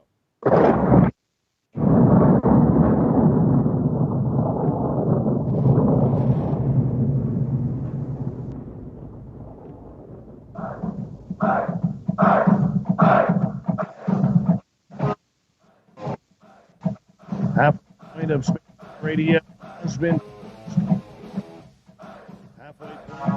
going over here.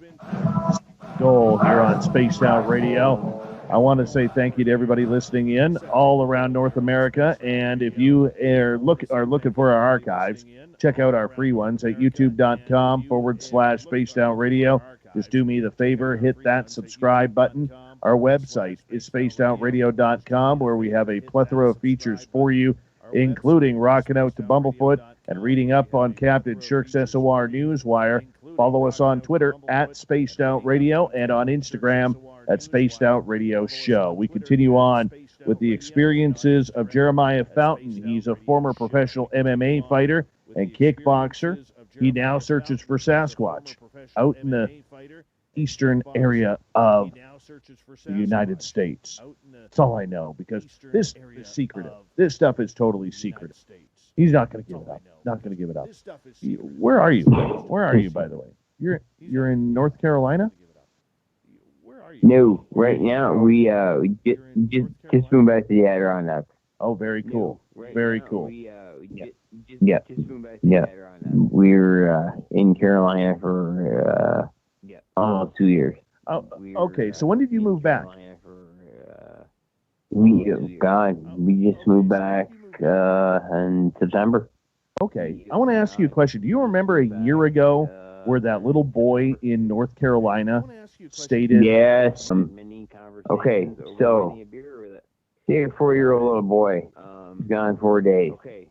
It was the coldest North Carolina had gotten in years, 18 degrees. Okay.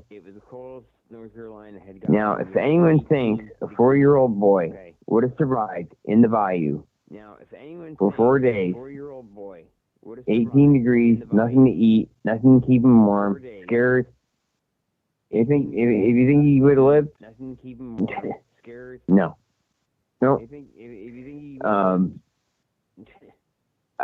Personally, I think it was a female Bigfoot. Okay, I do. You talked to a friend of yours who is on the police down there who helped in this investigation. Are you allowed to say down there who helped in this investigation? He thinks that's what it was too, because he and his partner were cruising down a back road one day, and they had one run out in front of them. Their dash cam caught it. They went back and told their captain, and they were told to keep their mouth shut, and the footage went missing. Oddly enough. So, I mean, yeah, there's no way he would have lived, and let's not forget they're in hibernation that time of year. Bears. Absolutely. And what a lot of people don't understand, and I've watched this story, and you can tell these weekend warriors must live in the city, because if anybody knows anything about bears, if you wake them up, or if they wake up through hibernation because they're hungry, they are angry. They are killing anything that comes close. And if that was a bear that woke up through hibernation, it's not going to coddle a child. It is going to eat it. It's not going to coddle a child. Without a doubt. It is going to eat Without a doubt. Mm-hmm. Yep. It's the same area I lived in. Do you think the truth of that story will ever come out? Do you think the truth of that story? Maybe when he's older, and he legally has the right to talk about it. Maybe not. If he remembers. Exactly. It's just the way it was a bear. It's asinine. It really is. It's asinine. No way. No way. I mean, 18 degrees, 4 days, 4 years old, nothing to eat. No. And then found in a briar patch with barely any scratches on him. Yeah. and they had to cut him out. And this was an area where he would have froze, and there's no way he could have got in there without without hurting himself. Yes, he had a few minor scratches when they took him out, Right. but there was nothing there. Did your police friend say that they found any evidence of a Sasquatch? Well, okay, he did say that as far as the dogs, okay, they were getting a really, really, really good trail. And this does happen, you know, dogs go down the trail and they'll stop. But when you have a bunch of them, you know, you have 5, 6 going at once, and they get on a trail, and they catch a scent, you know, like his scent, and they're hauling, you know, they're running along, tracking. Then all of a sudden they lay down and refuse to move. Then all of a sudden they lay down. Like they got to smell something they didn't want to follow. Like they got to smell something they didn't want to follow. You know. Mm-hmm. That case baffles me. And yeah. I mean, it is a baffling case, but at the same time, personally, I mean, people probably think I'm nuts for saying this, and I passed that point a long time ago. I am nuts, and you know, I've accepted it, and you know, I seriously think that's what it was. I think he was taken care of by a female Sasquatch. I do. That makes sense. Now, I really do. I want to ask you something else, because for you having these close encounters, you've been pretty lucky, but there are some people out there who haven't been so lucky. And I believe it's your dad who's actually helped out on a couple of cases that David Paulides started investigating with his missing 411. Yes, he has. He was on, my father, he got out of the family logging for a while, went in the State Police Academy when he was 23. He became the youngest BCI investigator in New York State history. The record still holds to this day. He was on the Douglas Flag case. He wasn't the lead investigator, but he was on the case, on the you know search party and whatnot. And you know, with his background, you know, being his his ethnic background, he said he knew from day one that they weren't fine. I mean, it's awful to say, but it's true. It's what I was told, and it still bothers me to this day. I can tell, you know, he won't talk to me about it. I'll get little bits and pieces out of him, but no, you know, he changes the subject. Now that area of the Adirondacks is very, very, very remote. Extremely. They were a very rich family. They had built that mansion on that. It's only a speculator, New York. They built that mansion on the lake, and they were the only ones around. Surrounded by nothing but wilderness. And that area is known, you know, for being infested. Now, as far as these cases go, these 411 cases, I believe there's different things doing it. You know, we had back to, okay, I'm going to go back from North Carolina once again to New York. So in 2016, when we were living off the grid here, we were coming down the road. We had eaten dinner and had a couple of drinks at my parents'.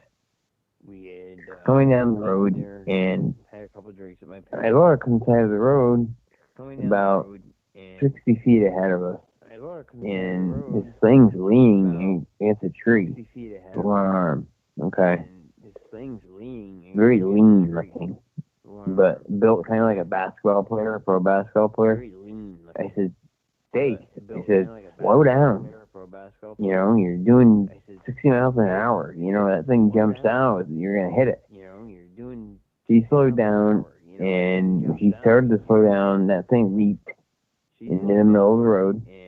She stopped and stood there for a quick second and leaped onto our side of the land.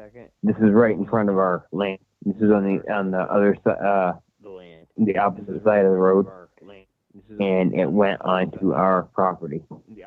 Only way I can describe it is a typical lichen. Only way I can describe it is a typical. So you got Dogman in that area too. And that's what I mean. That's what I mean. Yeah, Dogman. Yeah. Yeah.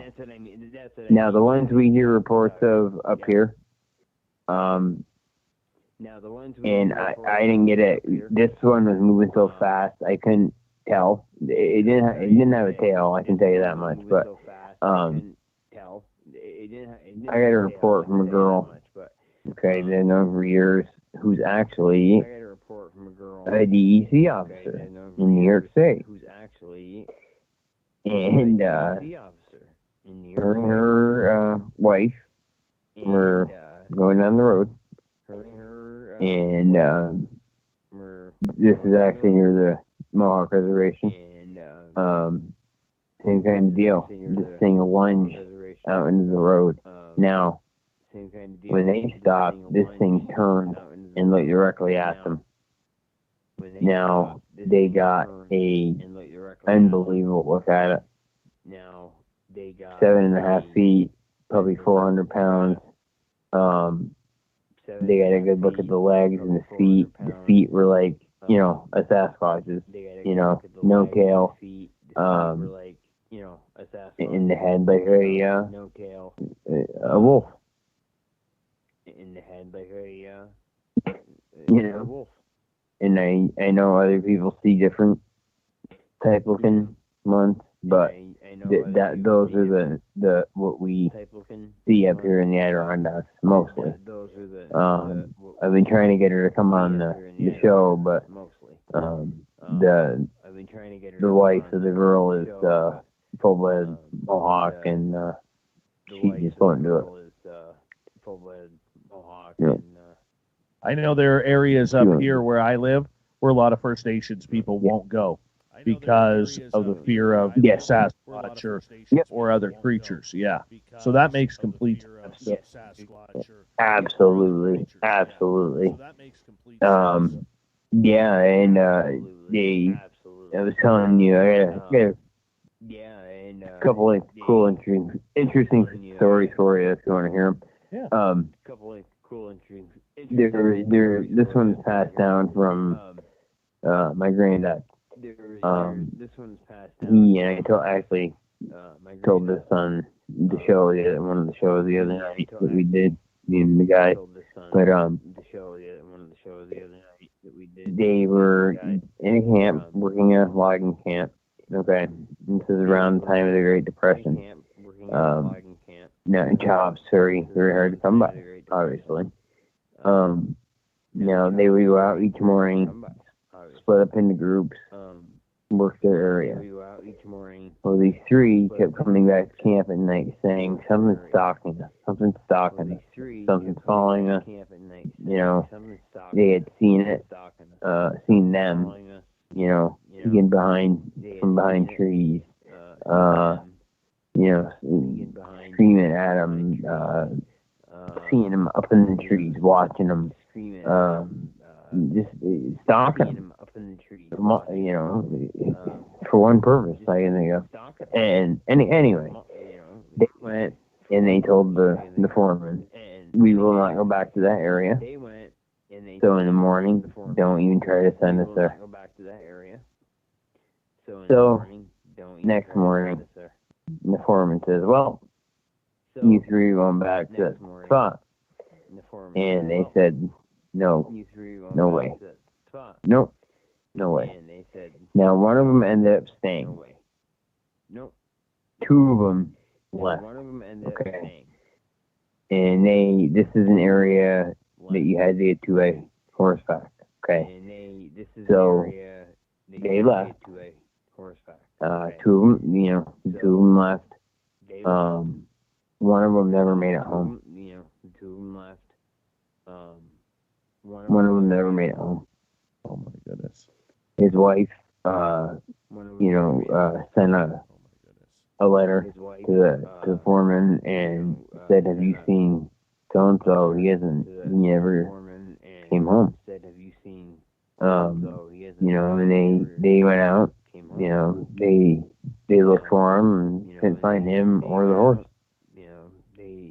They looked for him and couldn't find him or the horse. See, and that's where, when you look at situations like that, when you have an animal such as a horse disappear with it, that's where I really start to question whether or not this is a Sasquatch encounter or something else, whether it's extraterrestrials or portals opening up. I am wide open to that. Absolutely. Yep. Sure. Could very well could be. Very well could be. Very well could be.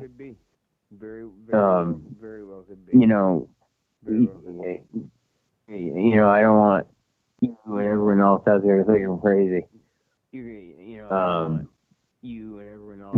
almost want to tell it, but let's transfer back to Carolina for a second.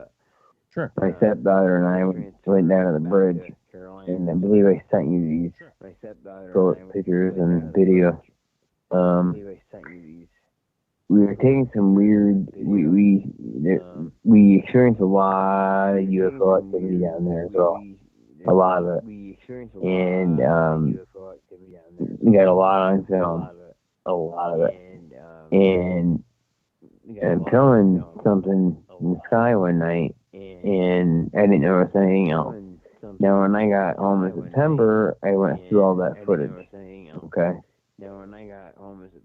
I noticed something bipedal. Okay. Grayish color skin on two legs, and it's the first 2 seconds of the video. You see it walking in the water on 2 feet, and it walks under the bridge, and it's carrying what looks to me like a dead wild boar. Kind of like a troll. Yeah, I don't know what the heck it was. I really don't. I've sent it to guys that have laughed at me, and there's no disputing it. I've got it here on film. I mean, I thought I sent it. I mean, it's incredible. I have no explanation for it, and you can hear it growl at one point.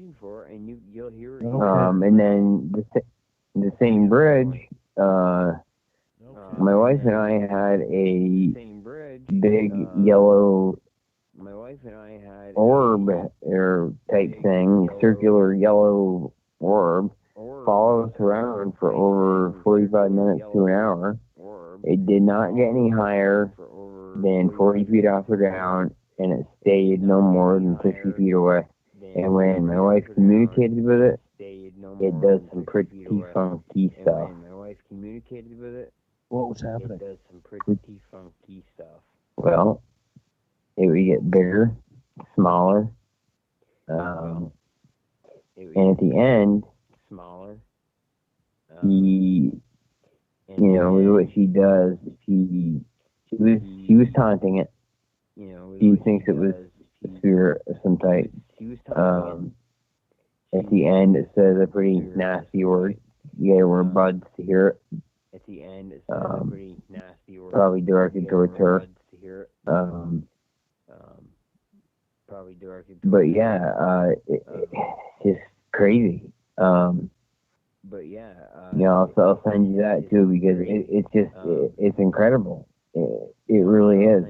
Very weird, experiencing some very weird stuff down there. I bet. And very bizarre, very bizarre things. Very bizarre.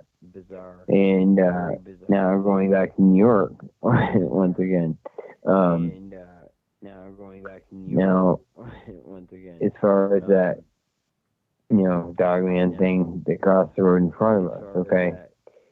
We are four-wheeling down Logging Road, and massive tree had been pushed over on the trail.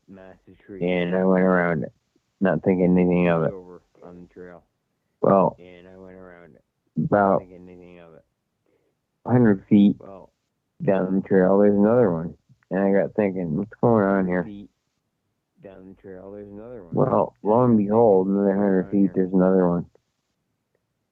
So I get off the four-wheeler, whip out the camera, and I start taking pictures of the wood line and such. And I had a buddy who I had sent these pictures to say, get out of there. Inside the tree line, you can see the face and the shoulder outline of the long-snouted, baboonish type looking face. Now, question I've always had was, were the trees its way of keeping us, I don't want to say, like a trap or something, or was it the group of Sasquatch trying to say, hey, don't come in here right now? The next day, it looked like World War III. It went on behind that tree where that thing was standing, and we never had problems with those things, with those creatures again. And you could see the big male that Stacy saw. You could see his tracks. You could see one of the younger male's tracks. And I think they got rid of him, in, for lack of better words. We've got about 30 seconds left here before we have to go to break at the top of the hour. Jeremiah Fountain is our guest tonight. Jeremiah, at any point in 20 seconds or less, have you felt deathly scared?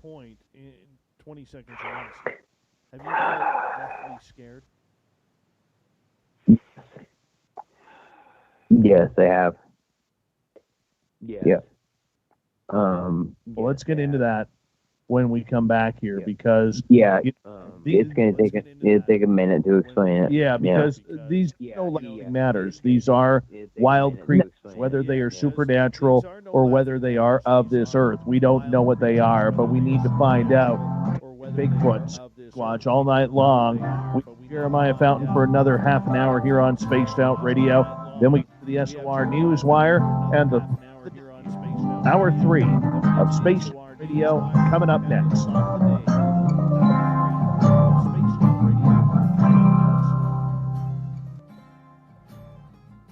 Okay, my friend, I'm just going to run my dogs out. I'll be right back, okay?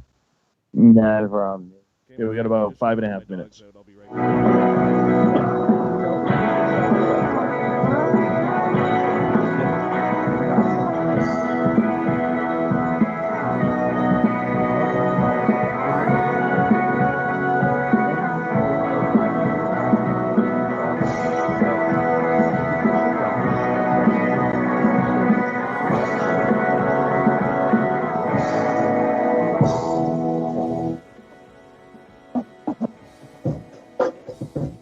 The SOR Vault is open for business, and we have some cool swag for you to pick up. All you have to do is head over to our website and click on the SOR Vault. You'll have a variety of cool logos to choose from, and put them on anything you want. T-shirts, hoodies, hats, coffee mugs, you name it, we can get it. So do your shopping by supporting the store you love. Get your Spaced Out Radio swag at the SOR Vault today. Go! The party is going on. The Bruce Van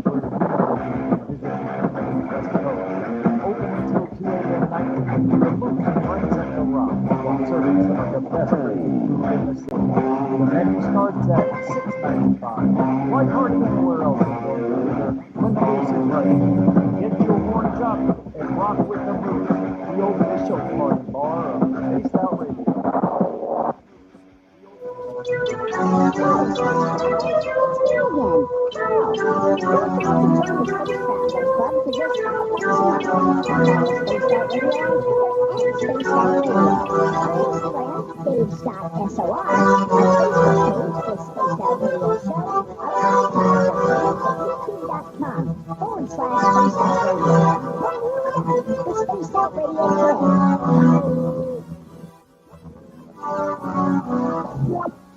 For the price of one cup of coffee a month, you can become an SOR Space Traveler. The Space Travelers Club is a place where you can interact with other listeners, either live during the show or on our great forum. We want your stories, pictures, comments, and ideas. You'll get live video streams, exclusive content, and be a part of our newsletter. Stay in touch with everything SOR. The Space Travelers Club is just $5 a month at spacedoutradio.com. We are scouring the world for intriguing stories of your day. Take the time to read up on the SOR Newswire, where our team, led by Captain Shirk, will deliver to you some of the best paranormal and supernatural news, along with some stories that will blow your mind from the weird to the wacky. It's the news outside the news that piques interest, and that's what we're looking to deliver to you. The SOR Newswire, only at spacedoutradio.com. We're adding to the entertainment online for Spaced Out Radio. I'm Amber Beckard, and I want to invite you to subscribe to our YouTube channel and check out Cryptid Tales, where I will take you on a journey into some of the strangest legends and lore from around the world, relaying the stories to you of the strange creatures and experiences that people have had throughout time. You can find Cryptid Tales at youtube.com/Spaced Out Radio, and while you're there, don't forget to check out our free archives and leave a comment. See you there. Hello, everyone. This is Brian Stevens. Otherwise known as the Black Ones on the Radio.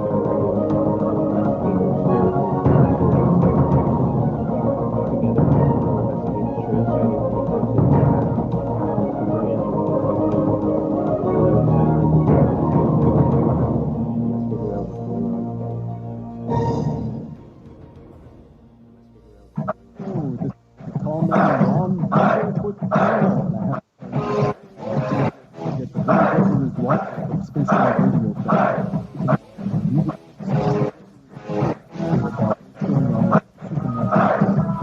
Head over to the website. Almost shot. You can check out some of the hot sauces that listening to Spaced Out Radio. You know it. Looking for creative ways to get your company out in the public? How about advertising on Spaced Out Radio? Our sales department is waiting to hear from you, and we can work around any budget. From commercial spots. All right, I'm back. Oh, okay. Thanks for the text, man. Appreciate that. No, not a problem. Not a problem. All right. So when we get to break at the bottom of the hour, just sit through the break, and I will say goodbye to you during the intermission. Okay. Okay. Sounds that's fine. Okay. Sounds perfect. That's fine. Perfect. All right. We've got about 1 minute here. Perfect. Okay. All right. We've got about 1 minute here. Okay.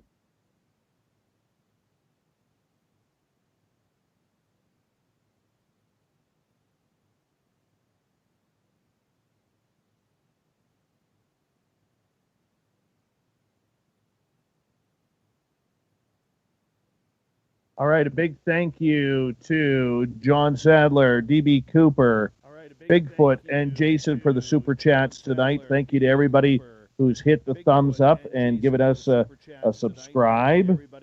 And, of course, to everybody who has followed this show, played our archives. We really do appreciate it. A great way to support this show as well is by going to youtube.com or pardon me, Facebook.com/the SOR Newswire. What the hell is that? Facebook.com, the SOR Vault is where you want to go. That's where our story is, where you can get the swag. Here we go. Is where you want to go. That's where our story is, where you can get the swag. Here we go.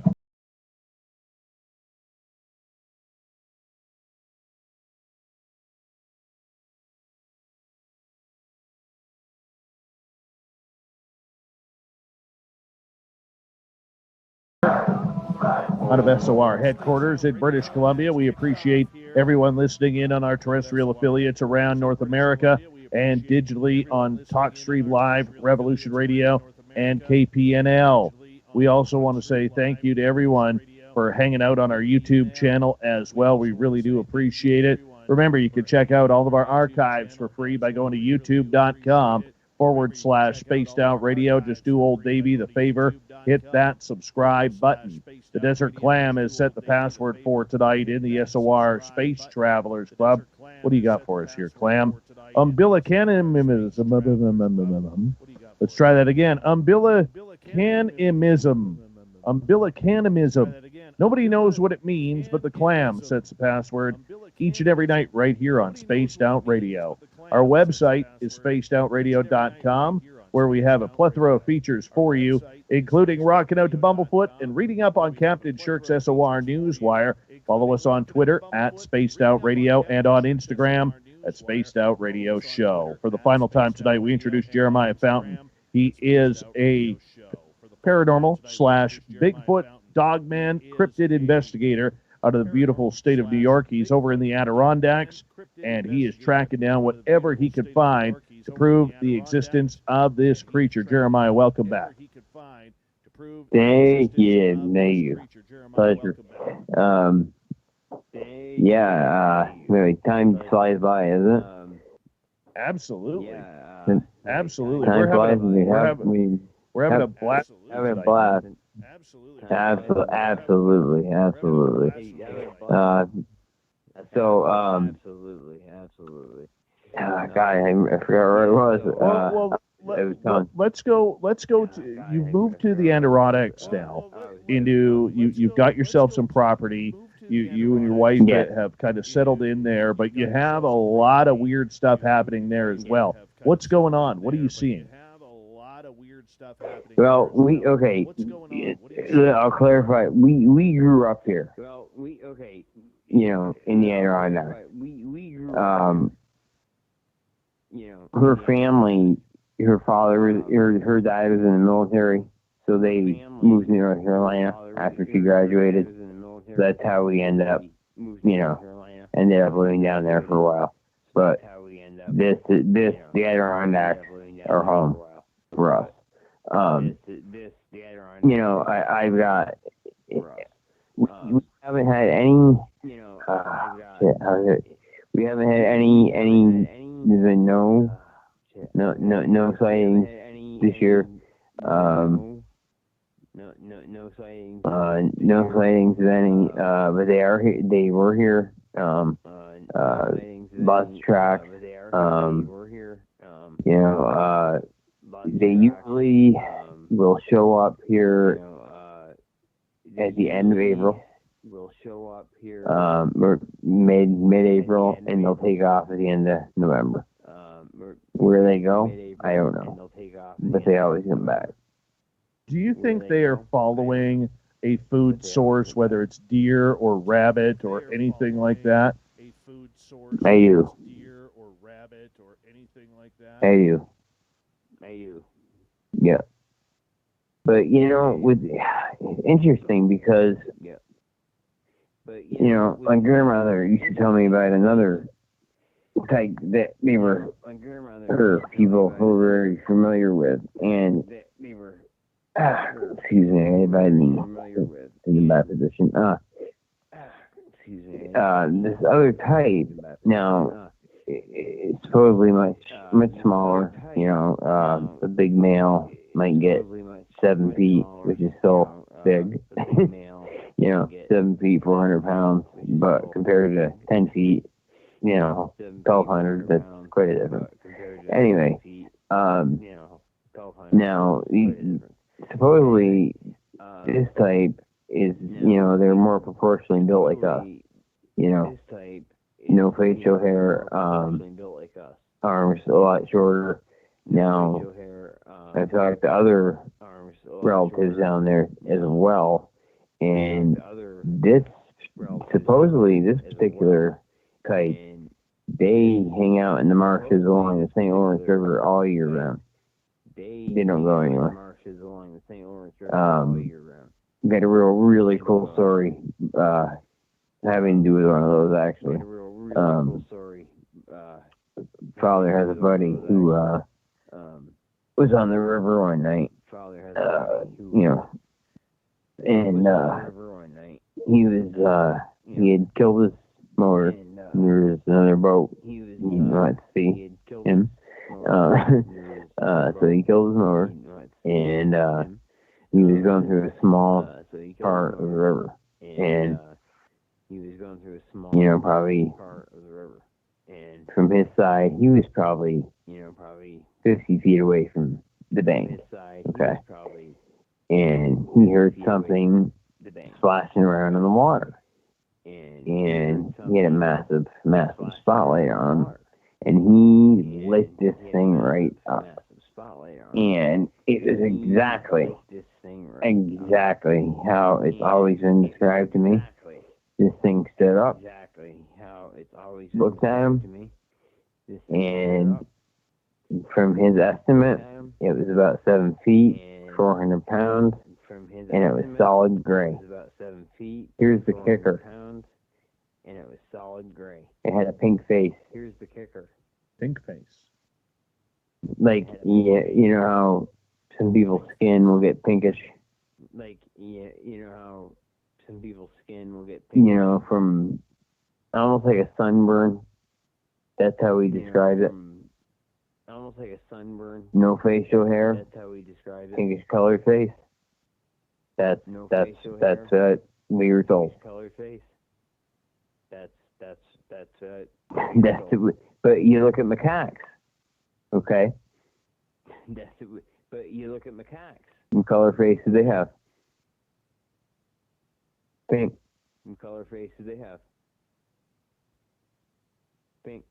Do you think that this creature is of a natural descent of evolution, or do you think there is something a little bit more supernatural about it? Oh, you put me on the spot here. I think they have nothing to do with our evolution. Nothing. I think there's something in their.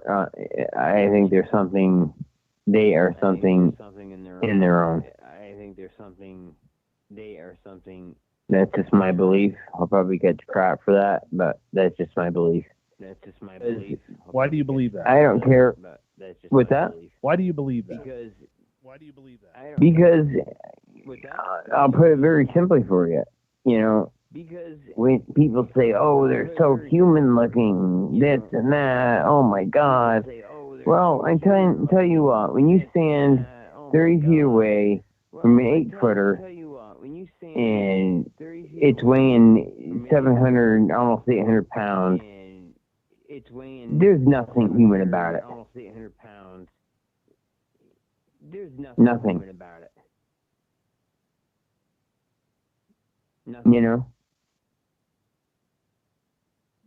That's just my opinion.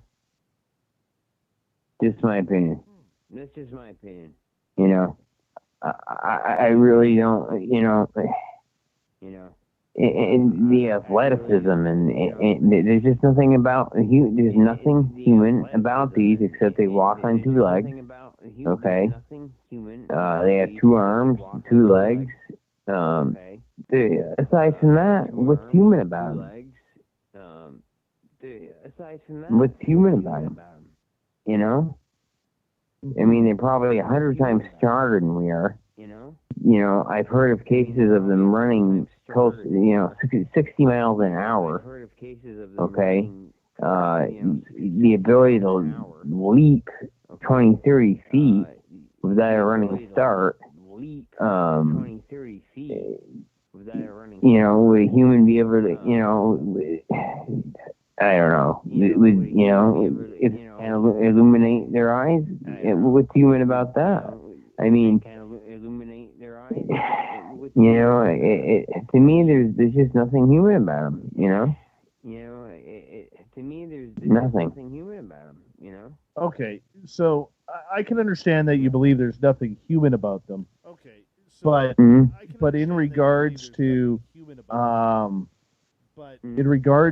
what they are, there is a big debate within the Bigfoot community as to whether or not these are, you know, hominids or, you know, relative Gigantopithecus. Then you got the whole spiritual side that American Indians, First Nations, indigenous people claim that it has some sort of weird type of powers and it's just a strange entity.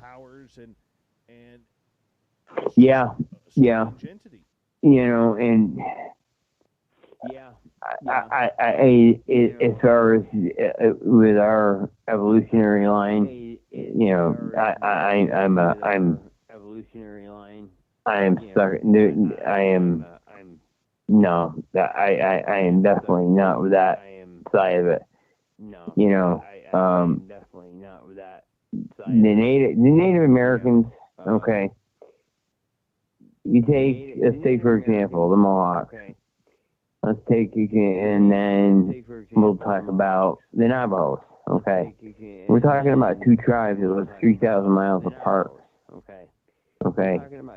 Had no communication with each other, but yet they're describing the same thing and talking about the same behavior. You know, and they describe it as another tribe of just another tribe of whatever they are. You know. Behavior. So, you know, my grandmother always used to say I asked her, you know, Grandma, are they more like us, or are they more like an animal? And she would say, honey, they're kind of like both, but they're something different altogether. Do you think we'll ever know what truly they are? Nope. Do you think we'll ever know what truly Nope. they are? I don't. Nope. I don't get me wrong. I'm still gonna start. I'm still gonna keep going. You know, but I personally, I'm not gonna climb down this wormhole. But I believe there's people out there that don't want us to know, and I think a lot of it has to do with, you know, money. Explain that. Okay, well, explain that. If you invoke, okay, let's take Yellowstone. They admit there is an endangered species in Yellowstone, okay? Bang. They have to invoke the Endangered Species Act. Well, there goes their tourist money. There goes for all national parks. You know, I mean, how many millions a year are they going to lose? The federal government. How many millions a year are they going to lose? The federal government. That's a tough call. Yeah. It is. Yeah. It is. It's just one of my theories. Yeah. One of my theories. And I believe there are, there are different types. Some of them, I don't want, and not all of them, want to sit around the fire and tell campfire stories. But some are very benign.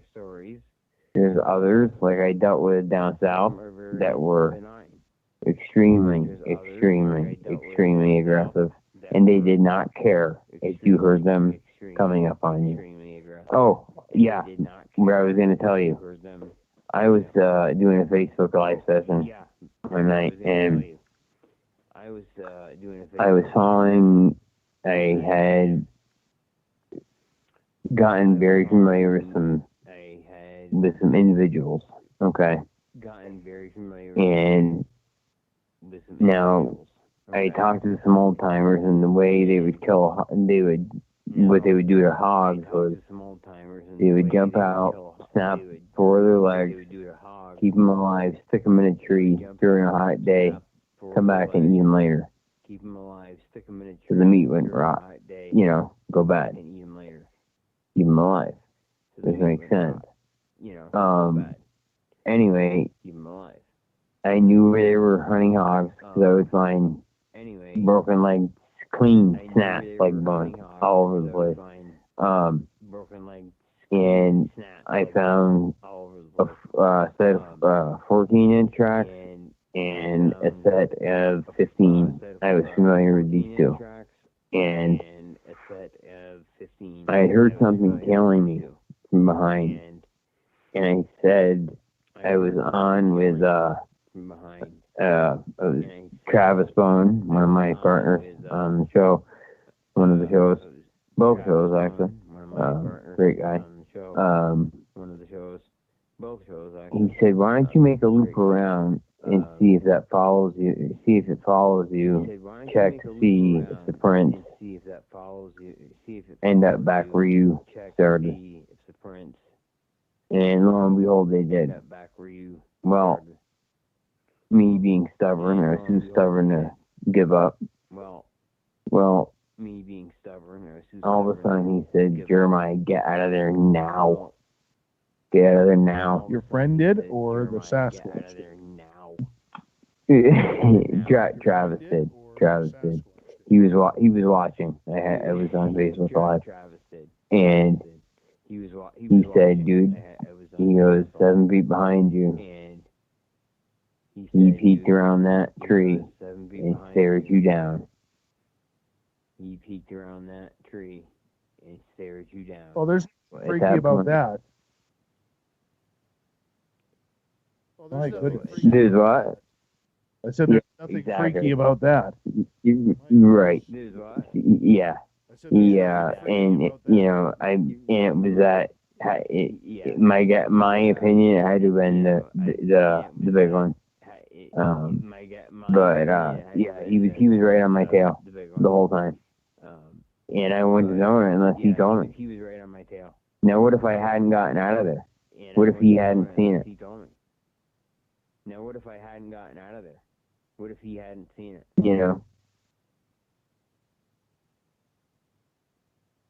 It makes you wonder. It totally makes you wonder. It totally makes you wonder. I mean, did you feel any fear? Did you feel it around you? Oh yeah, I knew we were being tailed. I knew we were. And several times down there.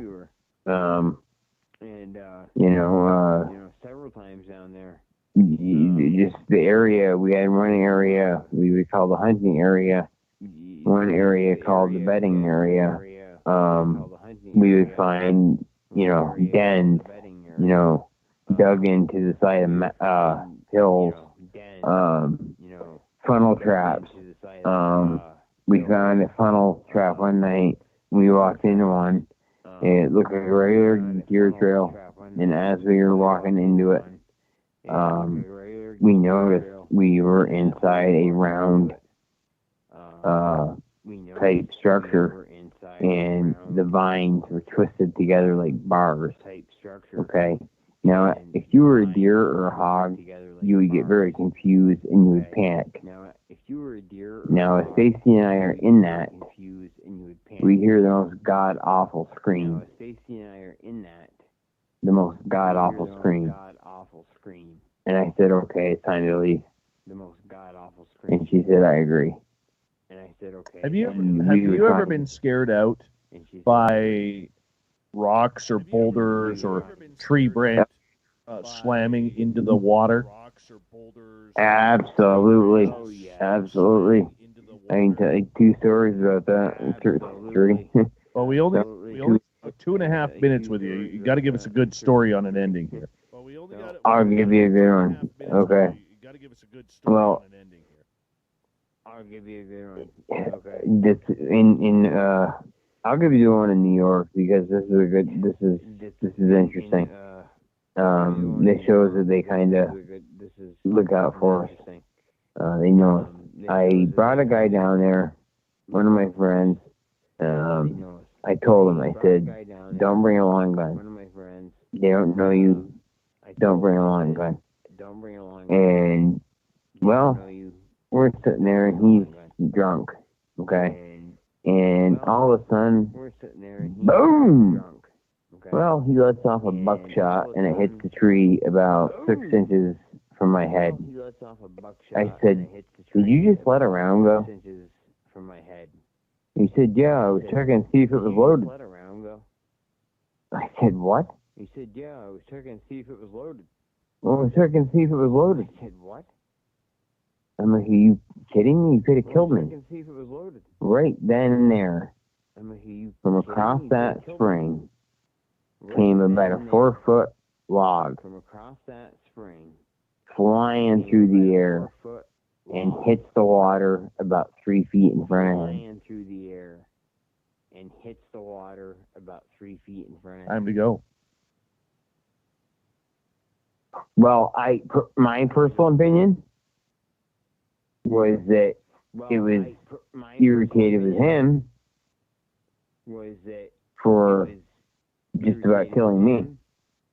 That could very well be. Because you built a relationship with him. That's correct. That's correct. That's correct. Yep. I want to have you back on. I want to have you back on as we got about 30 seconds left. I want to have you back on.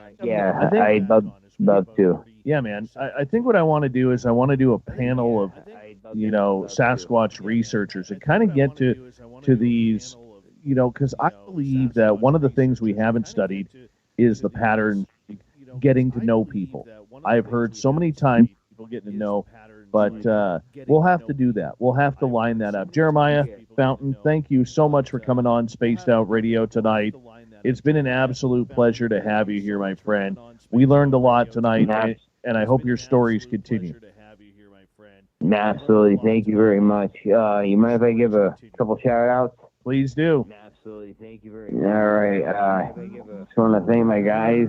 Thank you, first of all, Dave, for having me on. No problem. Thanks to my guys that, helped me with the show. Reproduction, Travis Bowen, John Muslin, with their...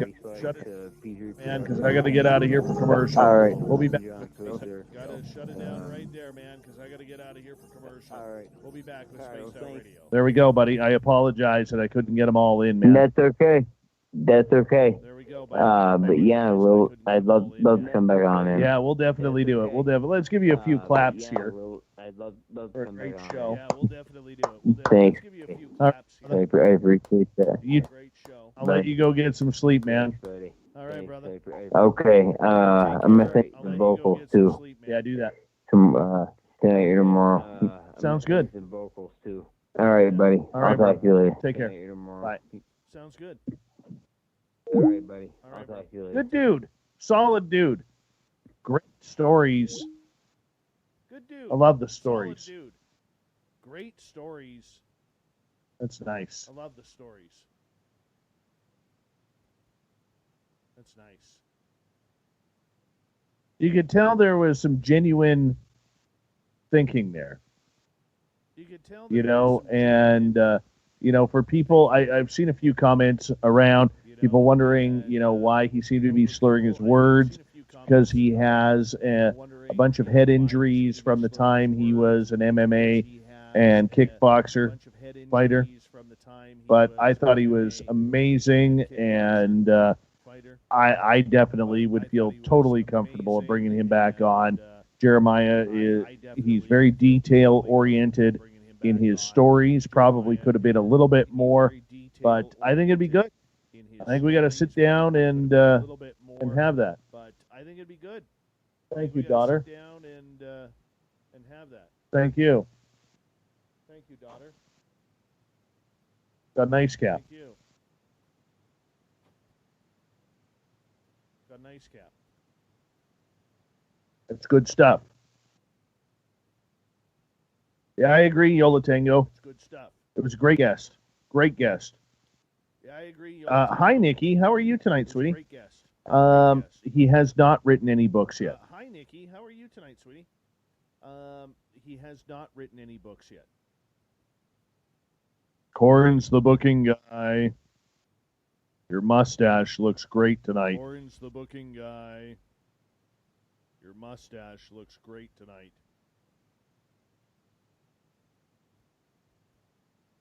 Nate Foote. Good recommendation. Everybody can thank Nate Foote for Jeremiah and recommending him to Corin's the booking guy. Nate Foote for Jeremiah and recommending. Good job, Nate. The booking guy. Good job, Nate. Wendy Williams. Wendy Williams. Wendy Williams. Wendy Williams. Wendy Williams. Wendy Williams. Wendy Williams. There you go. Wendy Williams. There you go.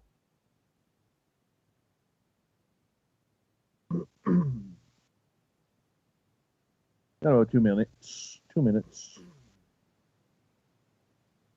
No, 2 minutes. 2 minutes.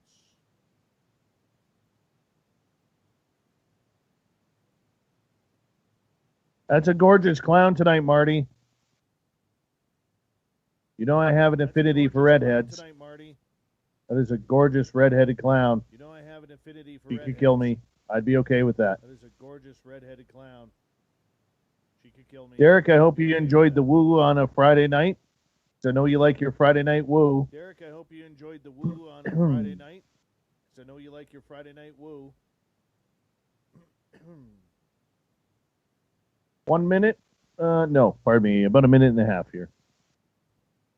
1 minute? No, pardon me. About a minute and a half here.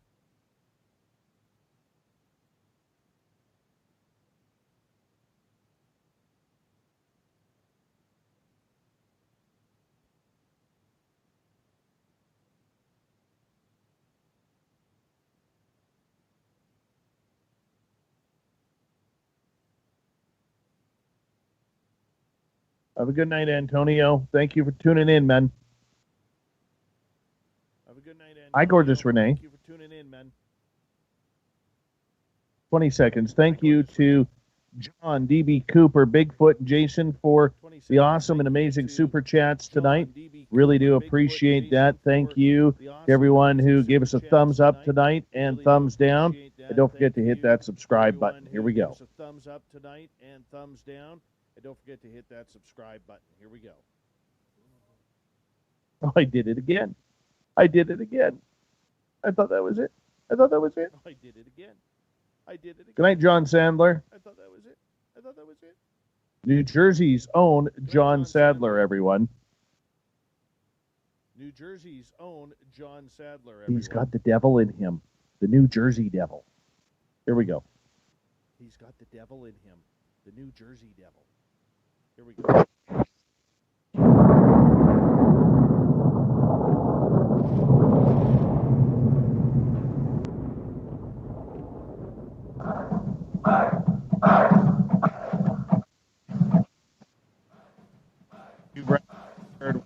For tonight, face down.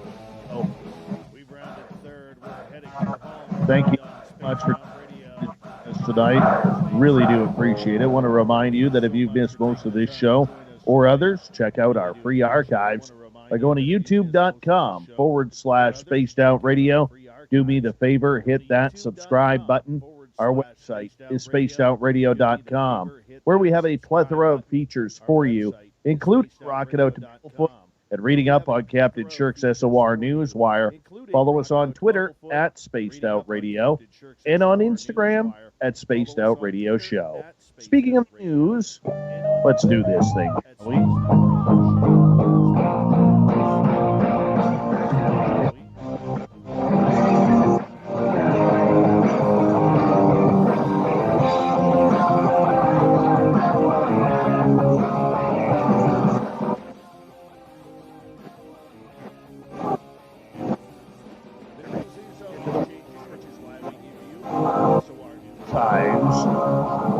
Pretty damn good.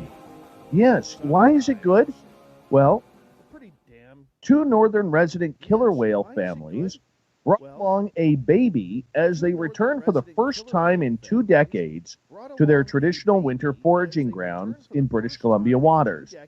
Scientist Jared Towers with Fisheries Department in Canada here said he spotted the group, collectively known as A5, this week in Broughton Archipelago, where they had once fed on Chinook salmon before being driven out by deafening acoustic harassment devices installed by fish farms. They were meant to deter sea lions and seals, but the noise also kept orcas out of the territory that they have now reclaimed. Towers said adding the devices were removed several years ago because of their negative impact on the killer whales. They just stopped using the area altogether for over 2 decades, and now it's a sign of hope that they are revisiting these territories and perhaps feel safe enough to go back into those waters near Alert Bay. Towers said he saw 9 whales, including a calf that appeared to be about a week old, alongside its mother, Midsummer, great-great-aunt Corky, and great-uncle Fight. There are at least a couple of individuals who are alive now who were much younger the last time we documented the area, he said. So the animals probably remember that when their mom was alive, that's where she took them. It's amazing to see them swimming past a little tiny beach in the middle of the strait, and all of a sudden they do a 90-degree turn and head right for that beach. That's one of the only places on the entire coast where they'll rub their bodies. Towers said the A5s were heard on a hydrophone in the water and identified by their dialect before he headed out to search for them. Many of the northern resident orcas, which number about 300 and are classified as threatened in Canada, were shot by fishermen and captured for aquariums in the 1970s. They typically hang out in waters on the central and northern BC area, but they don't spend much time in the Vancouver, Victoria, or Seattle areas, unlike southern resident killer whales. This is really cool. Killer whales coming back. Love them. You know what killer whales are good for? Eating great white sharks. Yes, eating great white sharks. That's what they're good for. All right, moving on. Weird one here. We'll get in the Canadian content. Over in my former hometown in Nanaimo, home of the Nanaimo Bar. And if you don't know what a Nanaimo Bar is, you might want to Google it, make it, eat it, and be thankful that you listened to me.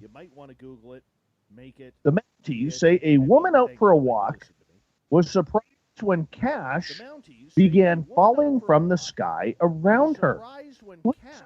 That the woman was walking on a street in northern Nanaimo on Monday when a car went flying past her.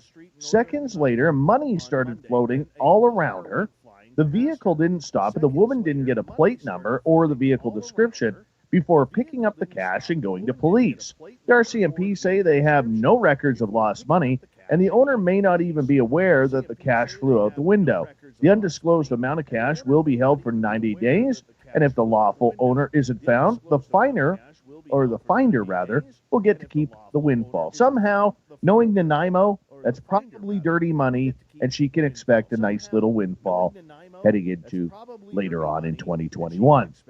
Sad note if you're a baseball fan, legendary Tommy Lasorda has passed away. His body began to fail him in recent months, but his passion for the Dodgers never wavered. The man who always claimed to bleed Dodger blue out of loyalty to the organization had one last mission to accomplish, one more triumphant moment to experience. He was granted that moment in October when the Dodgers defeated Tampa Bay to win the World Series, their first championship since he guided them to the title in 1988. He willed himself to live this long and to watch that world championship. Former Dodgers pitcher Oral Hershiser said he willed himself to stay active with baseball and to be impactful on a daily basis. He impacted us all in so many ways, the LA community, the baseball family, and all of the world of baseball. But I believe Tommy Lasorda had no boundaries. On a daily basis, there were no boundaries to something positive, something about winning. That's what he brought. Lasorda, who in 20 years as the Dodgers manager won 2 World Series championships, 4 National League pennants, and 8 division titles, died of a heart attack at the age of 93. Only one of the few remaining links to the club's Brooklyn roots, he spent 71 years with the Dodgers and was a vibrant and voluble presence. Rest in peace, Tommy Lasorda. Oh, speaking of sharks, thanks for this, Shirky Poo. A young woman has died of a rare suspected shark attack in New Zealand. No point in going there now. No point whatsoever. They got sharks there. Yeah, Kayla Marlowe was just 19 years old when she decided to become shark food. Marlowe was taken out of the water, still alive, but died at the scene despite efforts to save her. Police say she appeared to be bitten by a shark. Of course she was bitten by the shark. What else is there? You know, it's not a seal. What else is there? Killer whales don't feed on people. The attack happened at Wahai Beach on Northern Island, not far from the country's biggest city of Auckland. Police extend the sympathies to her family and loved ones during this very difficult time. So they say, we appreciate her death was extremely traumatic for those who were at Wahai Beach yesterday, and we are offering victim support services to anyone who requires it. Shark attacks, oh, here comes the line. Shark attacks are unusual in the country, and this is thought to be the first fatality since 2013. You know what cures the fatality numbers? Not going in the ocean. Yep, people heard loud screams. Lifeguards went out by boat, immediately pulled her to shore, but too late. Jaws got her. All right, look, I'm not a fan of sharks when I'm in the water. Love the sharks. Great white is my favorite. Believe it or not, they scare the bejesus out of me, but it's my favorite. Okay, it's badass. Doesn't put up with anything. All right, doesn't like anybody. Doesn't put up with anything. Perfect. All right, you know, but they're just saying, stay out of the water or we're going to eat you. You know, that's all they're saying. New Zealand, Australia, California, Florida, North Carolina, South Carolina. Pay attention. Oregon, Washington, New York, Nova Scotia, Newfoundland, PEI. Nova Scotia. They just want to kill you. Stay out of the water. That's their area. Let's just let them be. It's easier. Stay out of the water. All right, let's go to the deserts of Africa. It's easier. Being extremely tall is sort of a giraffe's thing. So when scientists recently spotted 2 wild giraffes with relatively short legs, nearly having their adult sight, they were stunned. The initial reaction was a bit of a curious disbelief, said Michael Brown, a conservation biologist. In 2015, Brown and his colleagues were conducting photographic surveys of Nubian giraffes in Murchison Falls National Park, Uganda, monitoring the animals' abundance and geographic distribution. Sometimes, said Brown, they could see hundreds of giraffes in a single day. That the giraffes are all generally cut into the same towering, gangly silhouette isn't a problem for figuring out who's who. Get to know the giraffes. So imagine when all of a sudden they start seeing some pygmy giraffes. Short male giraffes strut out across the plain, looking like a hasty Photoshop version in the flesh. The park ranger we were working, and he was with me. He goes, we looked at each other, sort of confirm we were seeing the same thing. The giraffe, named Gimli, in honor of the dwarf character from Tolkien's Lord of the Rings, had short legs but a typically proportioned neck, making it basically the corgi version of a giraffe. 3 years later, the team found another male giraffe named Nigel with similar proportions on a private farm in Namibia. By carefully analyzing the photos of these 2 giraffes, Brown and his colleagues measured the dimensions of the unusual giraffe's limbs and necks, comparing them with those of other giraffes. And what did they find out? Gimli had metacarpals, the hand bones that made up the lowest part of the front ribs that were only 58% of the length of his neighbors.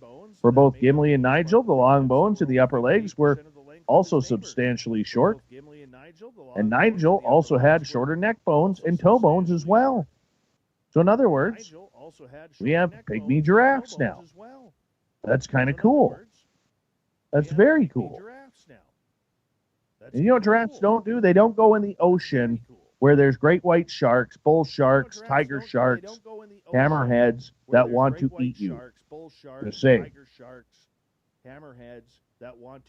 Staffordshire police arrested 2 men on suspicion of burglary after one sits on the phone and dials their emergency 999 line. Yeah, this was a horrible pocket dial, fairly costly one. And Staffordshire police confirmed that they arrested a 49-year-old and a 42-year-old after receiving a call from one of them, who appeared to have unwittingly sat on his phone. Officers said they listened into the call as the men carried out the burglary and could even hear their colleagues arrive to make the arrest.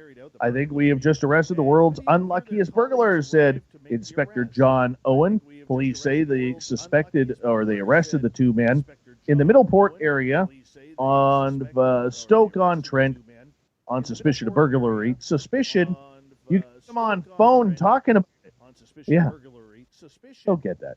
It's only suspicion, even though we caught them. Poking fun at the unlucky pair, Owen included an image of Marv, the hapless burglar from the Home Alone film series, in a Twitter post, basically saying, "We caught the wet bandits. We caught the wet bandits." Wet bandits. Wet bandits. Okay. You know why men wear tuxedos when they're about to get married? You know, the bride is in her beautiful white gown, and then all the bridesmaids, they all have different colored gowns, like maybe a row of blue or a row of fuchsia or a row of green, maybe some seafoam. Burgundy is always nice. Okay? But you look at the men, and they all wear the same tuxedo. You know why they do that for the men's side? Because if the groom all of a sudden gets cold feet and runs away, everyone just moves one step forward, and that's why the best man now becomes the husband. Joking aside, a wedding in the southern India state of Karnataka took a bizarre turn of events when the bride married a guest after discovering that the groom had snuck out. 2 brothers, identified only as Ashok and Naveen, were all set to get married in simultaneous ceremonies back on January 3rd. However, while Naveen participated in all the pre-wedding ceremonies with his soon-to-be wife, Sindhu, he developed cold feet on the day of his wedding and took off. You see, Naveen had a girlfriend who threatened to die by suicide at the function if he went ahead with his wedding. This prompted the groom to run away for his own wedding, deserting his bride. To comfort the woman, her family decided to get her married right there and then to any guest who volunteered. Now, the brave man, Chandrappa, who worked for the local municipal corporation, agreed to marry the bride who had been left at the altar. What a good man. What a good man. The party must go on. A similar instance took place in the northern India state of Uttar Pradesh in 2015, when an angry bride decided to marry a guest from her brother-in-law's family after her groom, who had hid his epileptic condition from his soon-to-be wife, had a seizure and collapsed. Oh, what a hag. In India, weddings are an important social affair, and a family's status or honor is often determined by their choice of bride or groom. There have been several bizarre weddings that have occurred over the country over the last year. Earlier this month, a man in central India married 2 women at the same time in one of the most publicly acknowledged polyamory wedding ceremonies in India. In June last year, a man married a wooden effigy in a bizarre ceremony at Uttar Pradesh to fulfill his father's wish of seeing him happily married. In March last year, a bride walked out in the midst of her own wedding ceremony after spotting an X at the function. Weddings are also a common scam that people pull off in India. In November 2020, a woman who lost her job due to India's strict lockdown married 3 men and ran away with their money. Oh, my goodness. Oh, my goodness. All right. You know, I like sharks, but what I can't stand is snakes. And some people hate snakes I fall into that category. And some people keep them as pets. I get that. I get that. Now, apparently, there are some people out there getting snake massages. If you live in Cairo, Egypt, you can go to a masseuse who owns a spa that mixes oil with non-venomous snakes in 30-minute sessions. It's not for everyone, but the owner says that snake massages can work wonders for those suffering from pain. The use of snakes is a type of massage, as it has two aims, physical and emotional. The physical aim is to improve blood circulation and mental stimulation, and the emotional aim is to release endorphins that help with the happy hormone that sees people regain confidence, strength in their immune system. Yeah, not this guy. Not this guy at all. I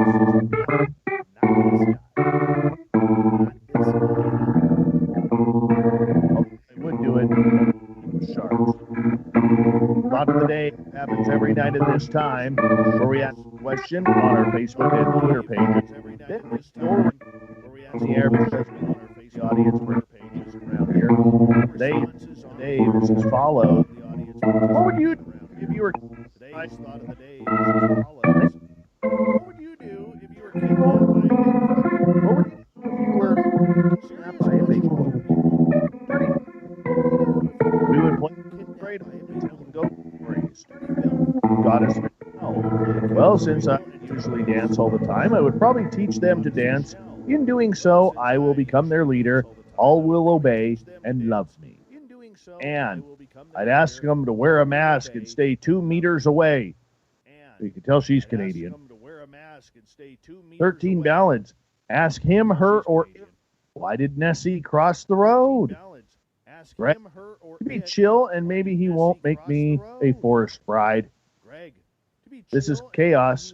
Convince him to let us share a bucket of KFC chicken. This is chaos. Convince him to let us share a bucket of KFC chicken. Inform him that I won't be able to stop my boyfriend, the Wolfman, from ripping him to shreds when he comes to my rescue. Dominic says, "Eat me, Bigfoot." Kronos asks, "What's that for dinner?" Uriah, I try to be normal so they don't return me when they realize they took one of the top 10 nut jobs on this planet. Marty, well, that depends. And then shows a picture of a box of Depends. Beautiful clown tonight, Marty, by the way. You outdid yourself with that one. Too kind. All right, moving on. Jamie, I'd watch my bunghole. Don't want to be by Sasquatch. Alex, I'd rip my shirt off and chase after it. Kevin Knuth, big scientist in the UFO world. Why on earth would you dredge up those memories for me again? Dave says, that's me. My goodness, Kevin, I didn't expect that from you. You're a scientist, for God's sake. Kevin, I could still have a good bit of fun, Dave. Okay. Nikki, telepathically talking my head off so much so, he or she just might have to tell me to shut it. Donnie, I'd plug my nose. Len, hope that I had beef jerky and a harmonica in my backpack. Gary, I'd start to have a ham shank and growl at him. Or her. Park, I'd clean the cave, give it a good once-over, vacuum, throw out the rotting carcasses, Windex the walls, fix the fur rugs, and make sure all the drinking glasses had coasters. Then I'd make some fresh Chauncey buns with prairie dog goo on top, just like my man likes it. Oh my. Then I'd start pressing for a fall wedding. October in that range so my family can get to the cave and his can come from their caves. He's going to have to buy me a rock, though, and sure enough, it will be an actual rock, not an engagement ring. Man, what are you going to do? Oh my goodness. Carter, I'd make her buy me dinner. Talk. I allegedly talk too loud to many, and it gets on many people's nerves, but just that. I think he would not want to deal with me for long. He'd be happy to bring me back. Ron, get on his nerves until he brings me home. Becky, kiss his or her hairy face. Kevin, I'd slip the tin of Mighty Moose beard balm out of my hip pocket, flip open the lid to get a dab, Then with my finger and thumb slowly rub it into the big man's chin hairs. Evan would like to spoon with a Sasquatch. Mark, I'd shoot the for letting me get caught. Thanks, buddy. That's my best friend, little Marky Spender. Kimberly, grab as much DNA and remember your location would be my guess. Guess she didn't read the question very well. Eric, learn their ways and take on a big hairy woman as my wife. David, sit around and shoot the breeze with them. Marty, make friends because they mean no harm. Terry, give them a good long bubble bath. Gil, I'm on medication for my pancreas, and I get in trouble or I get terrible wind. I'm sure if I dropped one, I would clear the cave. Oh my. Mike, say about time. I've been waiting for the big guy. Final word tonight goes to little Ronnie Moniak, the Ukrainian watermelon from Saskatchewan. You can all wave to him because it's so flat there. He says, pinch it real tight, Dave. Pinch it real tight. Thank you to everybody taking part in the thought of the day. We'll do it all again very soon on Facebook and Twitter. Thank you to Captain Shirk for the SOR Newswire and to Jeremiah Fountain for on the show and having a lot of fun with us. We sure with in the background with Little Brother is watching. What is the official music of Spaced Out Radio, rocking us in and out of every single show. Get your horns for the guitar god himself. Special thanks to everybody listening in at home, at work, wherever you may be. Thank you to everyone in our chat rooms tonight on Facebook, Revolution Radio, Twitter at # Spaced Out Radio.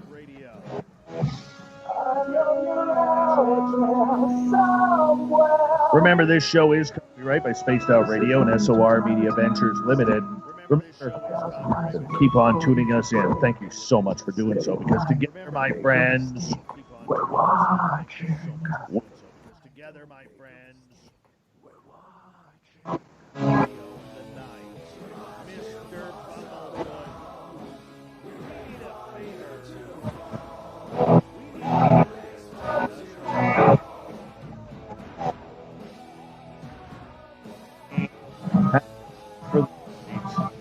But riding. But tomorrow, my friends, we shall ride again. And if you bring a friend, you've got them. And if you want to bring a friend, we've got them.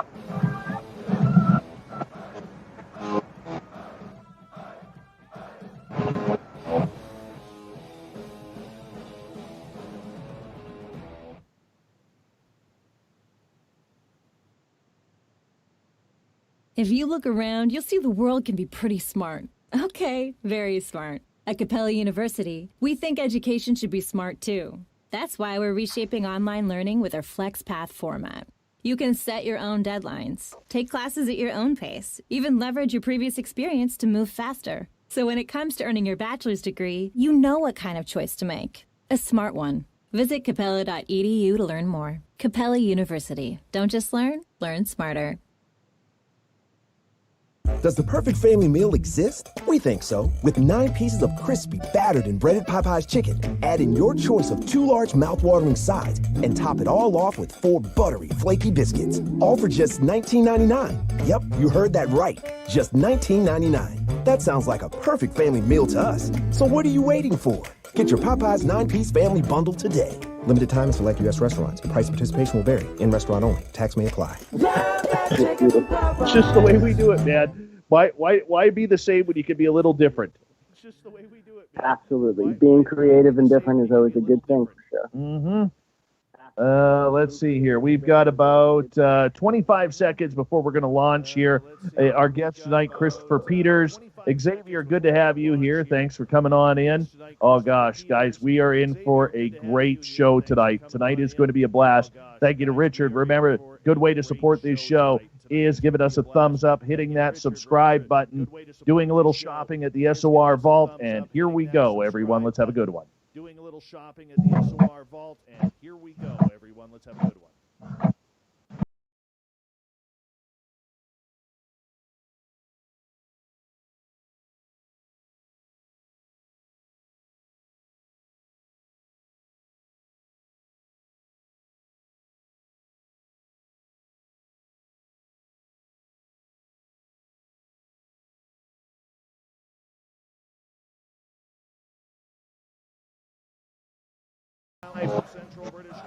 Radio.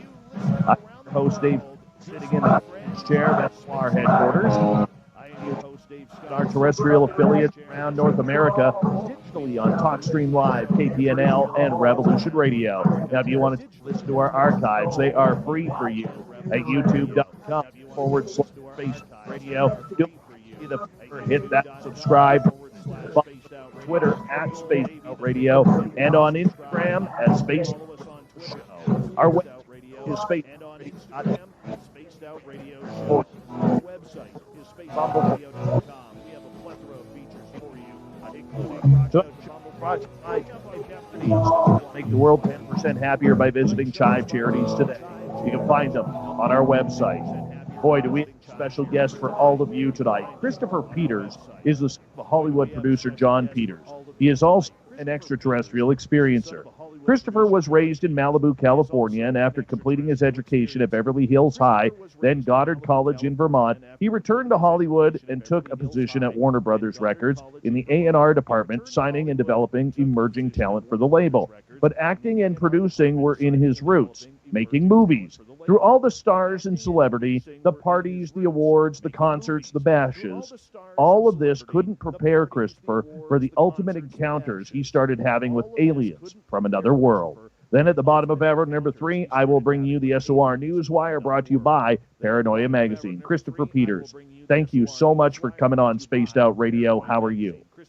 I'm good. Thank you for having me. I'm excited to be here. It's a great honor. I really appreciate it. Thank you. Not a problem. Now, your name has been kind of quiet as you've been lurking around this field for a number of years, but it's only been recently when you reached out to Third Phase of Moon and you reached out to Grant Cameron that you wanted to become public with what was going on with you. Why did you come to that decision? Well, gosh, my entire life I've never been into the subject matter ever, really, UFOs or paranormal or anything. I loved Star Wars as a kid, but only saw it maybe once or twice, but none of this was kind of in my world. None of this was really a part of my family at all in any way. So for sure not my dad, and my mom, not at all. She's a spiritual person, but we didn't grow up religious, none of that. So I was going about my life, married many years and working in the business, the film business and TV world, and just kind of going about my life. And then 3 years ago, how it happened was maybe a year before everything started for me. I had seen the Stephen Greer film, and I was really blown away by the movie, and there was something about the movie that really, I just was really captivated by it. And I remember showing, I think it was Sirius was the first one. And I remember showing it to my family, and they didn't get it. They were like, yeah, it's good. I don't know if it's real or whatever. But there was something really compelling. And I was kind of crestfallen when I showed them the movie, and they didn't have the same reaction. And I was like, God, why am I so totally into this? And then I remember, I think it was maybe the second movie came out, and I loved that and the same kind of reaction. And so I was so kind of blown away by his work and what he was doing and his work. I thought it would make a really amazing TV series. So I reached out to Steven and we got in touch, and we were talking about doing a show. And for a moment there, we were going to do something, and I contacted the networks, and they were interested, but it didn't kind of go through because I think that he really, at the end of the day, they wouldn't let his show on or whatever his feelings were, so that sort of left. So beyond that, there was nothing really in my life that was like this. And so a year passed, and it was a September day. I work from the house, a lot of the days when I'm not working at the studio. I spend time at the house and work, and I'm outside. And I remember we had ordered trash cans for the city, and this was about 3 years ago in September, to around 3 years going back from now. And I remember we ordered trash cans to be delivered at the house, and I'm walking down the driveway, and it's clear blue skies, and I'm getting the trash cans, and I'm walking up the driveway, and I just casually kind of look up into the sky over the house, maybe about 100, 200 feet, and I see over the house, 200 feet, this object in the sky. I'm watching it for 5 minutes, sort of as I'm walking up to the house. I stand there. I'm looking at this object, and I'm looking at it, and it's sitting still in the sky. It's maybe 100, 200 feet in the sky. It's not a plane. It's not a drone. It's not a helicopter. There's no sound. The thing looks like a giant walnut. Just imagine the shape of a walnut and then two pieces of big metal on the front of it in an X pattern. I'm looking at this thing, and I'm seeing the sun in the back of it shining on it in silver and the front dark.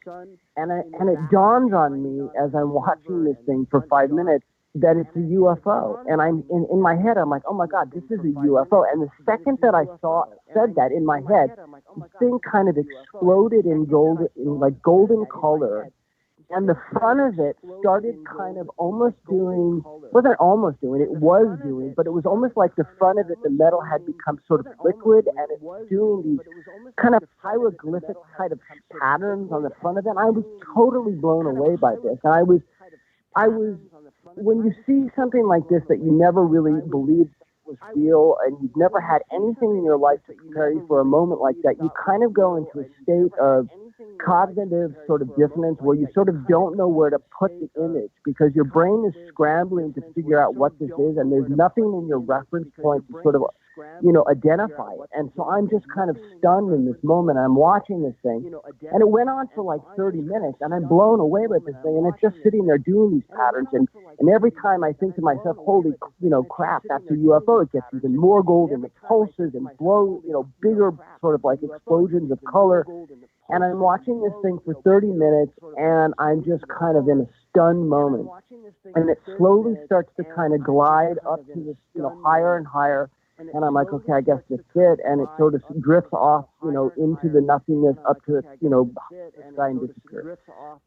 So I'm kind of like really, I don't know what to do with myself. And I'm trying to get to the question that you asked me. I want to kind of get into that, and answer that. But I want to give a little bit of history. Absolutely, please. Yeah, so in my entire life, I was not up to that point searching YouTube for conspiracy theory videos or ghost videos or paranormal or UFO. I wasn't doing that. That's not what I was doing. I was working, I was married, I'm still married, and that was it. And so when that moment happened, I was completely blown away, and I was excited. I kind of didn't know what to do or who to call. And I remember after it kind of drifted away, after about 25, 30 minutes, I'm standing in the front of our house in the middle of the day. Cars are driving up and down the street. I'm like, oh, you know what? I'm going to call my mom. My mom is, always been a kind of a spiritual person, not super spiritual, but like the earthiest person I know in my life. And I didn't know that meant. So I picked up the phone. I called my mom. And I remember, I'm like, Mom, you can't believe what just happened. I mean, I don't even know what to say. I saw this crash in the sky. I think it was a UFO. It was amazing. I was really excited to connect with her. And I remember that, when I told her this, there was a kind of a dead silence on the other end of the phone. And this is a woman that has been with me through addiction. I've been sober many years, over, many, many, many years now. Highs and lows, always kind of been my spiritual rock, my person that I went to that always could kind of show me the silver lining and stuff and just guide me through storms. And there was a dead silence on the phone, and I was kind of thrown by the silence. And she came back and she's like, I'm really worried about you. Are you taking drugs again? What's wrong with you? Are you okay? And it really, really bummed me out. It really blew me away. And I didn't tell her that, as she was saying. I just kind of listened, and so sort of understood in that moment that we were definitely on two different sort of like points of view of whatever, and something about this subject really upset her. So I kind of backed out of the conversation. I said, no, I'm good. I'm okay. It was just this really amazing thing. I'm sure it was probably something else. I sort of like downplayed it, got off the phone. And so that day I was just kind of my head was spinning. And I kind of went back to work that day, and I remember that night. I went to bed and I just didn't know what to think. The next day I woke up and I thought, you know what? I kind of had this memory of the Stephen Greer film, and I remembered in the movie they use these laser pointers and they do this sort of meditation where they see themselves in space and then see craft in space and show them down to America and the state you're in and down to your street and your house, and it's like a visualization of a calling craft. And down to your street and your house. I was like working at home that day, and I thought, you know what? I'm going to try this. I'm sure it's never going to happen again. I'm sure it was a one-off, but I was kind of giddy like a kid. I was excited, so I Googled like where I could buy, laser pointer. It was a camera shop down the street. I went and I felt like I was buying drugs again because it was like this little secret little like thing I was doing, and so I got it and I put it in my drawer in the kitchen.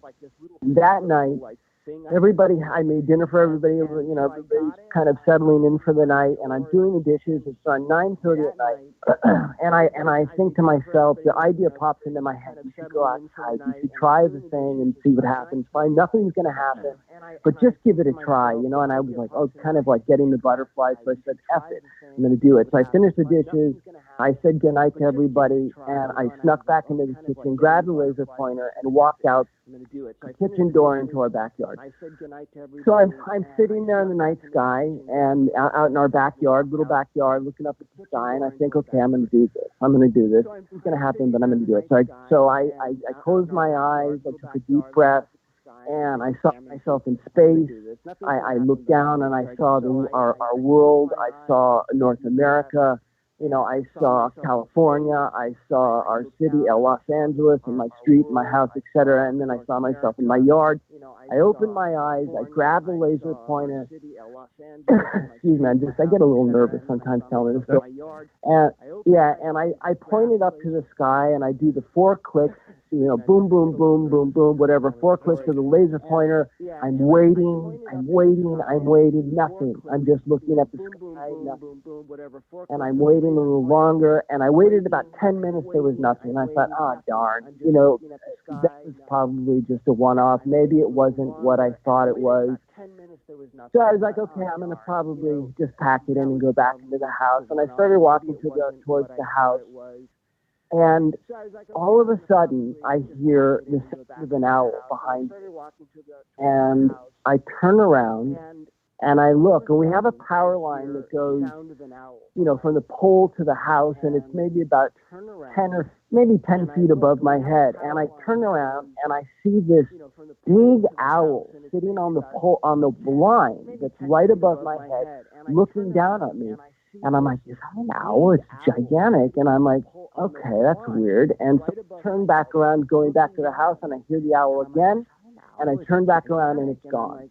And I think, okay, that's weird. So I think, you know what, F it, I'm going to try this again. So I go back into the yard, I walk by, I'm looking around the sky for the owl. I don't see the giant owl. And I go back in the yard, grab a laser pointer, I do the meditation again. This time I do it a little bit slower.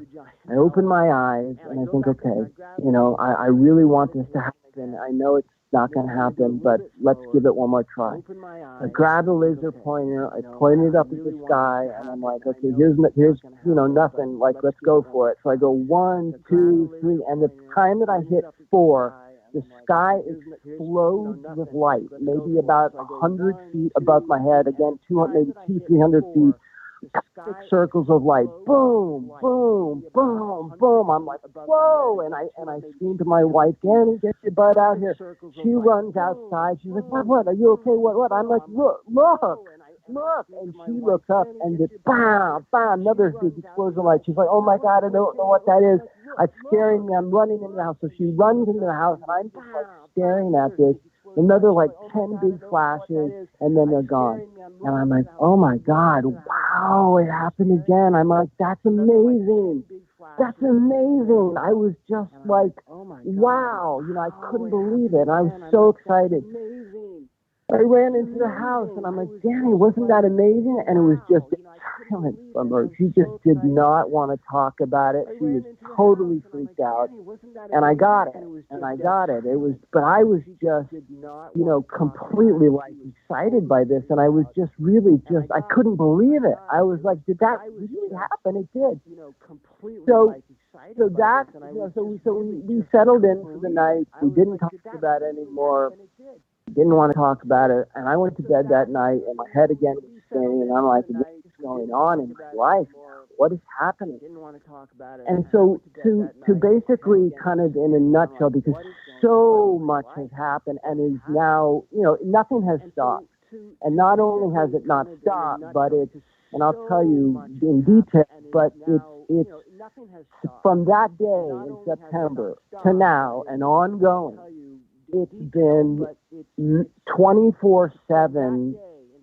They took me into a cosmic school and said, we're going to cram 100 years of experience and physicality and learning into you in the next 3 years. I didn't know it then, but I know it now. And so what happened is after that night, every single day, every single night from that day on, for a good 3 weeks, they were coming over the house in all kinds of different flashes of light. I was doing the laser thing. Orbs, hundreds of orbs flying everywhere that I would not see with my eyes, but I would see with the infrared camera. I bought a Bushnell infrared camera. I'd see the craft with my eyes.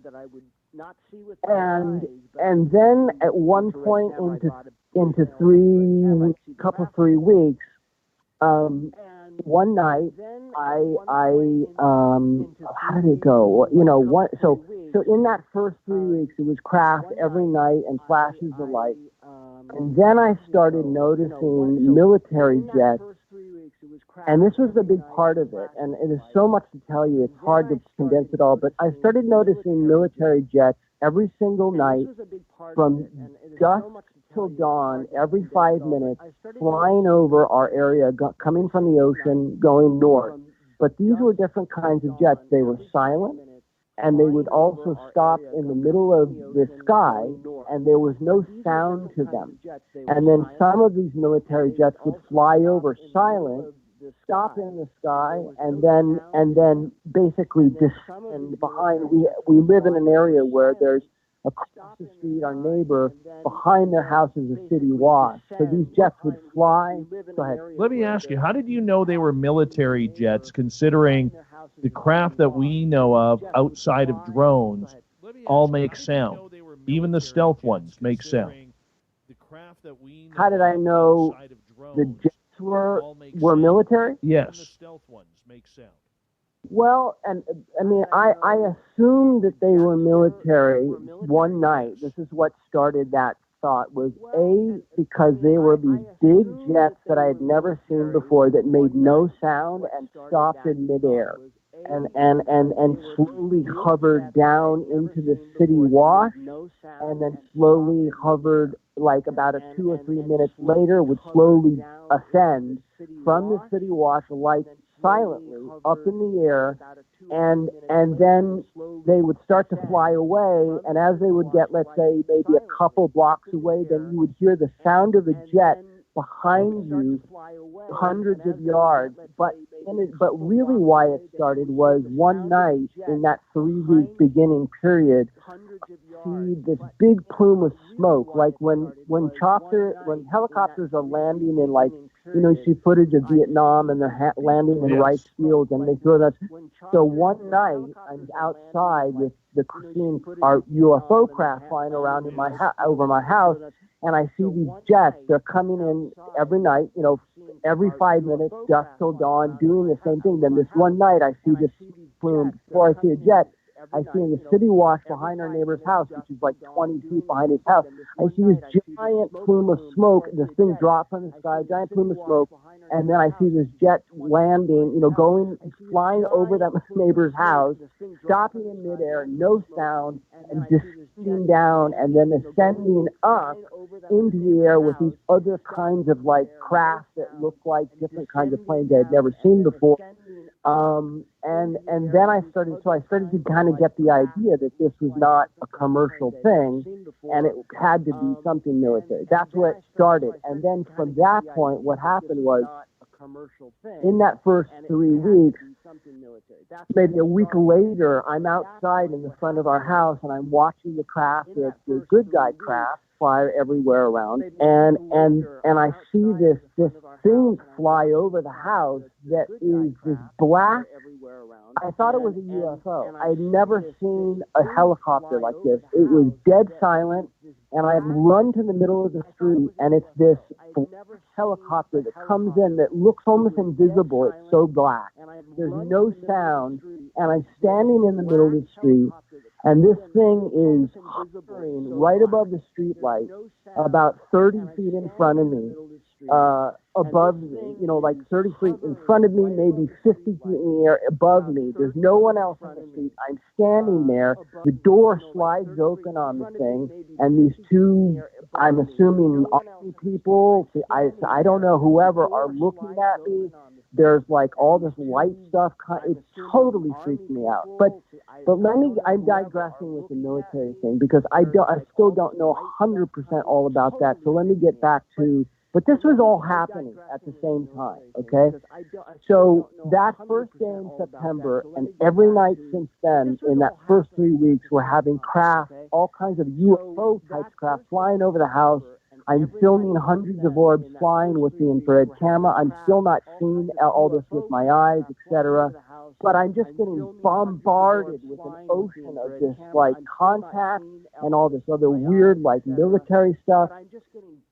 So about 4 or 5 weeks into it, I wake up one morning and I have 2 scoop marks out of each shin. And I have dots that look like somebody took a needle, when you get like a shot at the doctor. I have maybe 100 dots of circles within circles on my left ankle. And I'm like, where did that come from? Like what? And I have bruises on my body and different things. And I'm like, what's going on?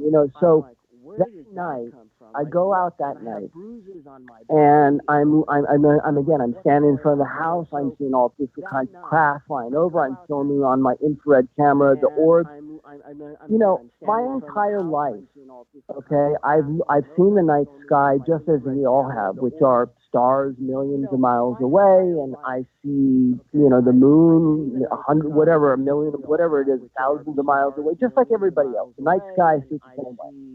On this night, this is about 4 weeks in, I look up at the night sky. I'm standing in my driveway. Nobody's out there. It's nighttime. I've got my Bushnell infrared camera. I'm filming the orbs. I'm filming the craft.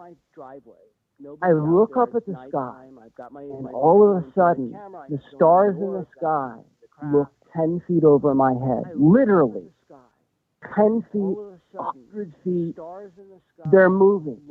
There are stationary ones. They're all in these triangle shapes. There's long lines of electricity connecting each star.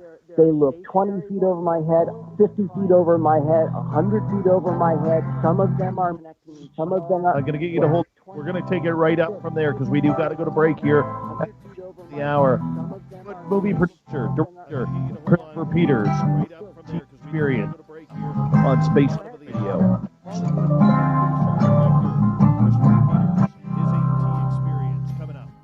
Spaced Out Radio next.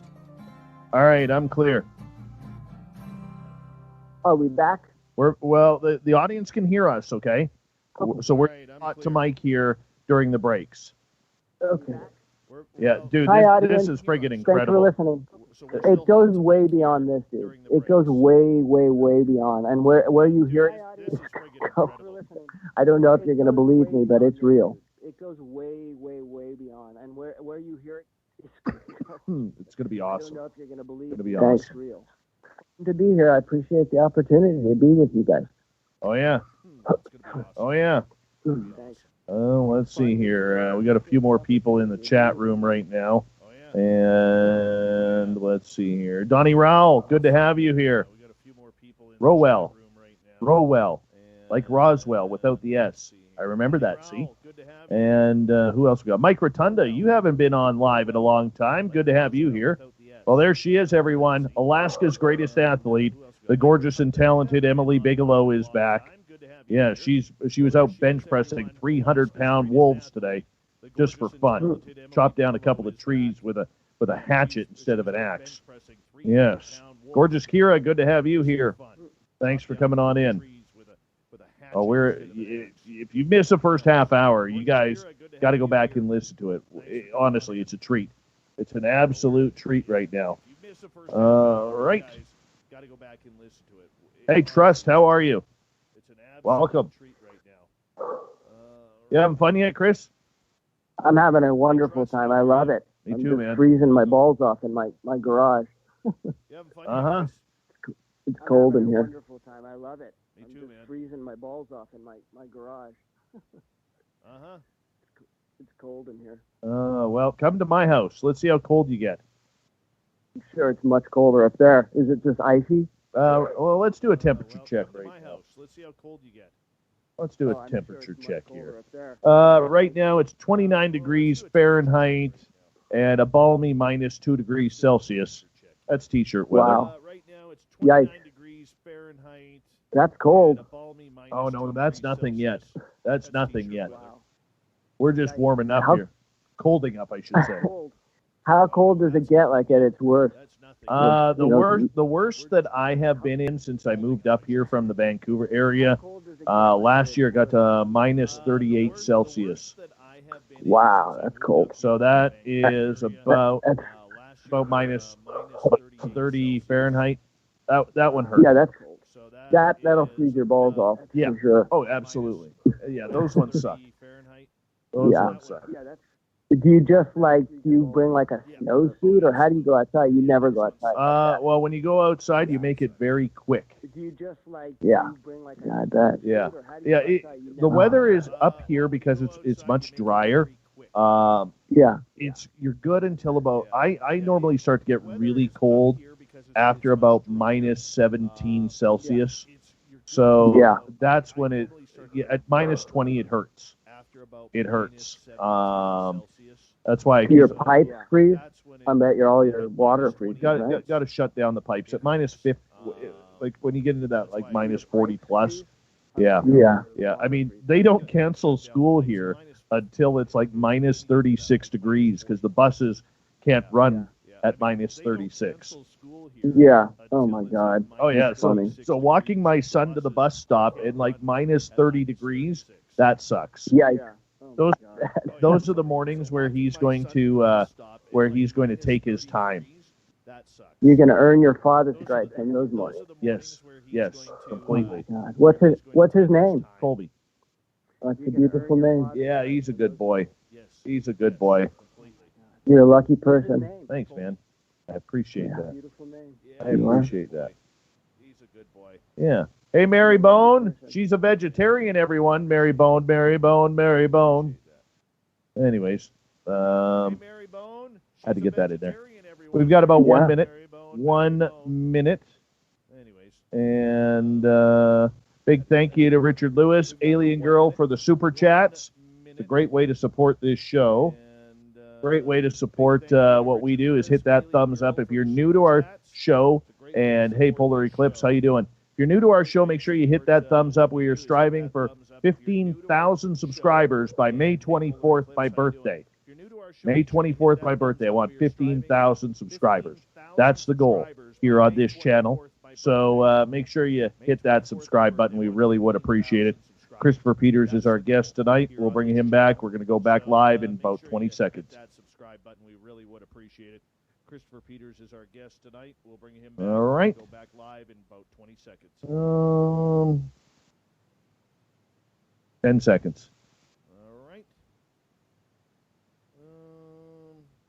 5. Here we go. 10 seconds.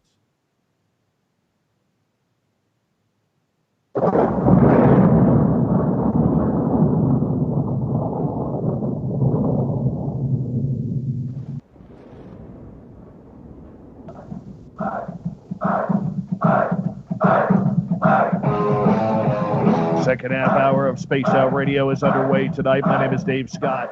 Thank you for tuning us in live. We really do appreciate it. I want to remind you that if you missed portions of this show or others, check out our free archives by going to youtube.com Spaced Out Radio. Do me the favor, hit that subscribe button.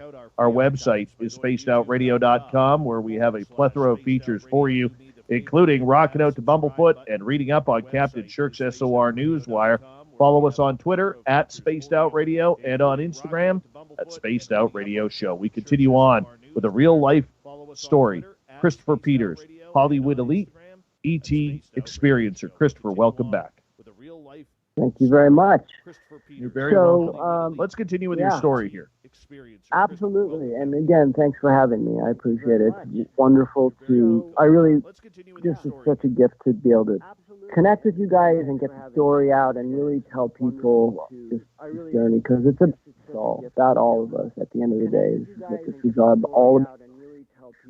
So where I was, it was 3 weeks in, craft every night, and now, having these military planes fly over that have no sound, that stop in midair and hover behind, and smoke plumes being dropped, and craft, military planes dropping down in the back of a city wash in a residential neighborhood, and then hovering back, ascending in the sky with no sound, and all of this crazy stuff. And then about 4 weeks into it, so what I was saying is it was just this 24/7 thing. And then around 4 weeks into it, I wake up one morning and I've got 2 scoops of literally little chunks out of each shin. And then on one of my ankles, I have 1,000 little needle pricks that look like circles within circles within circles. And I'm like, where did that come from? And so that night, and what I was saying before is my whole life I've seen the night sky like we all have. Stars 1,000 miles away. Nothing special. I mean, the night sky is beautiful, but nothing different than that. So on that night, I go out, in front of my house in my driveway, and that's kind of where I'd like to see everybody. And that night, I'm filming orbs with our infrared camera, and I'm seeing craft. But on that night, I casually look up at the night sky, and all of a sudden, I'm seeing stars in the sky, 20 feet over my head, 50 feet over my head, 100 feet, literally with my eyes. Something had changed. It wasn't a one-off. It was constant. And so from that moment, I'm staring at the sky, and I'm going, what happened to my eyes? I'm looking at the night sky, and it's almost as if everything had become miniaturized in a way. I don't know how to describe it. The planes look like little toys flying in the sky. The stars were right above my head. I literally felt like I could reach out and touch them if I stood on my roof. So I did that. I reached out to the night sky. And by the way, so I'm seeing these stars that look 100 feet over my head, 20 feet, 50 feet, etc. I'm seeing them all in these triangle patterns with long lines of electricity connecting each star. I'm seeing some stars in the night sky moving on their own over my house. So I reach out into the night sky because I feel like I could almost touch them. I'm reaching out up to these stars in the sky that look 20, 30 feet over my head. And all of a sudden, they start to descend down to touch my hand. No way. Yes. They start to descend down from the sky that look like our stars in our sky. 3 of them start to descend down from the sky, and they come probably within feet and slowly descending down. And one thing that I noticed over time is, and I'll tell you, I mean, it's so much to tell you, but the orbs and the stars in the sky and a lot of the different beings, and this is later on, all kind of move in the same way. They slowly move down towards my hand, very slowly. And then as they got close, I probably looked to my eyes within feet, slowly descended back up into the sky. But again, 20, 30, 40 feet. So I'm blown away. I am what is happening to me? Why am I seeing the sky like this? What happened to me? What? So I was totally beside myself. I didn't know what to think. So that was 4 weeks into it. And then it was like that, for another couple more weeks, more orbs, more of these moments where I'm reaching up to the sky and I'm seeing these stars descend down. I'm taking video and pictures of what look like stars in our backyard below our power lines, just above our orange trees, sitting in the middle of our yard, hovering, that look like stars. And I remember the night that I saw that, I don't know, I think it was like a Sunday night. I'm in our back bedroom, I'm looking out the window, and I'm like, holy crap, that's a star sitting 15 feet above our grass. What's that? And I'm like, that can't be, so there was all of this amazing stuff going on. And basically, so it was wall to wall for months, like that first year, and every couple, like every maybe week and a half, I would wake up with a new pattern, a new bruise on my body, a new this, a new that, and then it was probably, and so again, craft over our house every night, orbs everywhere that I'm filming, I'm not seeing with my eyes. So I'm trying to condense it all because there's so much that happened. So let's say 7 months into it, one night I'm in our bedroom and I'm looking out our bedroom window that looks in our backyard, and I'm, where I saw the star sitting above above our grass. And this is every night, okay? This is not a one-off. This is every night they're there. Every night the stars are descending down more or less, moving in the sky, 10 feet over my head. It's not changing. It's now, this is my new normal. They were repeating a physical thing with me over and over again, and then every 3 weeks they would introduce another physical thing, a new thing, and then that would be over and over again, and I would have a certain set of patterns and bruises and scoops on my body for 3 weeks, and then a couple weeks later there would be a new set of patterns and a new set of bruises. And so this went on for 7 months, and the same thing with craft, and the same thing with orbs, and the same thing with these military planes. And then I started seeing in the sky, connected to these military planes, what I call these sensors. And I realized that they're the sensors that I realized later, because they told me that these are, and I'll get into that, but these are sensors that the military has put there that are looking for them. And I filmed them. I have many videos of this. So these sensors fly with these military jets, but also on their own throughout the night sky every night. And so what you do is every night you see from dusk till dawn, every 5 minutes, these big jets fly over our area. They don't make any sound. As they pass over and go maybe a couple blocks away, that's when you start to hear the jet sound from behind you, maybe a half a mile. And then as the jet's a half a mile away, the sound comes over your head where there's no plane, and then they're gone. And then you start to see these sensors fly over. They fly over in pairs, one at a time, and then pairs, and then three. And they're usually a couple hundred yards separated. So the sensors look like metal planks, and they have a red Christmas tree-shaped sensor on it. So imagine a metal plank, no wings, no engine, no exhaust, no nothing, floating in the air, gliding over your area, your neighborhood, maybe 100, 200 feet in the air, within the shape of a Christmas tree, a sensor. I call them sensors because that's what they look like. So a red sensor and then a yellow sensor. And so you see one will fly over, and this is all night, every night, last 3 years, 24/7, dusk till dawn. You see one come from the ocean going north over our area, towards like Palmdale, going north towards, like that area. And then and this is every night on the hour, at a certain hour, at a specific time, you'll see that first one come over, and then you see the pair. Maybe an hour later, you see a pair of sensors, 100, maybe 150 yards apart, flying in tandem, same kind of thing. And then maybe a half an hour, 40 minutes later, you'll see three of them, and they're usually always followed by these military jets that are either. So, Chris, I want to ask you a quick question there. Have you filmed any of this? Oh yeah, I've got hundreds of videos of them. Hundreds. This is not me making stories up. This is me. This is hundreds of videos. All of it. The jets hovering in the air. All of it. This is all real.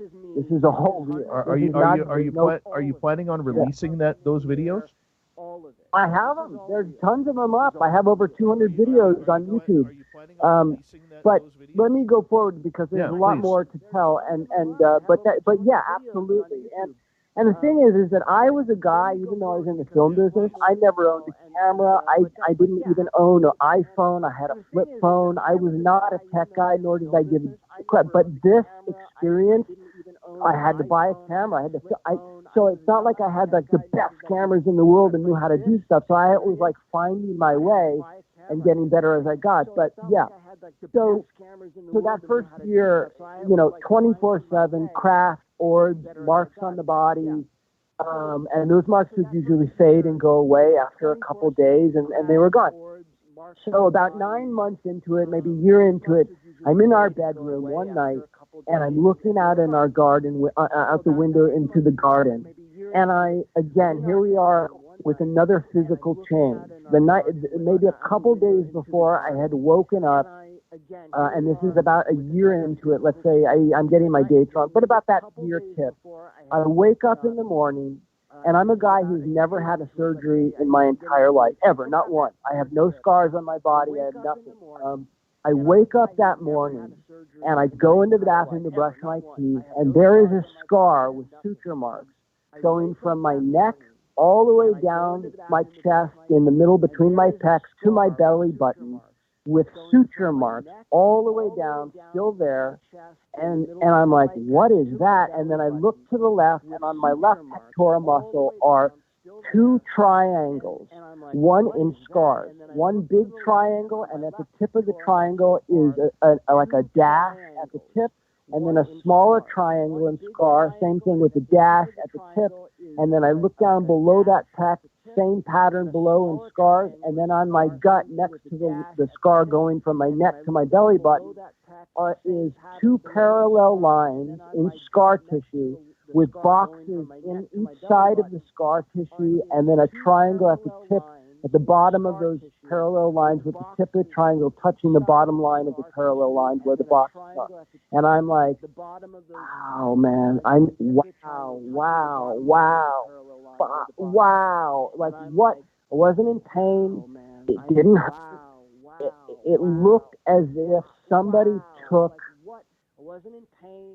either like a laser or some kind of thing that made a pigmentation in the skin that could do design in the skin, but that was a scar, but was so faint, not faint, you can see it clearly, but that it didn't disrupt the skin in a way, and I don't know, but it's there, it's still there today. So that happened, and then that night or a couple days later, I'm in our bedroom, I'm looking out our window, it's nighttime, and I'm with my little kitty Ween, and we're sitting there, and up to that point, I was not seeing orbs or beams or anything with my eyes. I was filming orbs with the infrared camera, around 100 every night.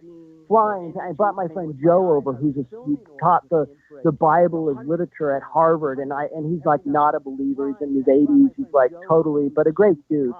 I brought him over. I'm like, Joe, check this out, and I gave him the infrared camera. He's like, what in God's name is that? And he's seen hundreds of orbs flying everywhere, and he's like, it freaked him out. So that night, I'm in our bedroom, and I'm looking out our window, and all of a sudden, I went from seeing the garden and the nighttime and the night, just normal air. I'm seeing hundreds of black streaks flying everywhere with my eyes, flying everywhere like an ocean, like fish, like millions of fish swimming through the ocean, but just imagine air, nighttime, black streaks flying everywhere. I'm like, I don't know what I'm looking at, but I don't know what that is, and it's not going away, and I'm seeing it. And so that next day, a couple days later, I go back to the bedroom that night. Now I'm looking outside the window. I'm not seeing black streaks, but I'm seeing hundreds of orbs flying everywhere with my eyes. Not the infrared camera with my eyes. I'm seeing black orbs. I'm seeing gray. I'm seeing these white orbs. I'm in a dark room looking out at our garden, seeing hundreds of orbs. I'm seeing mist and orbs come through the door, the window. I'm seeing these white orbs illuminate my face as they're flying through past me. This is going on, right? So now, a couple days later, maybe a week later, this is a constant. This is now my new normal, okay? So now orbs flying through walls, hundreds of orbs flying everywhere, new normal, and I don't know what's going on. And now a week later, I go to the same bedroom, same window, here comes the next new normal. Now I'm seeing, with all the orbs flying everywhere, through the walls, the illuminating white orbs, now I'm seeing in the ocean of hundreds of orbs flying everywhere, in the house, through the doors, through the thing, blah, blah, blah. Now I'm seeing little pops of red and blue and purple light everywhere. I'm seeing, and I'm like, and I'm seeing all the black orbs and all the white orbs, all the gray orbs. But now I'm seeing these purple blue orbs with this electricity inside of them, and I'm seeing they're everywhere. And so this goes on now more and more, right? So that becomes now the new normal. Now so I'm trying to skip forward. So let's say, so this is now my new normal. So now I'm like a couple weeks later. Let's say I'm in our living room on the couch. Everybody's asleep. I'm on the couch. I'm seeing now hundreds of orbs everywhere. Right, it's my new normal, and I'm seeing now specifically these blue-purple orbs that are everywhere. Everywhere I go, during the daytime, the house, everywhere. They're in every corner of the house. They're in every inch of the house. I'm seeing them. I'm sitting on the couch one night, and I'm just watching them, right? You know, and now I'm also starting to see, you know, like I'm watching TV with the lights on, and I'm seeing over in the side where the dining room table, I'm seeing half images of figures, human figures coming in energy and mist and then going out. And I'm like freaked out. The cat's looking. So I'm trying to condense this all because so much has happened and so much has continued to happen and so much. And now I'm right now at this point in my life, I'm in full relationship with them. It's way beyond what I'm telling you. So, but at that time, at that night, I'm on the couch. I still don't know who they are. I know that there are UFOs. I know I'm seeing all this stuff, all these orbs. And now I'm seeing sparkles of light. And now I'm seeing all these blue purple orbs with this electricity inside of them. They look like blue purple orbs with red, purple, blue lightning bolts inside of them. Right? And so I'm sitting on the couch and I'm seeing her flying around, and I reach my hand out to one of them. And one of them slowly, just like the stars in the sky, they move the same exact way. Remember I told you that? Yes. The stars slowly come down and then slowly recede. That's what this orb did. And now there are hundreds of them around me. And I'm seeing this orb slowly come towards my fingertips and then slowly recede. So that went on for a couple days, and then I started to be able to touch them. And then one night, you know, I'm watching hundreds of orbs flying around, and then all of a sudden something changes, and now they're all around me. They're in the palms of my hands. I'm touching them. I'm basically touching them. What do they feel like? Yeah, go ahead. I'll tell you. I'll tell you exactly. And I'm trying to condense because so much happened all the time, 24/7. There's so many little transition points that we did with each other, where we got to know each other, where they were teaching me things, and ways that our friendship and our relationship evolved and to where it is now is way beyond even where it was then. But that night, when I was able to, basically there was this beautiful orb in my hand, and there were thousands of orbs all around, you know, and I thought that they were, you know, anyways, let me just say this. So when I touched them, they have I touched the outside of the orb body. I was going to say his body, the orb body, and there's a velvety touch to it, and a little bit of a static electricity charge, a soft velvety feeling to the exterior of the orb. And so this kind of went on every night. And then one night I got the idea, like, because now I'm just, they're in my hands, they're everywhere, they'll fly up to my hand, I'll touch them. So on this night later, you know, maybe a couple weeks later, I'm holding this orb in my hand. And on one hand, I basically think, I think to myself, what would it be like if, I wonder if I can expand them. So I grab those orbs in the palm of my hand, and with my other hand, I put my hand, one finger on the top and the bottom, and I slowly, you know, spread my fingers, and this beautiful orb expands in my hand as big as I can move my fingers. The orb goes and then smaller and big and small. So I think, oh my God, that's amazing. I go, wonder what it would look like if I looked through the orb. So I literally took this orb in my hand and I looked through the orb, I expand. And when I looked through the orb, the most amazing thing I saw, I look through this orb and I see a tunnel of orbs from the orb that's in my finger going all across our room to the other side of the house. I see this tunnel of orbs, all the orbs are connected, and then coming through from the other end of the house is this red orb traveling through the tunnel of orbs to me, pops out this little orb and flies away. It was the most amazing thing. This becomes the new normal, okay? So it just goes on and on from there. So now I'm with the orbs. They're in my hands. We're touching. I'm looking through them. We're now, let's say, a year and a half into it, right? And so many different things are changing. You know, I'm one morning I'm looking at my hand and I'm seeing electricity come off my fingers as I am on the treadmill, and I'm like, I'm really losing my mind now. And I'm like, what is this? And I'm talking to them, by the way, telepathically the entire time, and that from the beginning point.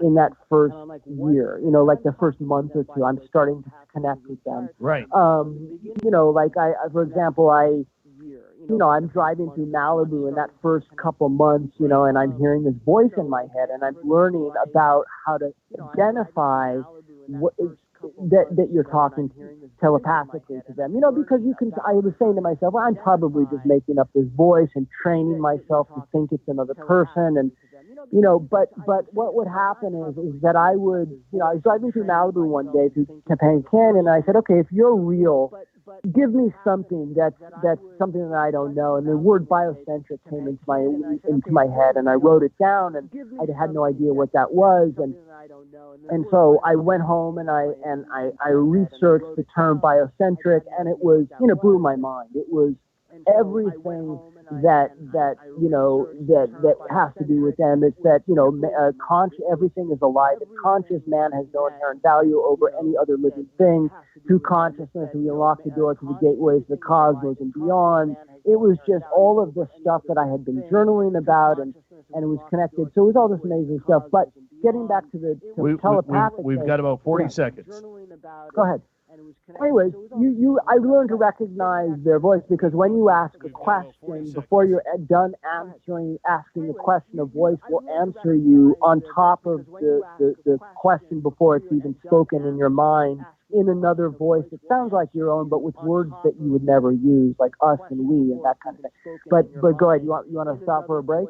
Yeah, we do got to go for a break here. I am just absolutely fascinated by this. Well, it goes way beyond where we're in just the beginning stages. I'll try to jam it and condense it, because where we are now is really the most important thing, you know. I love it. Yeah. Chris, I'm going to get you to hold on right there, because we are going to go to break here at the top of the hour. We are hearing one heck of an amazing experience. This is what we do here on Spaced Out Radio. We love it when we bring in experiencers with real stories, real drama. You can hear the emotion in his voice, and that's why we are loving Christopher Peters tonight on Spaced Out Radio. More of his incredible story with ET contact, UFOs, and whatever high strangeness comes out of it on Spaced Out Radio with our guest, Christopher Peters. We'll be back right after this.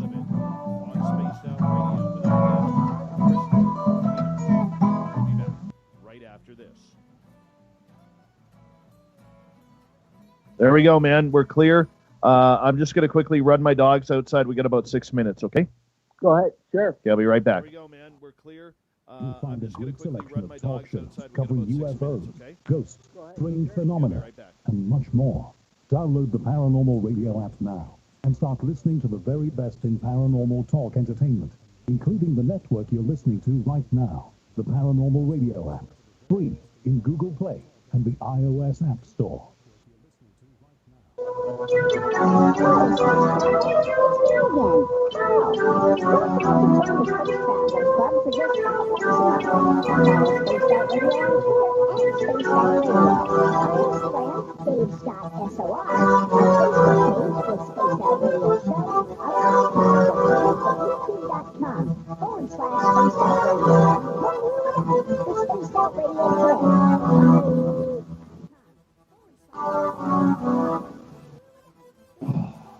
I'm feeling a little spicy tonight.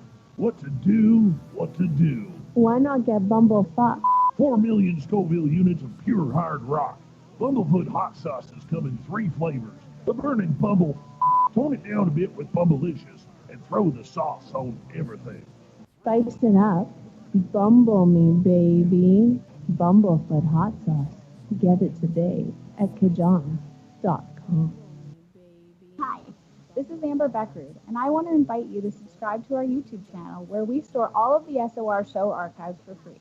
And as an added bonus, every 2 weeks I'm posting brand new content on Cryptid Tales, where I will get into some of the spookier legends and folklore from around the world and tell the stories that go with them. Find us at youtube.com/spacedoutradio and check out Cryptid Tales today. Drop a comment and let me know what you want to hear. See you there.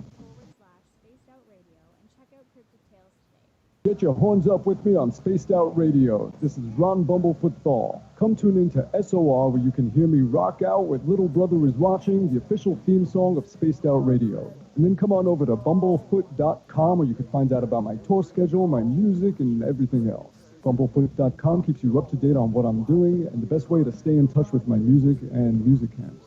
Sign up for my newsletter at bumblefoot.com and remember, Little Brother is watching. We all know on Spaced Out Radio we love a good beard and mustache, so why not take care of your facial hair with Mighty Moose Beard Oil? Made in Canada, we're taking care of beards and mustaches around the world. We use 100% natural ingredients with our oils and balms to make your whiskers feel silky smooth. Use promo code SOR2019 at MightyMooseBeard.com today.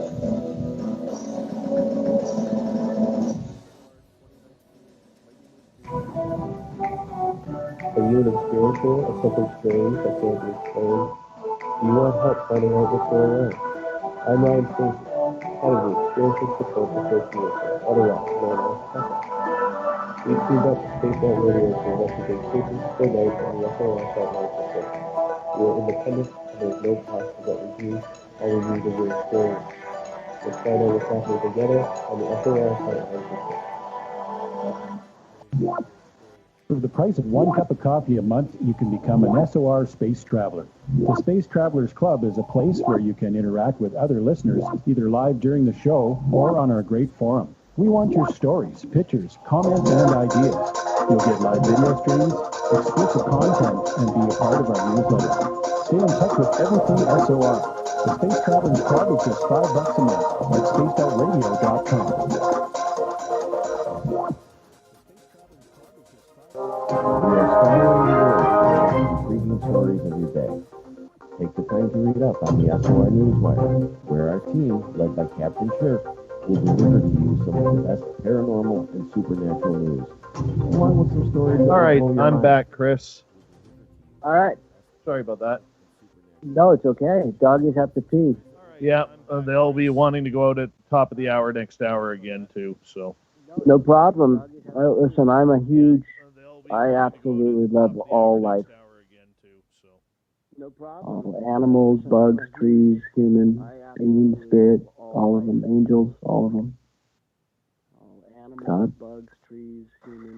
The whole gang. Beautiful. Yep. There's so much to say. I'm trying to pick and choose, how to tell the story because there's so many parts of it that are really important. But I want to. How much time do we have left? You and me, we got an hour and a half. But if you want to go the full 2 up until midnight, we could do that. I have I don't mind. Yeah, I don't necessarily need to do that. I just want to make sure I can I just want to be cognizant of what we have left so that I can, because I'm trying to craft and shave and do, because there's so much to tell. I don't want to go on too long about stuff that's not important. It's all important, but where it goes is very important. And so that's what I was just trying to figure it out, like, just time-wise. Well, I really don't mind. If you want to go the distance, we could go the distance. If you want to cut it off at 11:30, we could do that too. I really don't mind. If you got time, I got time. Well, let's see where we go. All right. I may run out of gas, but thank you. That's awesome. All right. We got 30 seconds here. Big thank you to Alien Girl and Richard Lewis for the super chats. It really helps out what we are doing. Thank you to everybody for the thumbs up and down. And everybody who's hit that subscribe button. We are looking for 15,000 subscribers by my birthday on May 24th. Hey, do a little shopping at our store. Go to facebook.com/the SOR Vault. We really appreciate it. Hey, thank you, Joe and Ben, for the super chat. Here we go.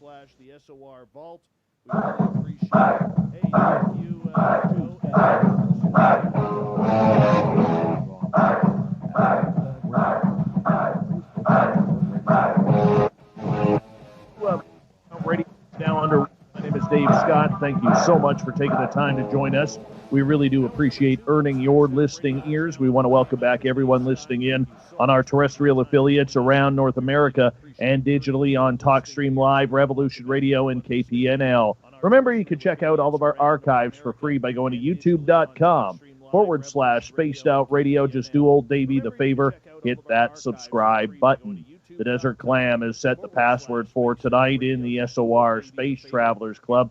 What do you got for us, Clam? Oh, there it is. Palacesia.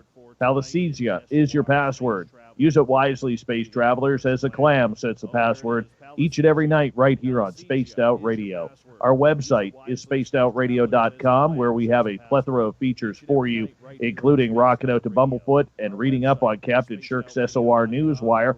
Follow us on Twitter at Spaced Out Radio and on Instagram at Spaced Out Radio Show. We continue on tonight with our guest, Hollywood movie producer, director, Christopher Peters. He's an experiencer, and what a story he has for us tonight. Christopher, before we get started, you mentioned earlier that you have your videos of these craft and orbs on YouTube. What is your YouTube channel? Yeah, it's Alien U.S. Government UFO. So I think it's like capital A, Alien, and then capital U.S. Government, capital UFO. Alien U.S. Government UFO. Yeah, there's a S-load of videos there. Well, yeah, absolutely. So yeah, check it out, and there you go. So that first year, okay, so there was, it started in September during the daytime, and then it was from that point on, literally every single day, 24/7, meaning every night, UFOs, and then it would build every couple of weeks, they would add, more craft and more orbs, and it was just wall to wall and marks on my body, and then, and in that first couple of weeks, starting to notice this military and the sensors, and that really, and that helicopter, that black helicopter thing, that terrified me. When I first started to, after that first day, when at night, when I would see this beautiful cosmic family that we have, and I was having that experience with them, it was the most profound, loving. I remember one night, I remember the first time I really felt that feeling. It was one night, and it was around 7:30. I'm in front of our house. I remember the sun had gone down. There was still a little light left in the sky, but it was getting dark. And I remember I was looking up at the night sky, at the top of the sky, the horizon, and I see this golden ball literally shoot across from horizon to horizon within a second, like poof. And I remember something dropped out of it. And I see this other kind of like sphere drop out of this golden ball that went from horizon to horizon, and the other one disappeared, but this other one had popped out the back of it. and I'm watching this thing, maybe 700-800 feet, 1,000 feet in the air, slowly drift kind of in a snake pattern down towards me. And I'm watching this thing, and it's a glowing golden orb that's coming down and down, down and down and down. And I'm standing there, and I'm looking at our roof, and it gets to like maybe like a half a foot above the roof, and I'm face to face with this. And I remember in that moment, that was the first time I was terrified, you know, because that was the first beginning. In the beginning, when you start to experience this stuff, it's one thing to see movies and see UFOs and aliens and all this stuff in movies, but when you experience something in real life that's right there in front of you, there's a terror because that is so primal. I had never felt that before. I had never felt in my spirit, in my body, and I was shaking. My legs were shaking like that adrenaline shake. My heart was pounding. I was so afraid, not from them, but from all the propaganda that I had seen over the years about movies and scary this and all these different things. And I was there in reality, face to face, and I was terrified. But there was something in me. There was something in me when that beautiful being, that orb, was a half a foot above my house, face to face with me, and I'm looking in the direction facing our house at the roof. I was hit in my heart and in my gut with the most profound love that you could. There's no words to really describe this feeling and the connection. The most compassion, the most connected, the most love, the most gentleness, gentle energy and focus and observation and compassion. And this explosion in my heart, and then something in me, in my terror, reached out and was like, I love you. I want to know you. I don't remember the words, but I was reaching out because I had a quick flash of thought in my mind that must have been a second of a huge download conversation I was having with myself, which is, I'm terrified at my core, and yet I'm feeling the most profound love that I've ever felt, and I don't want to lose this. And I reached out back to this, whoever this was, with love.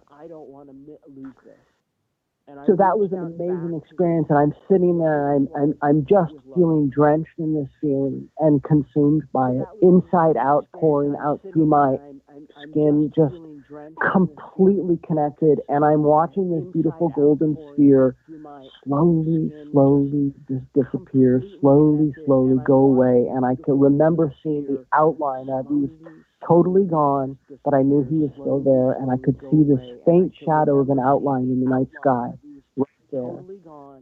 So that was a most amazing experience, and it was never terrifying from them. It was the experience was terrifying in the beginning because I didn't know who they were and it was unknown. But the more that it happened, because it was happening every day, the more that I kind of got used to them, and they had never done anything to scare me. But what did terrify me and what was so haunting were these military jets that have not stopped. And especially that you know, in that first couple of weeks, those black helicopters, that was really scary, and that was a real unknown to me. Right. Somehow this experience with them, meaning the good guys, somehow, even though that was so unknown, it felt like a safe haven. It felt like a safe haven, and it has never stopped. And not only has it never stopped, but it has expanded into the most beautiful relationship. So let me just go in. So that first year, I did not know who they were, but I was having these moments with them. I was seeing craft in the sky. I was seeing all this orb stuff, all the changes of my body. And then I was starting to see orbs with my eyes, not just through the cameras, but all along with these military jets every night. every night from dusk to dawn, every 5 minutes, and these sensors, every night, still going. Like the sensors are like on the hour, at the hour, every night, like sentries patrolling a castle, protecting something, or looking for someone. And I remember going in that first year, and I'm talking telepathically with Ethos. That's his name. That was one of the first beings. I knew his name. He told me his name.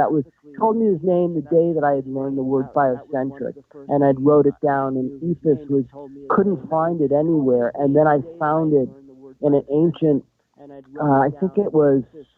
I don't know, like an ancient language. I can't remember the meaning of it, but it was a pretty specific type of meaning to the experience that I was having. Anyways, so we're talking telepathically. It's that first year. We're having all this contact. I'm having all these scars on my body, and all my eyesight is changing. I'm seeing all the orbs now, and they're coming in the house. Now I'm seeing sparks of light. Now I'm touching orbs. I'm looking through them. All this amazing stuff, right? But all along are these military jets every night, dusk till dawn, every 5 minutes, and the sensor craft every night, and that's really scaring me because they're there. I'm filming them. I'm seeing, and the other guys, the good guys, good. That's all wonderful. But this other stuff felt haunting. So I remember in that first year, maybe about 11, 12 months into it, I'm talking to Ethos. I'm sitting outside our kitchen on the side of our house in the nighttime around 10:30 at night. Everybody's asleep, and I'm like, I love where our this is going. I still don't know who they are or what they are. But I know Ethos's name, and I know the experiences I'm having, and I'm like, but I don't understand the military jets, and I don't understand what that is, and those other sensor craft that are not UFOs. They look very man-made, but they float in the sky. They don't have they have some kind of anti-gravity technology, the military sensors, but they don't look like UFOs. They look like planks and sensors, etc. So I'm saying to him, like, what is that? That really is weird. I don't understand what that is. Why are there military jets flying over a residential neighborhood every night? I said, can you please tell me what that is? And when they talk to me in like one-word answers or a couple words, and he basically said, you don't want to know. And I said, I don't want to know. What do you mean I don't want to know? I'm like, what are you talking about? He's like, you don't want to know, it'll terrify. And I said, I don't want to know. What do you mean? And I was like, and that was 12 months into it. And I'm like, wow, it'll terrify me. I'm like, what are you talking about? It'll terrify me. And I'm like starting to panic a little bit. I'm already totally I'm already in that first year. And again, there's so much to tell you guys. So I'm trying to condense it all, but I'm already barely holding on to my reality. I'm like holding on to my reality, this physical day-to-day, like, okay, I'm married, I have to go to work.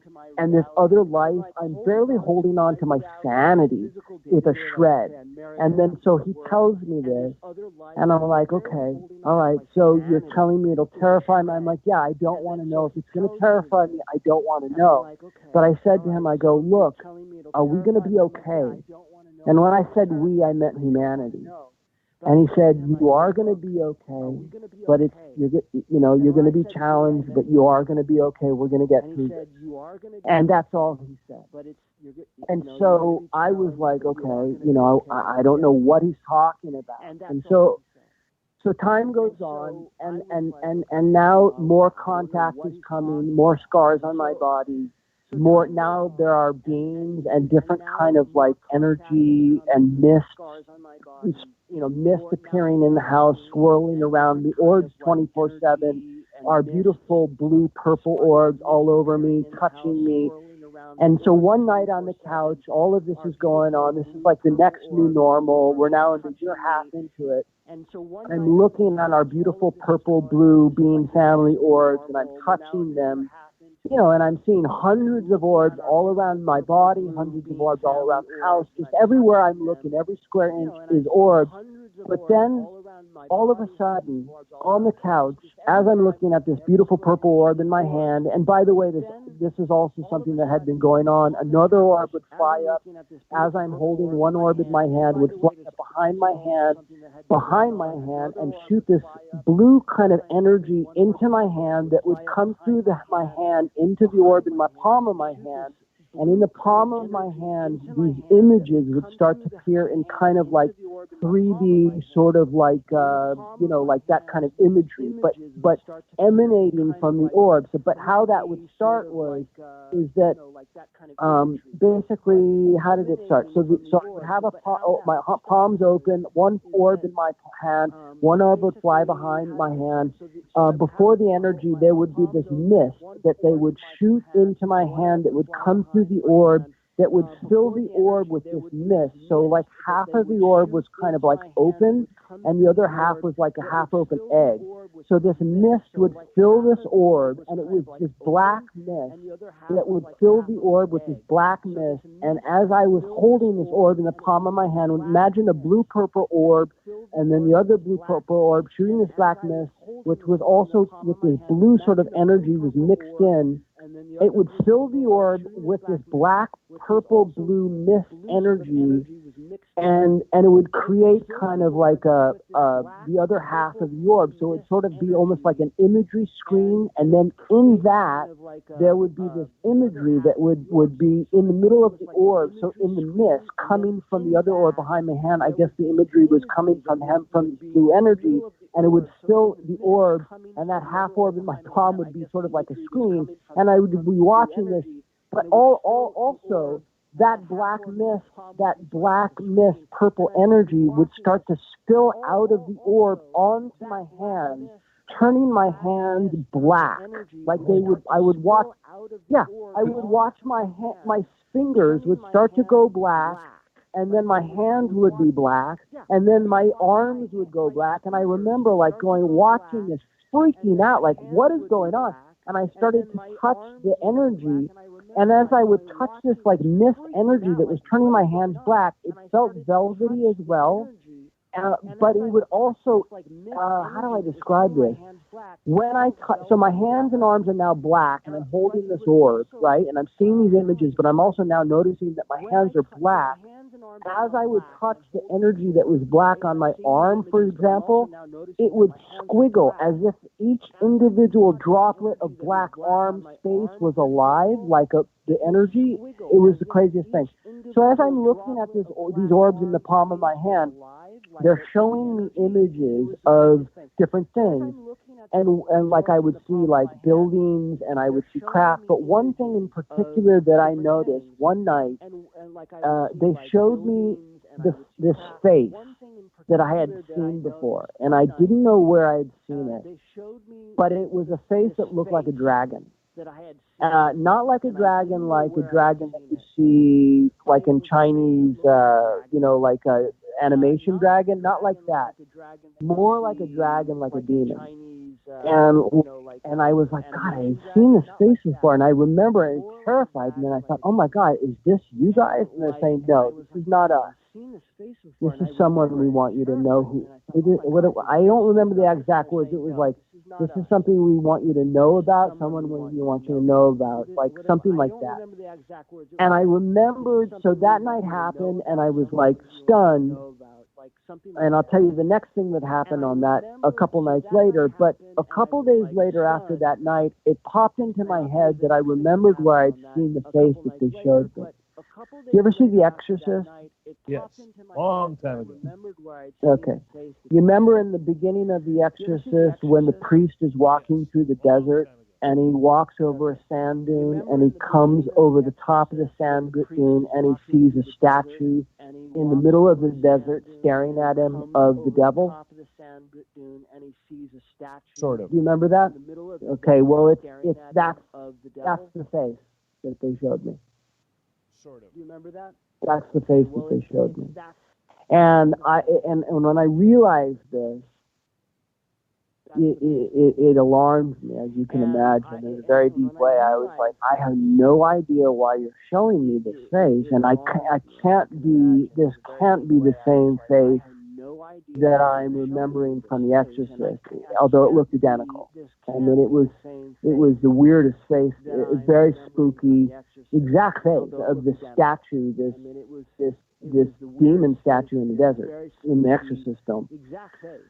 So that happened, and so going back to that night, so that happened.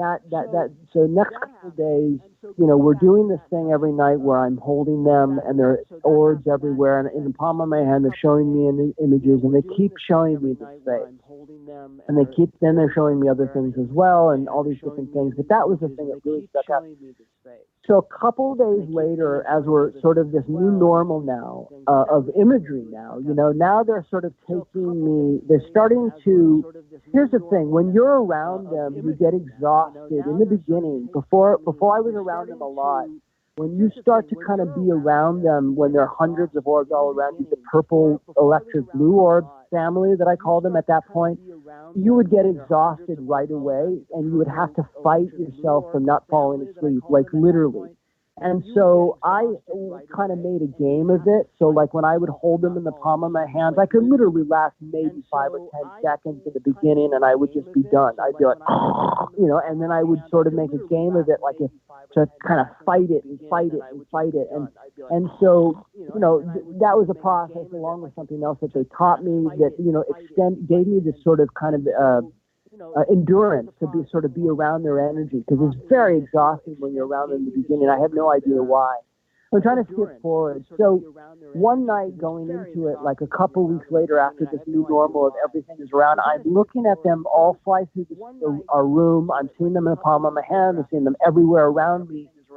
And now all of a sudden, as I'm looking at them, I can see them all around me in the room, hundreds of orbs everywhere, and there's air in between them, right?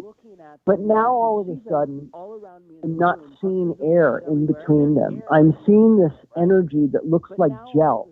Right. It looks like air is gel. When you say right, what do you mean? No, I'm just saying I understand what you're saying. Okay, gotcha. I thought maybe you're saying, okay, like you got it too. Okay, cool. So I'm seeing this gel energy. I'm seeing hundreds of these beautiful blue, purple orbs, energy everywhere around me, and this gel energy that's in the air, that's in every space, in every direction I'm looking. And I'm like, what is that? And I'm moving my hand through the air, and as I move my hand through the air, I'm seeing waves in front of my hand, as if you're running your hand through a pool. You see like waves in front of your head. You're pushing the water forward. I'm seeing this wave of energy parting as my hand is moving through the air. And I'm like, what is that? And they said, that's your God. That's Creator. That's our Creator. That's our God. And I said, what? That's God? And I know how this sounds. It's just crazy, right? And I just thought, oh my God, I got to be making this up. But I'm seeing it, and I'm seeing them, and they're hearing the voice in my head. So this becomes a new normal now. Now this goes on for months, and I'm trying to condense stuff, and now I'm having tons of different types of like mist beings flying around, and the orbs and energy and all these different kind of like things happening in the house, and I'm filming, but not getting great video on, and seeing. So then I start to get, we're talking, and I'm starting to get all this information from them, and I'm starting to journal. And this is like, let's say, and by the way, let me go back just a little bit also. In that first year, I discovered like this electricity coming off my fingers, and I'm like, what is that? They said, that's our physicality, but also healing gifts. Right. It's our energy, but it's your energy, etc. And I didn't know what that was, and I thought it was just BS. I thought I was making that up. But that turned into, after me discovering how to sort of actually do it, an actual healing gift, which is really their physicality, but it's actually more than just a healing energy. It's a tactile tool that evolved into me being able to take people through a process of actually knowing them physically, but I actually ended up getting like doctor clients that had healings and all these amazing things that were happening. I'm going to get you to stop right there, because we do got to go to break here at the bottom of the hour. Experience, Christopher. We do have to break here at the bottom of the hour. Story, great experience. Radio.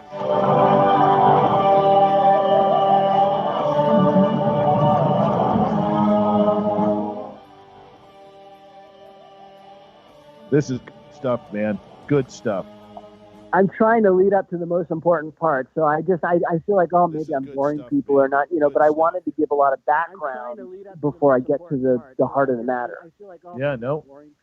You just for saying that. I'm having good. fun. I'm good. Me too. I'm having a great time. It's wonderful to be with you, and I'm really enjoying it. So I just worry sometimes because there's so much that happened, and it all plays a part to setting the background of who they really are and what's coming and what's happening. And I want to, but I don't want to bore people either, with a lot of stuff, but so good. If it's entertaining, then I'm happy. Absolutely. Absolutely. Oh, how's your doggy? What's your doggy's name? I got two. One's name is and the other one is Shadow. Those are beautiful. Do you watch American Gods ever? You ever see that series? No. It's a pretty amazing series. The reason why I bring it up is because one of the lead characters is Shadow Moon, and your dog name reminded me of that. But it's a great series. Check it out. I really enjoy it. It's a pretty interesting show. It's stars. I don't know if you get it up there. I just finished binge watching this past weekend, seasons 1 and 2 of The Purge. I just finished watching. Is that a series? Yeah, it's on Amazon. It's on Amazon. Oh, right. Yeah. That's from the movie, right? Yeah. It's on Amazon. Gotcha. Yeah, that's too violent. Kind of grotesque. Yeah, too violent for me.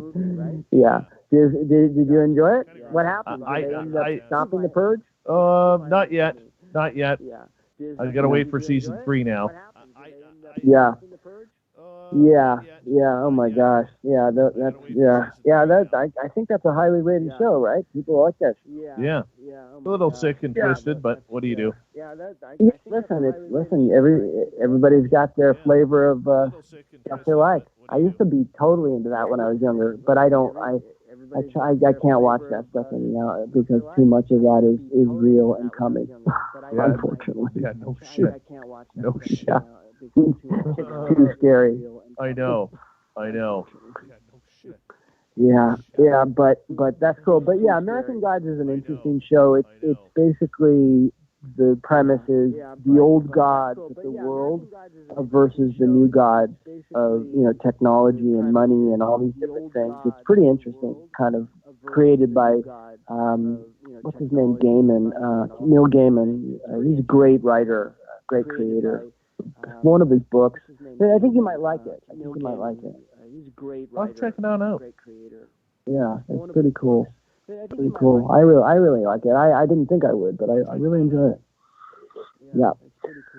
Are you single or? Oh, I have my partner and her and I have been together since 2008. Are you married? That's beautiful. That's wonderful. What's her name? Jolene. Nice. Yeah. That's beautiful. That's wonderful. What's her name? I don't talk much about my family on the air. Okay, gotcha. Yeah. Yeah. That's okay. I totally respect that. Yeah. Yep. Yeah. Do you have any cats? We got 2 cats. Nice. I don't even know what their names are. I just call them all Puss. It's easier. We got 2 cats. You have one son, you said? One son, and then we got I have my daughter who lives. She'll be 22 this month. My stepdaughter is going to be 18 next month. Oh, you got a full family. Wow. Yeah. Nice. That's beautiful. That's wonderful. That's are they together with you or? No. That's beautiful.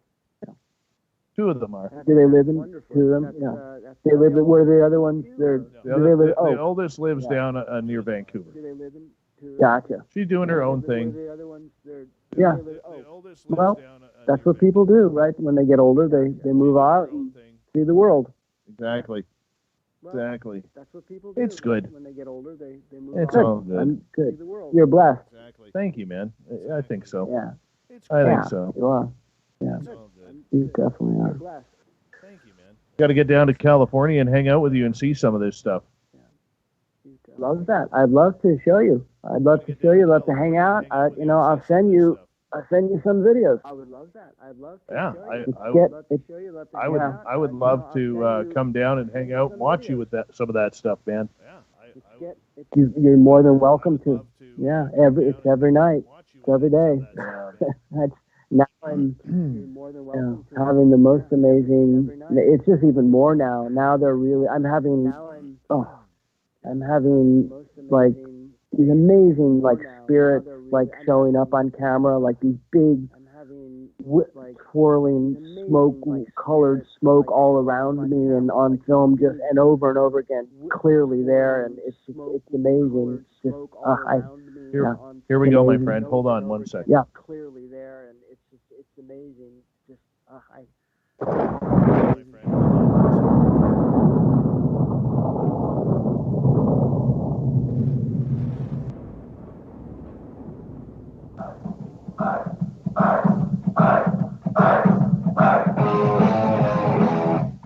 We passed halfway point of Spaced Out Radio tonight. Thank you so much for tuning in.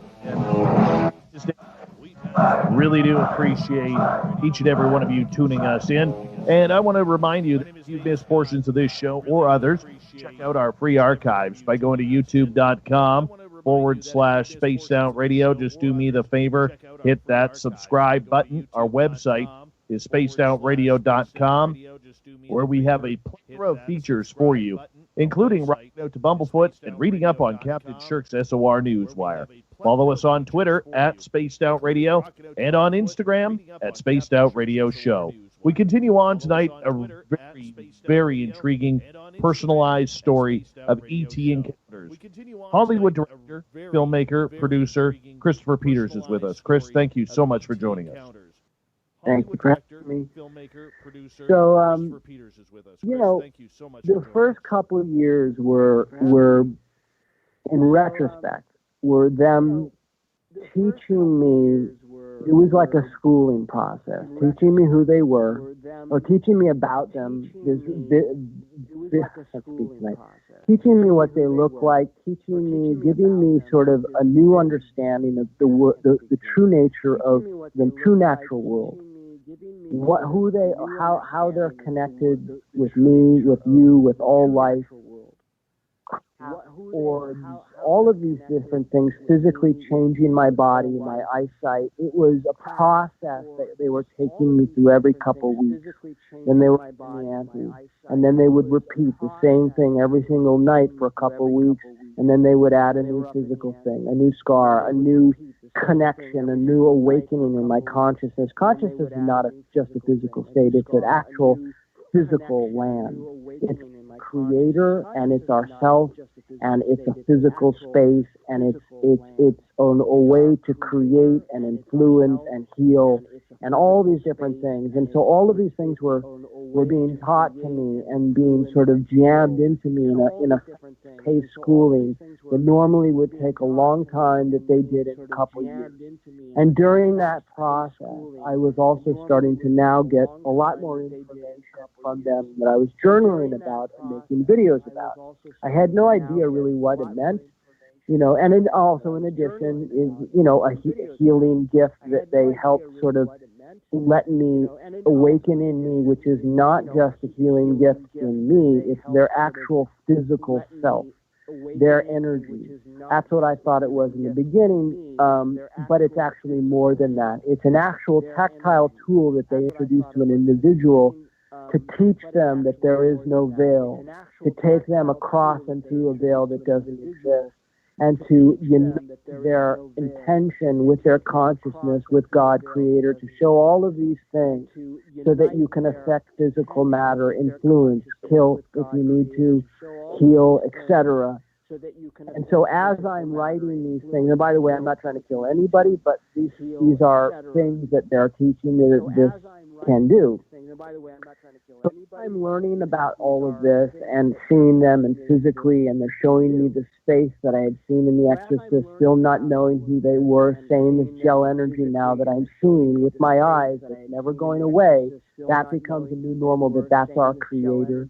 That think of God as a cell, and then all the connective tissue in the cell is all life, all worlds, me, them, spirit, this planet, another, space, air, water.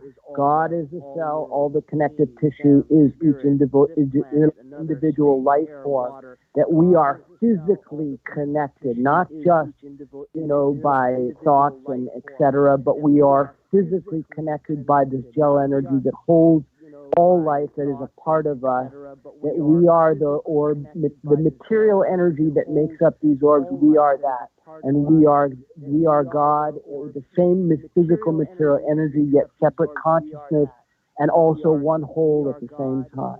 So all of these things. But as I'm going through that second year, I'm journaling more. They're telling me a war is coming, being fought in the battlefield of humanity's consciousness, and the battlefield of consciousness through perception. A war being fought and perpetrated against humanity through technology, through isolation, about a post-human agenda, about surveillance, control, technology, about killing off, all of these really dark things. I had no idea, but I'm journaling about this. I'm making videos on YouTube about this a couple of years before any of the stuff that we're going through now. And all of this thing, the war is about the choice. It's about human choice. It's a war between God and darkness. The war between God and devil over humanity's choice. What's the choice? The choice is to go on naturally connected to God, to each other, to nature, to standing up for God and all life, to living on after this world, or to accepting the tyranny that is here and being connected from our natural connection physically with God, spirit, them, etc., and all life through technology that owns our consciousness, that rewrites our programming of our DNA, that is, being able to be connected to this technological cloud that is a false experience of God through vaccination, all these different things I'm writing about in this journal and making these videos about. I had no idea about any of this stuff. And all along during that time, in that second year before all of this coronavirus stuff, all of it, maybe a year before, I'm now starting to go outside and I'm taking pictures. Picture one, snap just above the roof, night sky, nothing. One picture two, this big, beautiful angel in mist, big wings, outstretched wings, clearly an angel, 6 foot tall body, hooded thing over, amazing in mist, like, wow, look at that, oh my God, that's an angel. And then I'm starting to learn who they really are. Who are they? And they're angels. And then I'm starting to learn who they're connected to God. This is about the return of angels and God to humanity's awareness that God is real, and they're coming soon. And those stars in the sky, very soon, they're going to be returning day and night for across the world for humanity to see as stars in the day sky, that not leaving. And that is the beginning of, let's call it, judgment, but not in the way that we think of it. And so more than just me talking, saying this is what they are, me taking pictures of angels, me taking videos of amazing balls of white energy flying over my roof towards me, and then coming out of the ball of energy, a blue, like what looks like a bird, a dove flapping its wings and, shining energy, and then emanating into an angel, and spirit out of the nothingness right next to me inside of my kitchen, like big things, this misty smoke swirling around me with blue and golden energy and big, outstretched wings, day after day, night after night, all of this stuff, me standing out in the night sky, now, totally in full relationship with them. They are angels. They are angels, and that is God. And so what they were saying to me is that, people have a preconceived idea of what they expect to see, rather than who they really are. How that next phase started before even all of that is, I started making these videos. How did it start? I was in the house and these beautiful orbs, right? These big purple blue orbs. Like the next chapter of that is now I'm starting to kind of touch the orbs, and all of a sudden they start to kind of shift and expand into these big columns of blue purple light, columns of big light, 6 foot, 7 foot tall columns of light, 5 or 7 of them in the house, and geometric patterns of blue purple energy grabbing my arms, touching me, and big warm washes of energy and communication. And that became like this ritual that we would do in my kitchen every night, and then making videos outside of me standing in front of my house, looking up at my roof, and all of a sudden coming down from the heaven, big columns of purple light right to my roof, 5 in a row, going straight up to the sky, and me going, are you really angels shooting over my head? Boom, boom, boom, like night after night after night, video after video, proof after proof. They are angels. I got a question for you. Have you ever had any eyewitnesses around you who have watched or filmed this happen? Well, I have hundreds of videos showing it on YouTube, and I have, when Third Phase Mood came out here, they did a test with me. You know, they one thing they did is we were inside the house, right? And so I can do this thing that's about a year and a half ago, where I can basically, I feel our creator, which is this gel energy. I can see the gel energy and I can feel it with my hands. And I can literally pop the air like a slap, like boom. And all of a sudden, hundreds of orbs will fly all around me. Mist will appear in front of me. And on that day, they had their entire crew in the living room. I did that. And this big golden, looked like a W, a golden W in exploding fire mist that just blew up like right over our heads. We're standing in the hallway. They're standing behind me with the cameras and filming like in front of me, and I hit the air, and then from behind them, across our shoulders, in front of us, exploded this golden being with mist and flew out and orbs everywhere. So yeah, they did that, and they tested me outside, and all of them filmed it and tested me on 4 different cameras. Yeah, they're real. Yeah, they're real. This is a story. I don't look to answer your first question when you asked me at the beginning of this interview, like it took me so long. It took me 2 years before, longer, 3 years, because I knew I've never been a religious person. I've never read the Bible. I didn't know if God was real or wanted that to be true. I never believed in angels. I never believed in any of it. I never thought, the second coming, the judgment. Yeah, I never thought of any of that.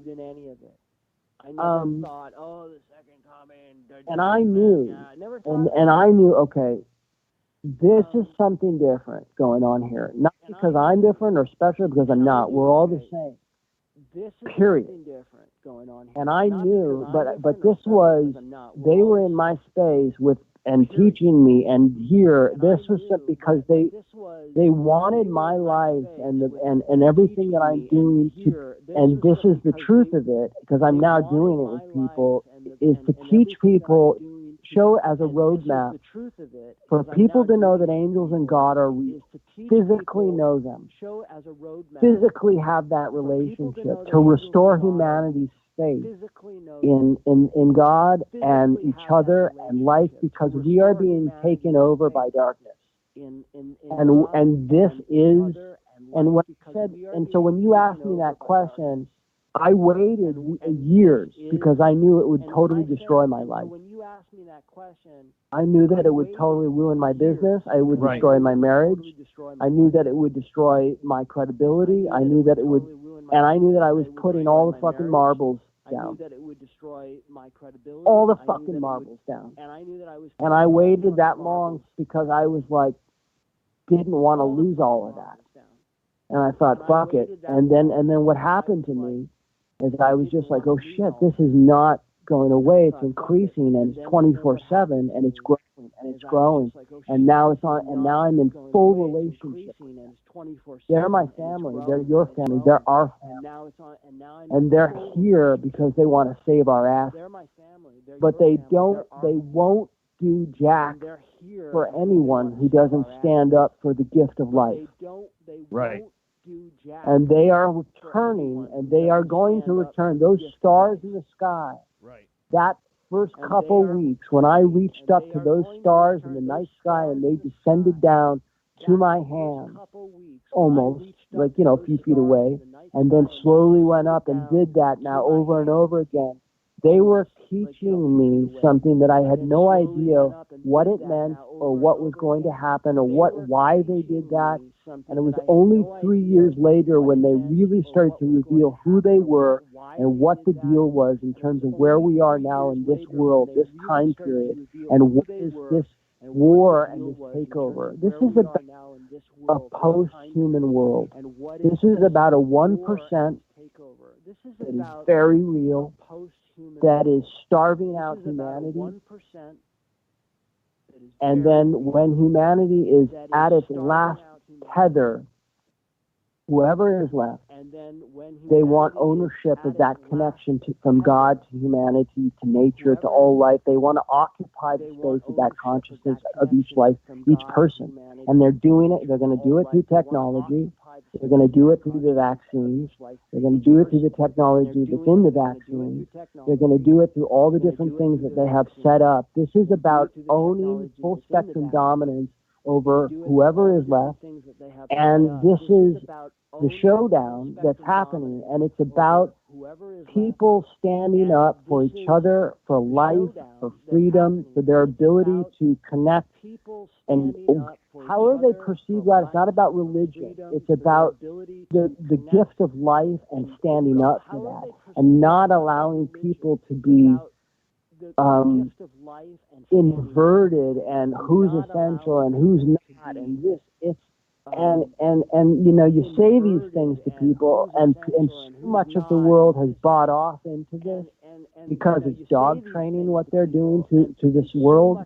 They're doing little increments of, like, the mask isn't a mandate. Okay, now it is. No, it's not. No, it's not. You're essential. Not essential. They're dog training for new society.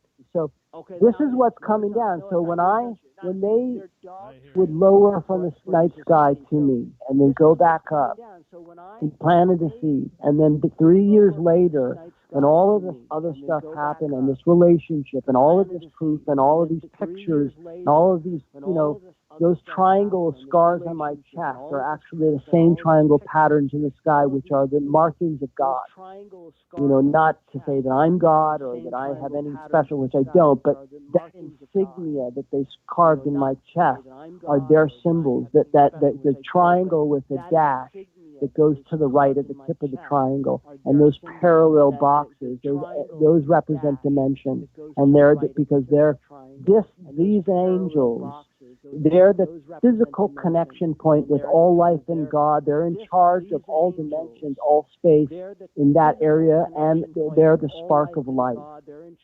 They are literally their job for God to be that connection point, but also to be the overseers of natural balance in all life. And so what they want is when they showed me that in the night sky, that first couple weeks in that first year, they were saying to me in a way when I didn't know it then, this is how we are going to return. This is what humanity is going to see. You're getting to see this now. And I didn't know meant until 3 years later, after all of this teaching, all of this physicality, all of the scars, all of the videos, all of the journaling before any of it happened, and now it's all happening. They're going to return. And you're going to see in the daytime, there are stars all throughout the sky that won't leave. And that's the beginning of God and angels returning to humanity's awareness physically. And at that point, we can either, hopefully before, reach out to them and to each other and to God, however we perceive God, and make that connection. And if you don't, you won't be able to escape it. Period. I want to ask you, so we got about 4 minutes here to go before we go to break at the top of the hour.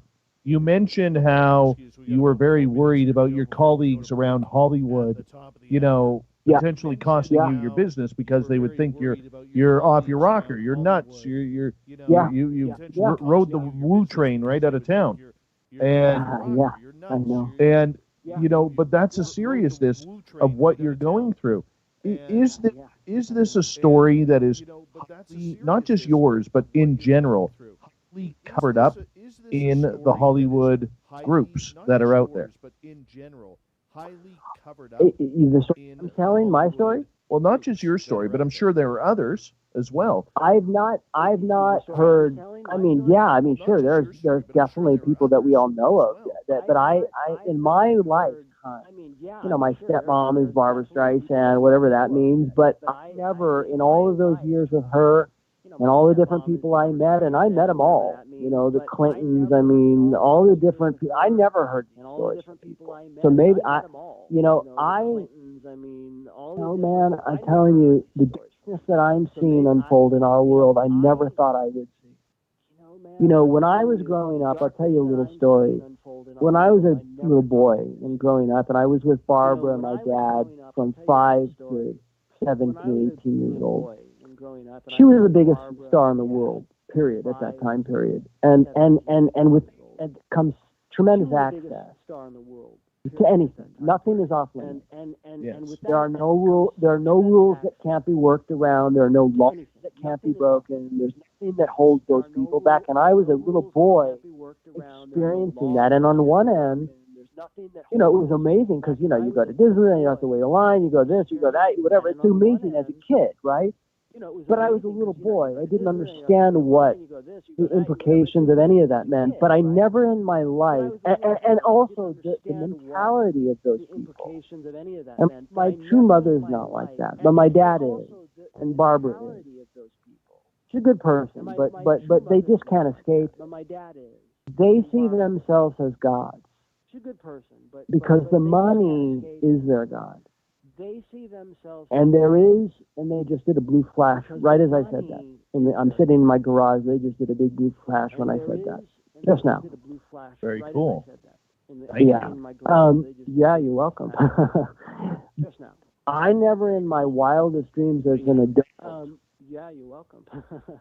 thought I would see that way of being in the world and that mindset spill out into the subject. I don't know what's the word. The subjugation. No, I never thought I would see that elitist way of being spill out into our world. I know it's there, of course. I know it's there. There's horrible tragedies all the time.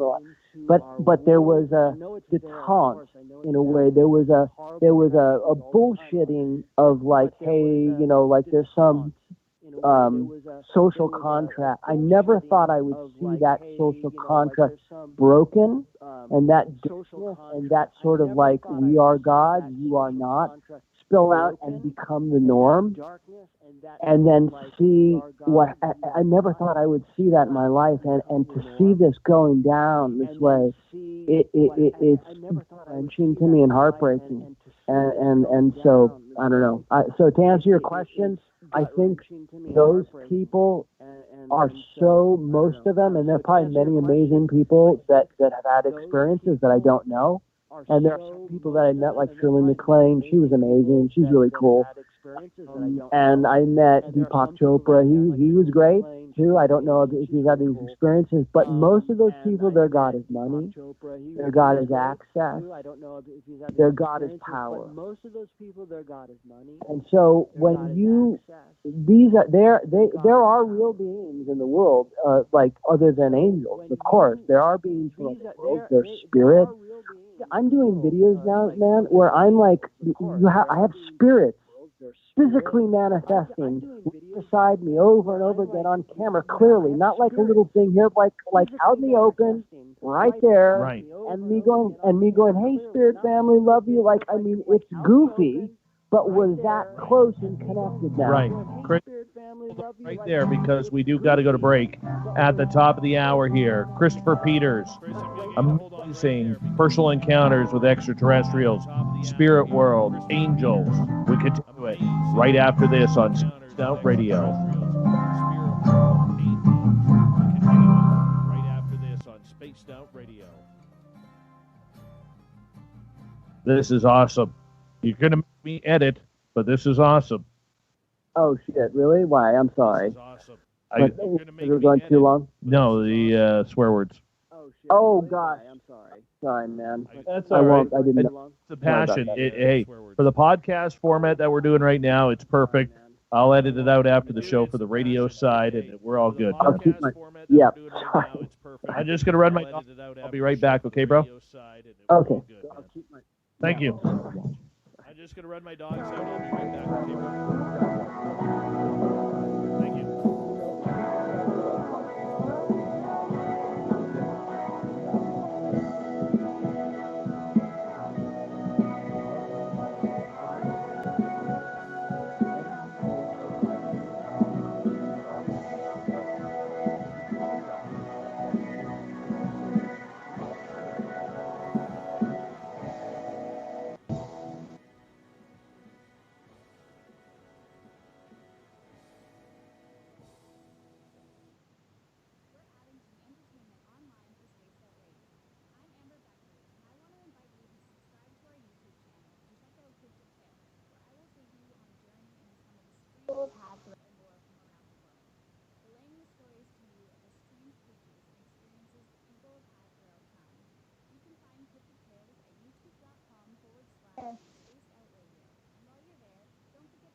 One cup of coffee a month. SOR Club is a place.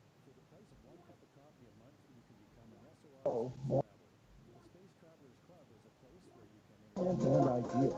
You'll get live video streams, exclusive content, and be a part of our newsletter. Stay in touch with everything SOR. The Space Travelers Club is just $5 a month at spacedoutradio.com. We are scouring the world, intriguing stories of you. On the SOR News.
All right, I'm back. All right. How you feeling? I feel good. What time is it now? It's 11:04. All right. Yeah, maybe, yeah, I can do another, 10, 15 minutes, and then I gotta get in. Let's go to the bottom of the hour, and then we'll call it the night, okay? 15 minutes? Sure, bottom mean 11:30? Yeah. Let's go to the bottom of the Perfect. hour. So when we get to the break at the bottom of the hour, just sit through the break, and then I will say proper good night to you, okay? Wonderful, I will do that for sure. And then I will say proper good night. Not a problem. Okay? Wonderful, I will do that for sure. Thank you again, by the way. No, thank you, my buddy. Thank you. And I hope it's working out good. No, thank you. No, it's fantastic. I'm having a lot of fun here. Thank you. I hope it's working out. Me too. Me too. Yeah, it's fantastic. I'm having a lot of fun here. Thank you. Me too. Is it snowing there right now? No, it's a little cloudy, but no snow. Is it snowing there? Not yet. I'm waiting for the big dump. It's a little cloudy. We haven't got that When yet. does that? No snow. When does that come usually? Should have had about 2 of them by now. We got some about a month ago, and then there's still snow all over the ground. Roads are icy, but excuse me. It's not massive. No, not massive yet. So it's coming. Let's see. Yeah. Weather, and let's go here. Yeah, it's supposed to not be that way. Let's see. Where's the forecast? It's supposed to not be that. We got like 25 seconds. We got lots of time. Next 7 days. It's not supposed to snow until Tuesday. Oh, that's fun though. At least you get some snow coming. Oh yeah, I like the snow. Where you, Winnipeg? No, where? No, are you? I'm about 5.5 hours northeast of Vancouver. Where are you, Winnipeg? Oh, okay. Hold on, my friend. Here we go. About 5.5 hours northeast of Vancouver. Oh, okay. Hold on, my friend. Here we go.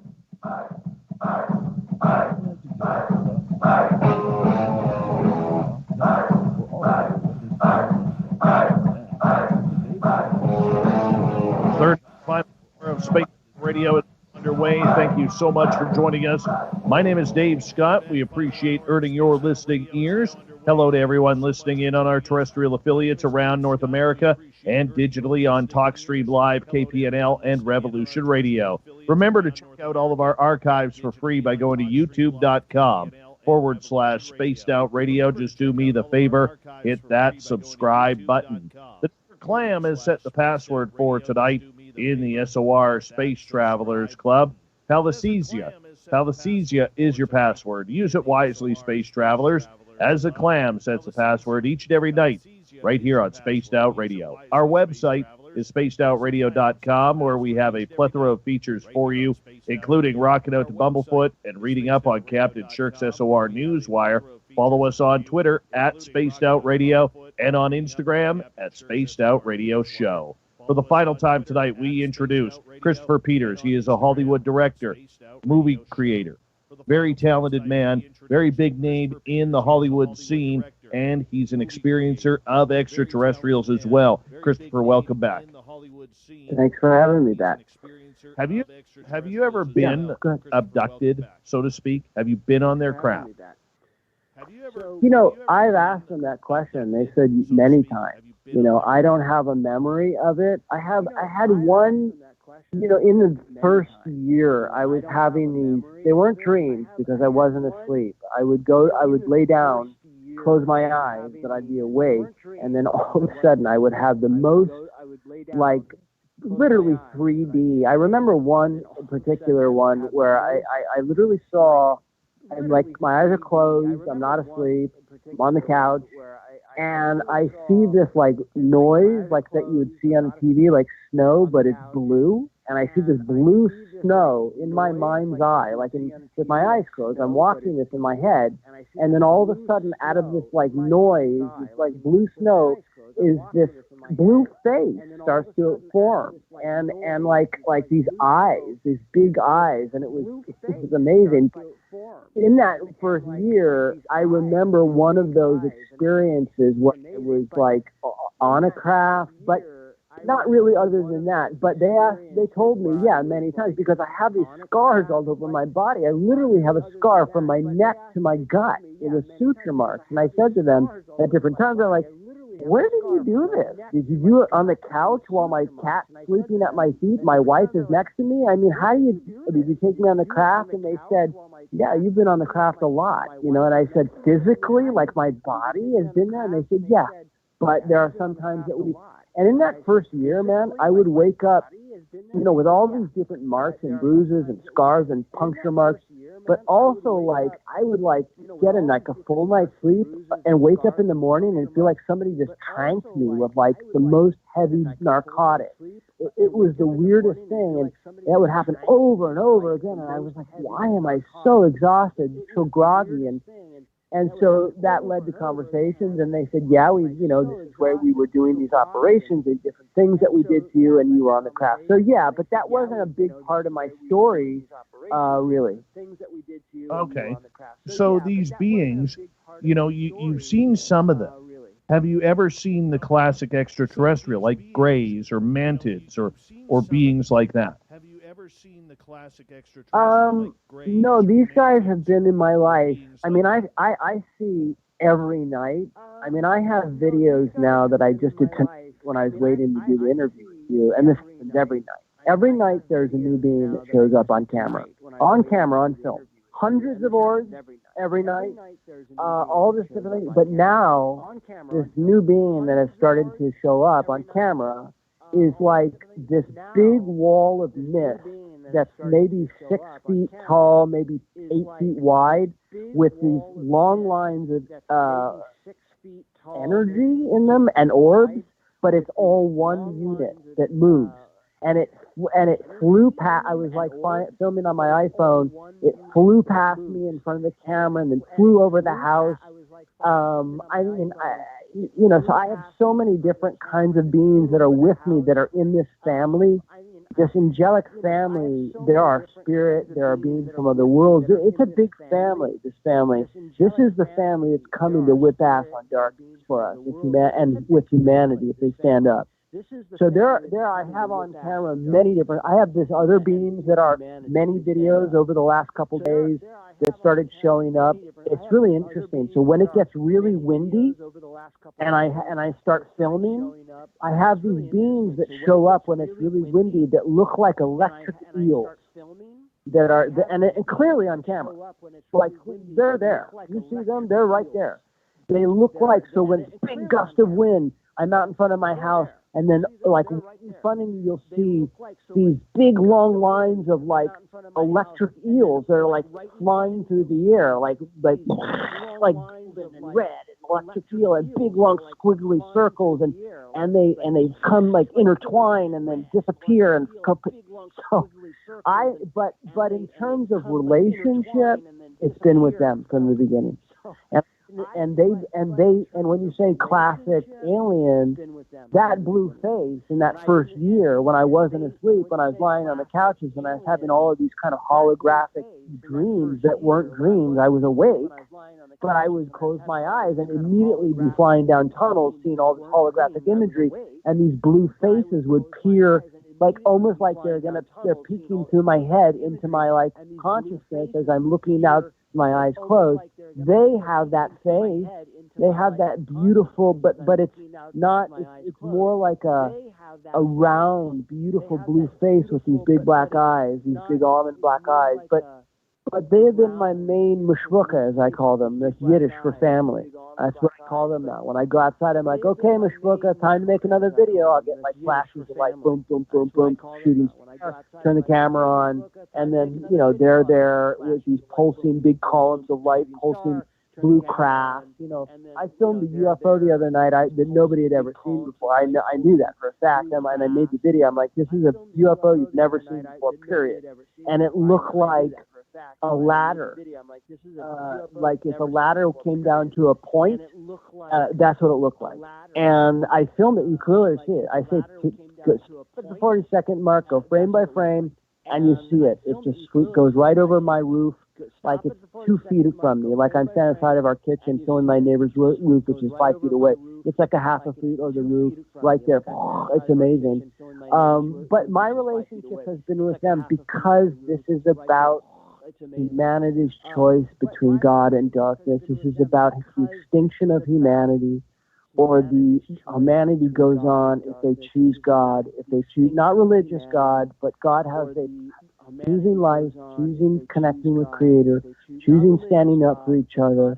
This is a showdown, period. We don't get past this point. They are returning. This is relationship has been with them, and all of this cramming and all of these experiences have been about teaching me so that I can teach other people to do this exactly how I did it, and they will have a physical relationship with God and angels and stop.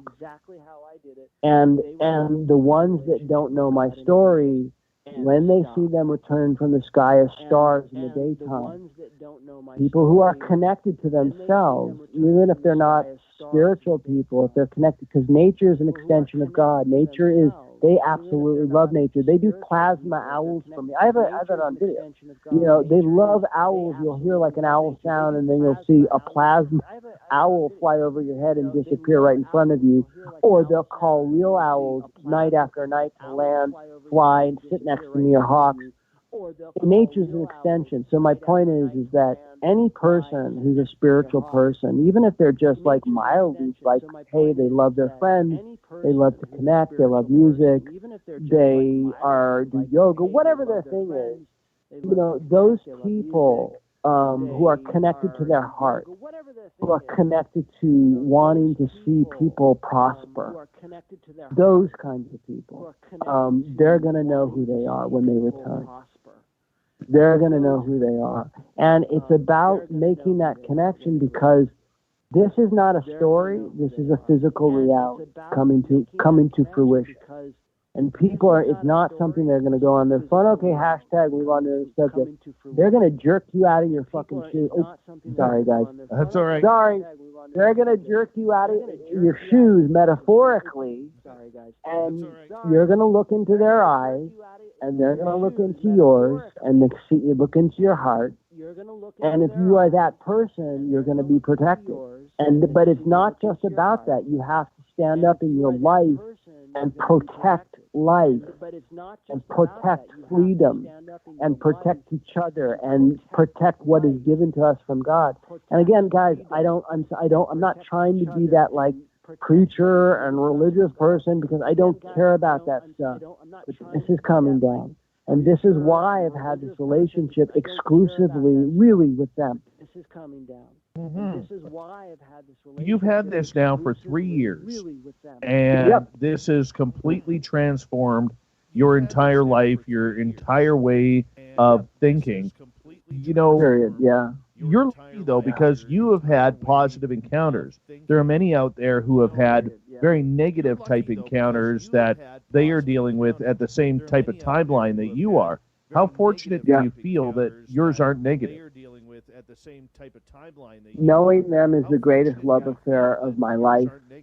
I couldn't, and the word love doesn't even describe gratitude or pale comparisons to knowing them and being in relationship, connected to nature, the way that they've given me that, the way that they've given me the appreciation of all life. I am absolutely weeping at the beauty of nature and them and all life. So I feel, and to be able to be a part of this journey to help destroy darkness into infinity, to help unite people, to stand up and connect, to think what, and by the way, I want everyone to know they're with you 24/7 physically. Nobody is alone. They are around you physically, not here, not there. I'm talking right next to you now, never leaving, always there, and is God. We need to reopen our minds up about God and how we perceive these stories and what we think of them in terms of separation. There is no separation. Everything affects everything. You are connected physically to angels and God, and they are with you. And they are there to be known and to have that relationship with. There is no veil. We go on. We are in full relationship, and we've only been taught this world because the people don't in control, and again, I know this is a real conspiracy theory thing to say, don't want us to realize how we are physically a part of them and connected and family. So, Okay. I feel very lucky. For a lot of I feel very lucky. But for a lot of experiencers out there, sometimes the phenomena just shuts off. How would you feel if all of a sudden tomorrow you wake up and they're gone? They'll never be gone.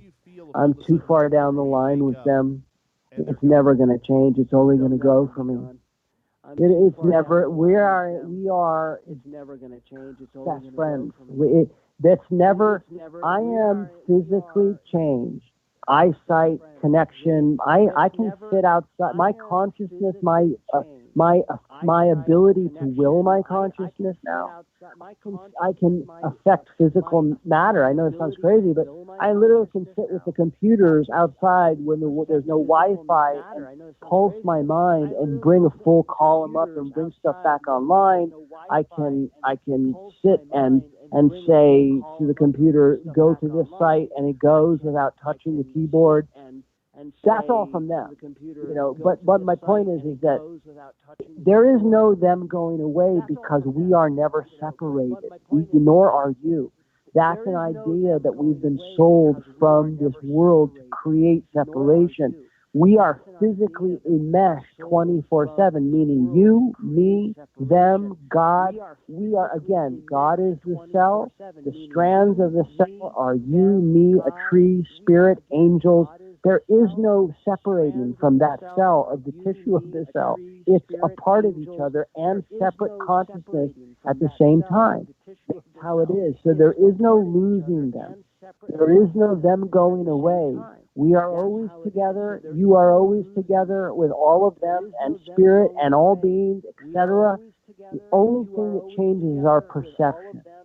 That's what makes people lose their experience, is they lose hope in themselves, they lose faith in their experience, they have a scary thing or whatever, and their perception shifts.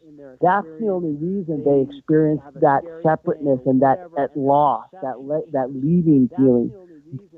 They're never gone. They're always physically connected and there physically to know in all ways, physically, spiritually, in all ways. So I know that. I see that daily. It's a part of my new normal. I can't escape not seeing this gel energy, which is our God, not seeing them as columns of light everywhere I go, connecting, touching.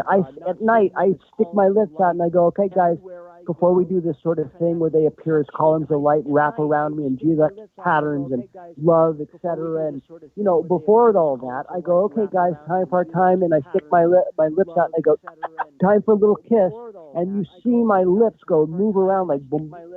And you see this energy appear in front of my lips and move my lips around. Okay, so we're way down that line.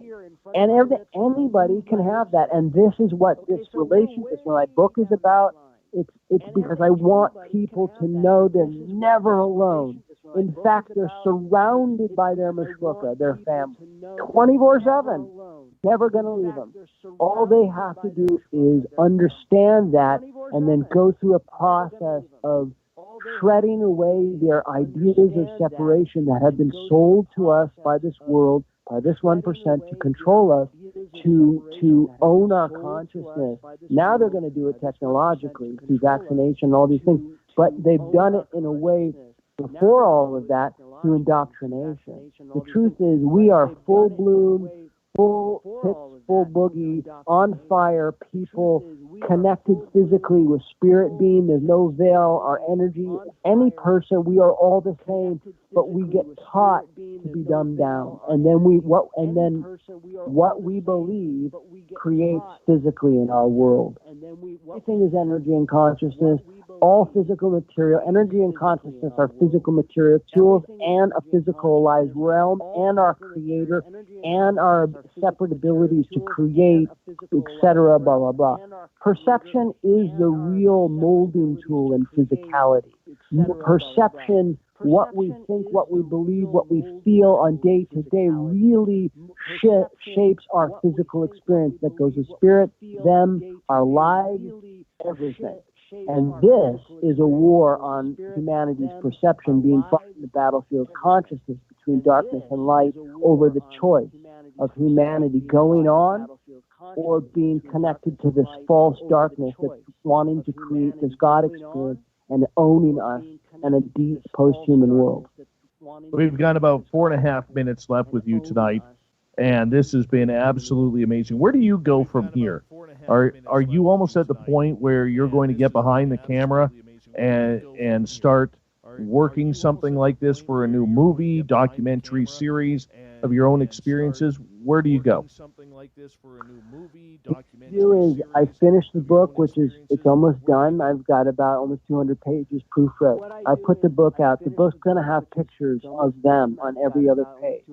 I have these great angel pictures of them. I have these great, they do these big triangles of mist over my house in the sky. I have them.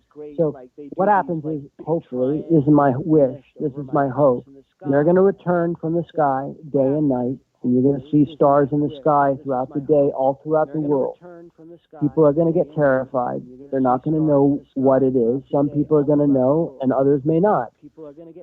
They're going to know ultimately very quickly. And my hope is that the book comes out and be a touchstone for people and a guide for people to know God.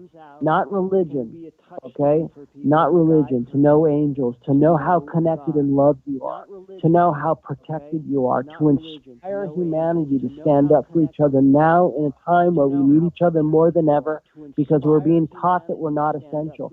Who has the right? Who has the right to teach another person they're not essential? Where did that come from? Why are we not standing up?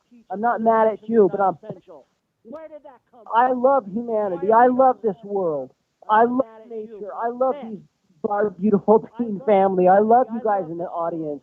We need to stand up. Who has the right? Nobody. Only God. And there is a God, and those people will know them soon. Well, we'll soon find out. So with 2 minutes to go here before we got to say goodnight to you, And I apologize for the passion, by the way. Beautiful. The passion is important to me. This is not a game for me because I desperately want us to be free from this. Not from them, from this darkness. Well, okay, so now do you wait and see whether or not they're going to take you up for a pretty big ride or what? No, I finished the book.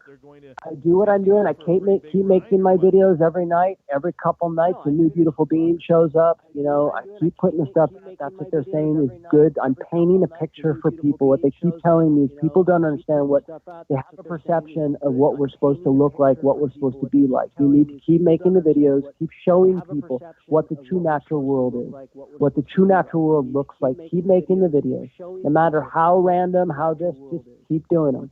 The book comes out. Hopefully people read it. They see it.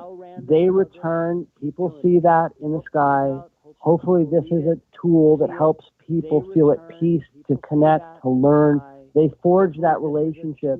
The end game in this is what happens is that if people, and there are many paths to God, by the way. It doesn't have to be through me, or through this book or whatever, but when people connect to them, to God, however you perceive God, if it's through this process, in my way, not my way, their way, this is not me, this is them. When people say, in this Revelations, the heaven on earth, that's what happens, that is what's going to happen, but not in the way that people think. It's through this physical relationship, through this process, and again, it's not me, it's not my process. Many people can do it different ways, but if you choose this process, there's an awakening in your consciousness where you realize that consciousness is not just a meditative state, that it's a physical space. And not only that, it's our creator. It's also the gel energy is our creator. And there is, and you start to get to know their angels start to show up in terms of these purple orbs, then the blue, purple columns of light, then actual angels. You start to interact and talk and connect and experience and other beings. you realize there's no veil. You realize that energy and thought and consciousness is a real thing, and that you can affect physical matter, and that physical matter creates around these principles. Right. The other way around. And it's in that merging and in that awakening of people's perception and that sort of peeling of the onion, a new society forms and begins and emerges from the ocean, which is a society that all life is equal. And we know God physically, we know angels physically, we know spirits physically, and we're in relationship with each other. Chris, I got right there, my friend. I hate to do it, but thank you so much for coming on Spaced Out Radio. Coming up next, Newswire, the thought of the day. Stay tuned. So much for coming on Spaced Out Radio. Coming up next, we have the Newswire, the thought of the day. Stay tuned. That's beautiful stuff, man. Good, man. Thank you so much. I'm giving you a clap, man. That was awesome. Fucking awesome. Appreciate it. We're going to do this again, man. We're going to do this. Do it. For sure. Let's do it. I love it. Thank you so much. I really enjoyed it. Brother,